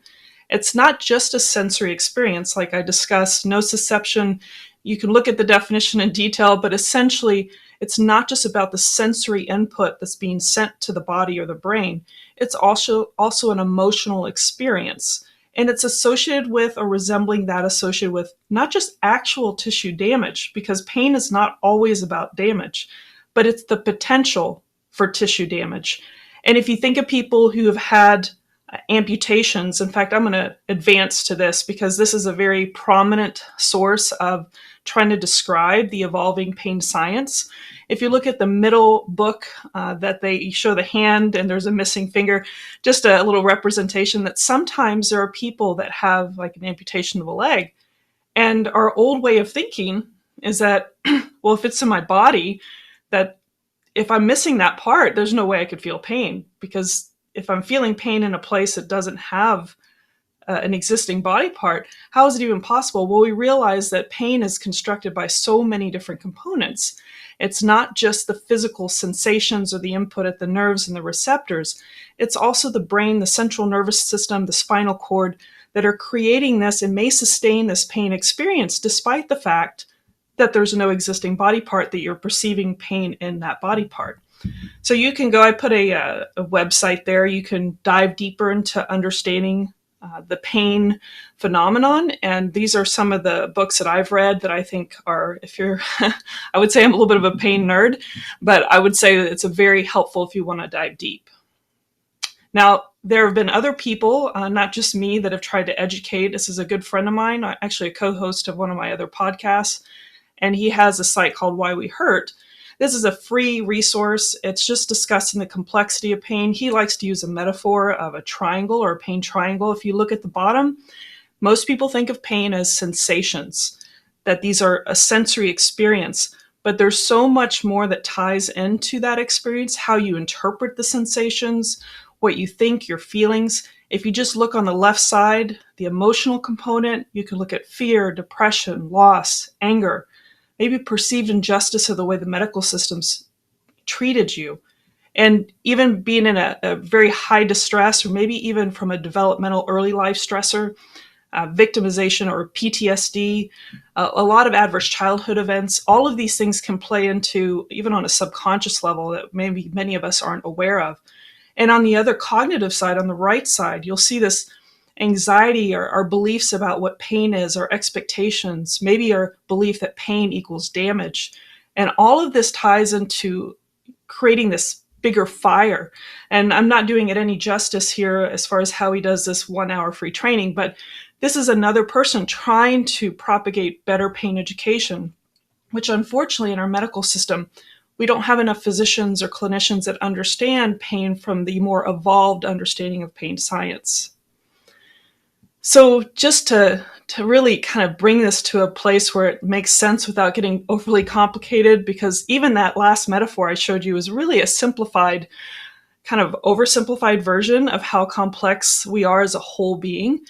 But the nervous system is meant to protect us. So you can see a little play on words there. It's paying attention. So it's more, the sensitivity is heightened.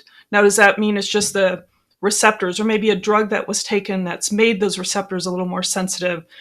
Or maybe it's, the thoughts or the state of your mind that you're in at that time when you're experiencing those sensory experiences. All of those are always active. Some may be more dominant, but ultimately, if you have an increased vigilance, an increased sensitivity, you're sensing danger or threat, your nervous system is out to protect you. Whether you're thinking anxiety, stress, or pain, these are all forms of protection. And I think it's a valuable way to look at how our bodies are intended to protect us, and that the nervous system is really our best friend, but sometimes is too protective. So one thing I think is really important to understand is what's called fear avoidance.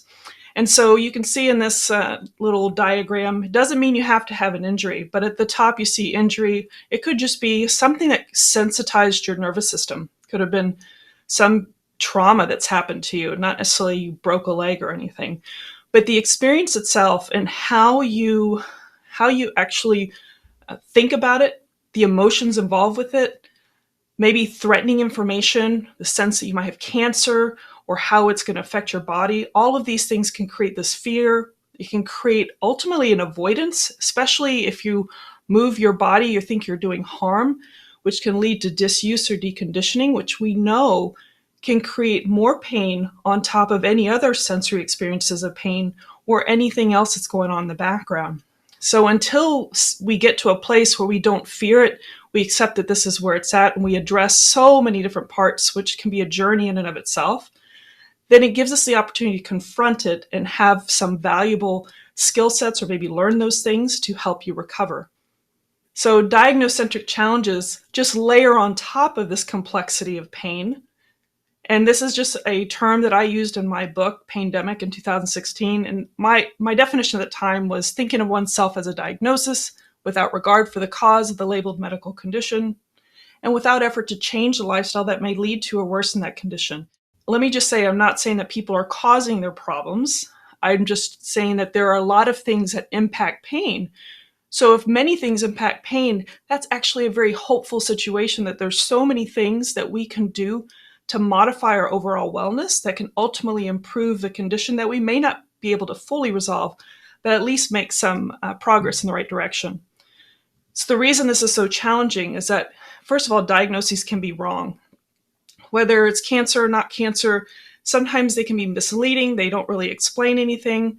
They can lead to inappropriate or risky treatment, which those treatments in and of itself can lead to further pain. It can elicit fear, hopelessness, helplessness, distrust of the system.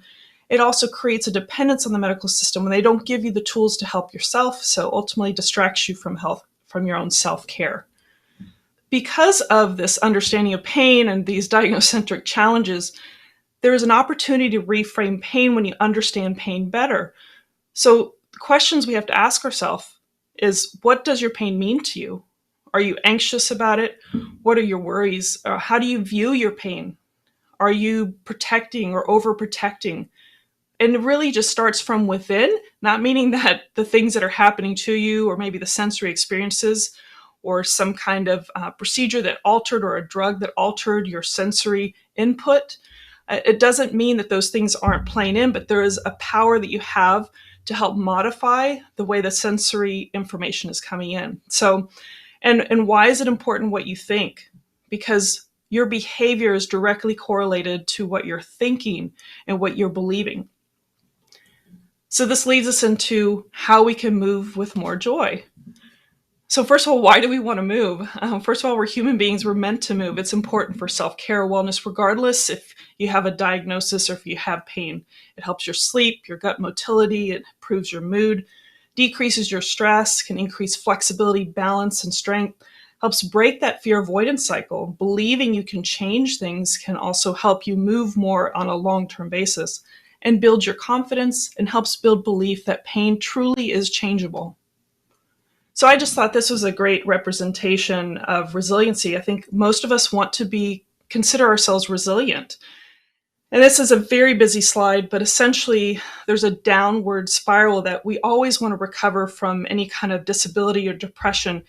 That's just kind of the survival. We need to get to the point where we can get out of this rut, so to speak, the fear, the catastrophizing, where we perseverate over the same thing and have the same unhelpful thoughts, or anger, overly protective or avoiding.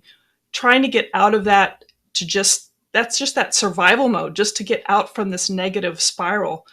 What we ultimately want is to be able to have what's called sustainability, or a resilience, so that our wellness, our values, all of them are in alignment in a positive direction.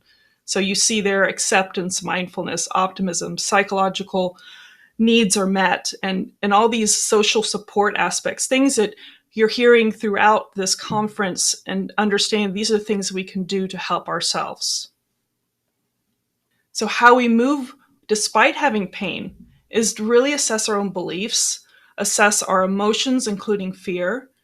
We need to create goals that are in alignment with our values. We need to start from a safe place. Remember, everything about pain is about protection. The question of what is it within you, in your environment, your situation, your condition, what is it about those things that make you not feel safe? What can you do to help yourself feel more safe?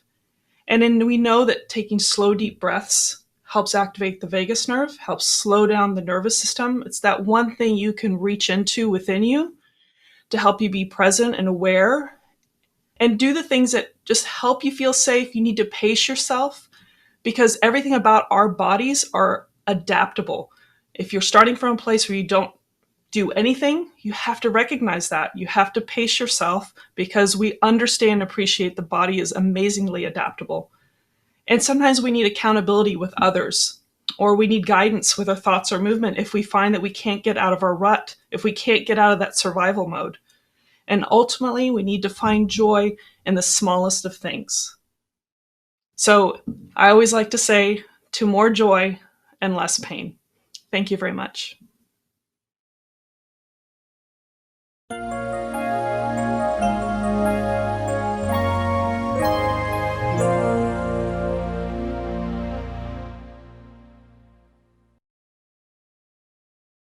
Hi, I'm Pat Wetzel, and I'm here today to talk to you a little bit about the opportunity in change. Have you ever hit a bump in the road? I certainly have. In 2009, I was diagnosed with a rare and supposedly incurable lymphoma. Over the next 5 years, I went through 3 rounds of chemo, radiation, and surgery. I became intensely interested in what creates anti-cancer health. I started a website, the Anti-Cancer Club, and the website was informational. It was never meant to monetize. But in parallel, I designed a technology platform that modeled and rewarded human compassion and connection, particularly through long-term illness. I went down to Silicon Valley to see if I might round up some money for this, and I got some interest, but they needed a beta platform. So I hired a technology group to put my ideas into code. We signed contracts, I gave them all the information, and I waited. And I waited. I called and I emailed. No response. My lawyers tracked things down and found that they had taken all my intellectual property, registered it with the U.S. Patent Office as their own, and now refused to talk to me. I was told that my only recourse was to sue them, which would take at least 3 years of my life, cost in increments of $500,000, and there's no guaranteed outcome. Intellectual property theft is rampant. I was beside myself. At this point, my hair was falling out, not from chemo, but from stress, and I was vomiting blood. So I went to see my oncologist, who readily came up with $200,000 worth of tests, and he said, I can find something wrong with you. And I left that office, and I just thought, no, I've had it. I can't deal with this anymore. I put my house up for sale. I put everything in storage, and I decided to hit the road. It was time for a road trip. And I started a blog, Cancer Road Trip. I didn't know where I would go. I didn't know what I would do. I just knew that I needed a serious reset. So I traveled. I walked beaches. I climbed easy mountains. I picked up a camera along the way, an inexpensive Nikon, and I found I got really hooked on photography. I upgraded my equipment. And everywhere I went, my camera went with me. I went to Europe, to South America, throughout North America. And I became more and more interested in the photography aspect of this. I won some awards for both writing and photography. I had a picture in a magazine. And then I had an offer to go to Africa. I'd met Christy Odom, who's a Nikon ambassador. She's one of the preeminent photographers in the world. She has worked in the Smithsonian, and she asked me if I'd like to go to Africa with her, along with 2 other professional photographers. Of course, I said yes. It was such a change of pace, different cultures, some very large animals, and the picture on the left is not using a telephoto lens. Some tall creatures, some curious creatures, some very peaceful creatures, at least while they were sleeping. And along the way, it occurred to me, if I could have a road trip to heal, why couldn't others? So I put together a project where every quarter we would give 7 people an amazing bucket list trip somewhere in the world. The first trip was set for Tanzania. Think about safari, Kilimanjaro, Zanzibar. The idea was, in a documentary fashion, to capture people's stories against these amazing backdrops all around the world. And to do this every quarter so the cancer community could rally, look forward to the next trip, and say, oh, I would love to go to Machu Picchu. I think I'll apply. So everything was ready to roll. I was excited. And then COVID hit. Think back to those early days of COVID. Fear, uncertainty, but worst of all, no travel. I had no idea what I would do. Depression set in. We are talking potato chips under the covers in a room with drawn blinds depression. 3 weeks and 10 pounds later, I emerged and realized this was not getting me anywhere. I had to do something. So I looked at what I did have. I had a social media following, Perhaps I could do something with that, and what I needed to do was provide them with information to stay connected, but I couldn't travel. Maybe I could start a podcast. I'd wanted to do a podcast for a while. I thought it would be something kind of NPR-esque as we traveled the world, talking to different people, providing cultural context for our travels. But then I got to thinking, what really interests me? What can the topic of this podcast be? Because while we can travel the world virtually thanks to technology, what would we talk about? And I realized as I look back, what really interested me was how people navigate life-changing events and tough times. So I started a podcast, Bump in the Road. I had no idea what I was doing. I had to research equipment, recording platforms, distribution, marketing, editing. It was more of an endeavor than I thought, and I committed to a once a week publishing schedule. Who would come on the show? I wasn't even sure. Would anybody come on the show? I called Liz O'Riordan, one of the most inspiring people I know. She's a breast cancer surgeon in the UK. She's taken care of tens of thousands of people with breast cancer.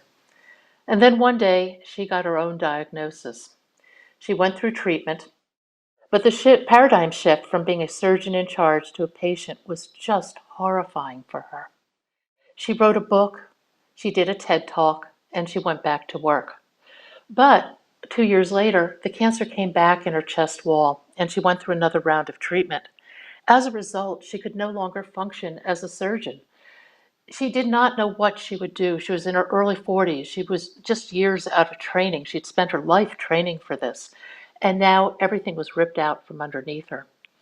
But in writing a book, she found that her book and her story opened the door to speaking engagements.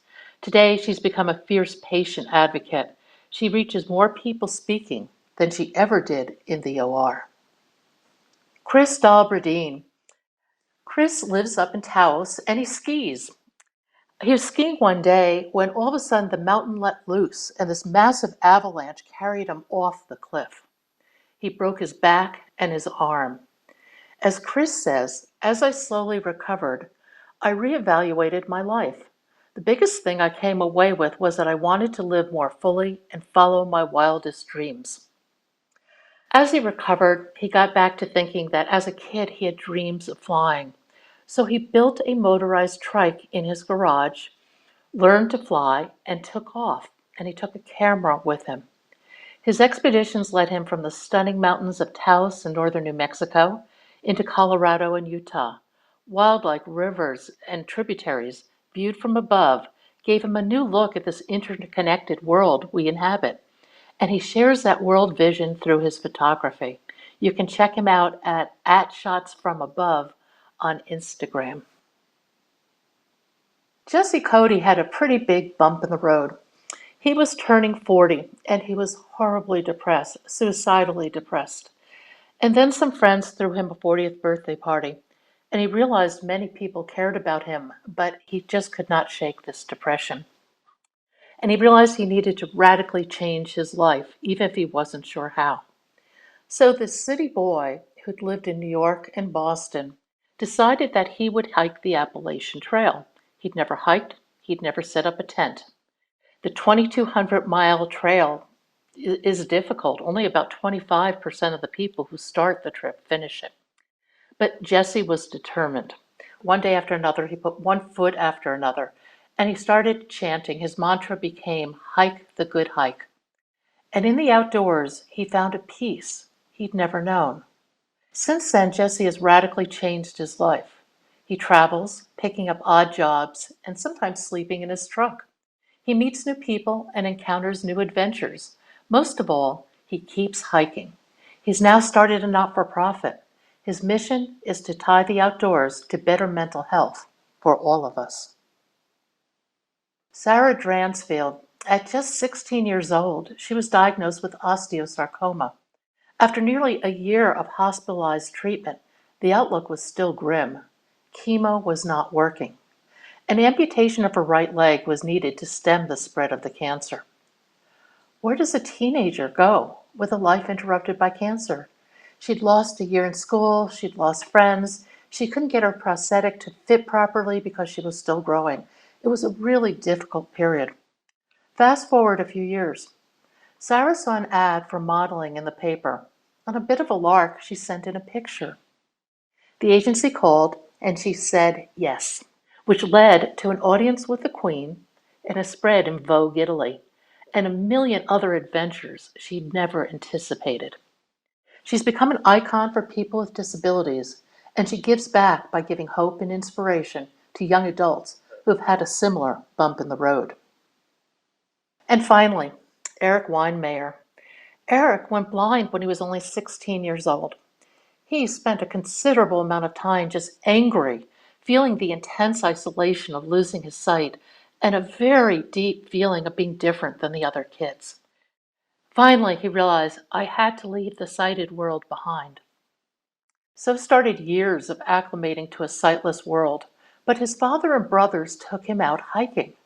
Eric stumbled along and learned to navigate difficult terrain in a sightless world. He pondered what to do, and he decided to climb Everest. He says, I was methodical. I trained like crazy. I planned. I developed systems to keep me safe and surrounded myself with a superlative team. Everything fit into a careful risk equation, and I was not fearless. A lot of things, in fact, scared me. Well, with planning, preparation, and teamwork, he climbed Everest. He was on the cover of Time magazine and appeared on Oprah. He starred in a film called The Weight of Water about his trip kayaking down the Colorado River through the Grand Canyon. Eric lives what he calls a no barriers life. He's an incredibly inspiring corporate speaker, an author, and the founder of a not-for-profit aptly named No Barriers. Their motto, what's within you is stronger than what's in your way. Everyone I've talked about faced radical life changes.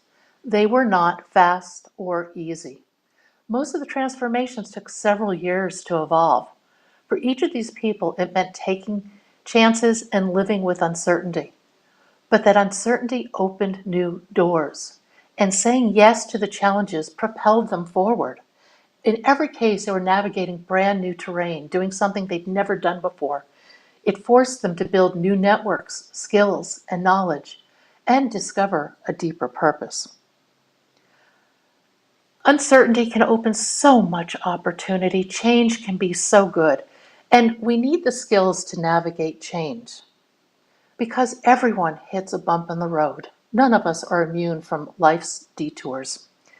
The question becomes, what do we do with it? Thank you for your time today.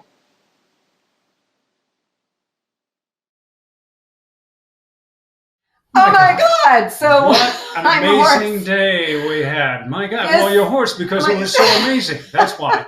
Well, oh my gosh. For Grace's 10th annual Women in Pain Conference, the Pain Cancer Connection is in the can. It's in the books. It's in the books. History. There we go. And we have so many people to thank for this amazing day. It was tremendous, start to finish. All our speakers, all our panelists, all our presenters were just amazing. Who do I want to start thanking? So I'm going to start off. I'm telling you, this is very important. I'm going to start off by thanking our sponsors because it's that old cliche. If it wasn't for their generosity, none of this would have happened. True. So I'd like to thank the Samueli Foundation. I'd like to thank the Kelter Foundation and Boston Scientific for their very, very generous donation. It is deeply appreciated. Thank you so much. Yes, yes. And Radine Marie Cook, my gosh, your beautiful art throughout our day made it so unique and stunning and lovely. Oh, we love you. Woman in Pain sister. And your husband, Doug, went through cancer treatment last year. Dougie Bear. We're just sending so much love and gratitude to you. Right. And I've got to thank Anna Polack. Woo! The comedian and Woman in Pain, Anna Polack, who was just absolutely phenomenal. But I think Louise Hayes kind of took it on the chin. Rightfully so. Just a little bit. Anyway. And, of course, those fun breaks were amazing. Yes. Jupiter the Wonder Dog. How can we forget Jupiter? And I think hubby Ryan showed up in one of those. He made a cameo. Holding Loved it. The billboard. So thank you, Anna, Ryan, and Jupiter, and all of our wonderful speakers. Oh my gosh, we're so lucky. We're oh my gosh. A special shout out to Michael Eselun, Dr. Wayne Jonas, and Dr. Keith Block for not just presenting, but also being here for live Q&A. Wow. Yeah, they were amazing. You guys are amazing. And then, of course, our wonderful other speakers. It was Christin Veasley, Dr. Susan Nyanzi, Dr. Melissa Cady, and, of course, Pat Wetzel.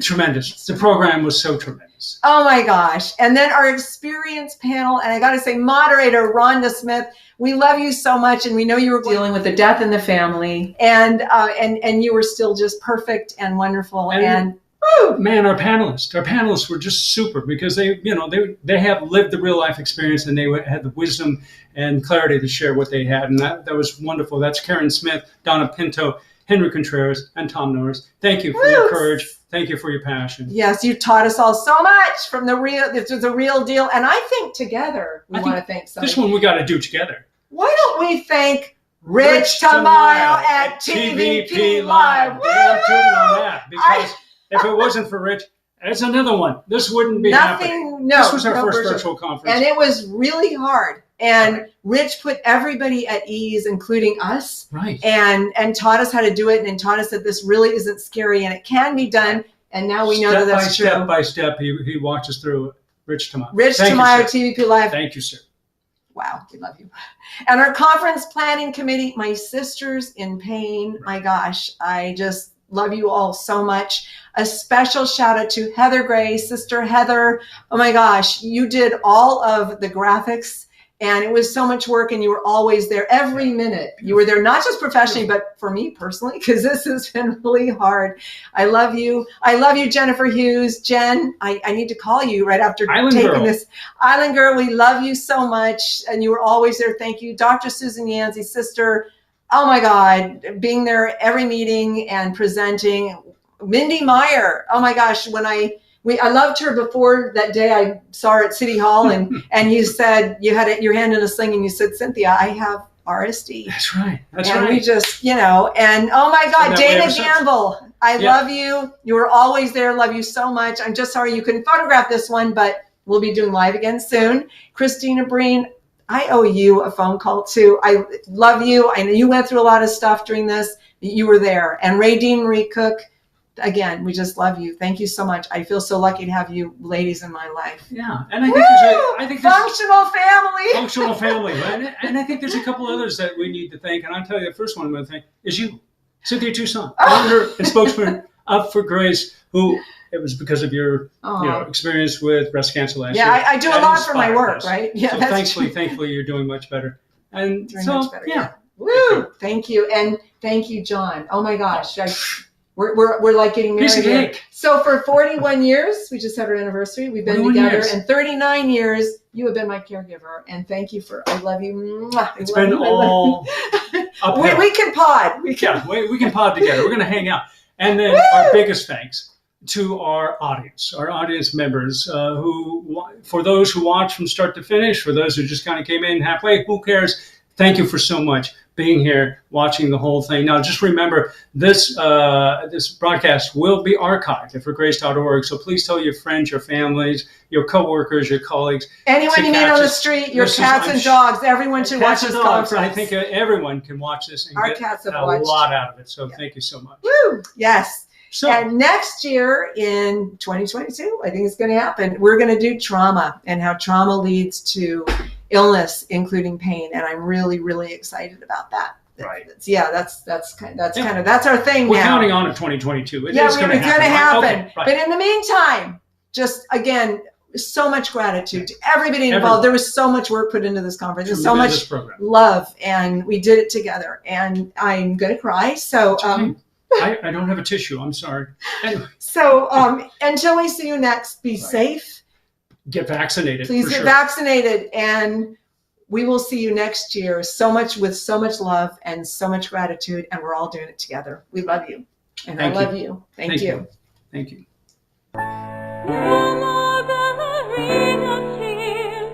No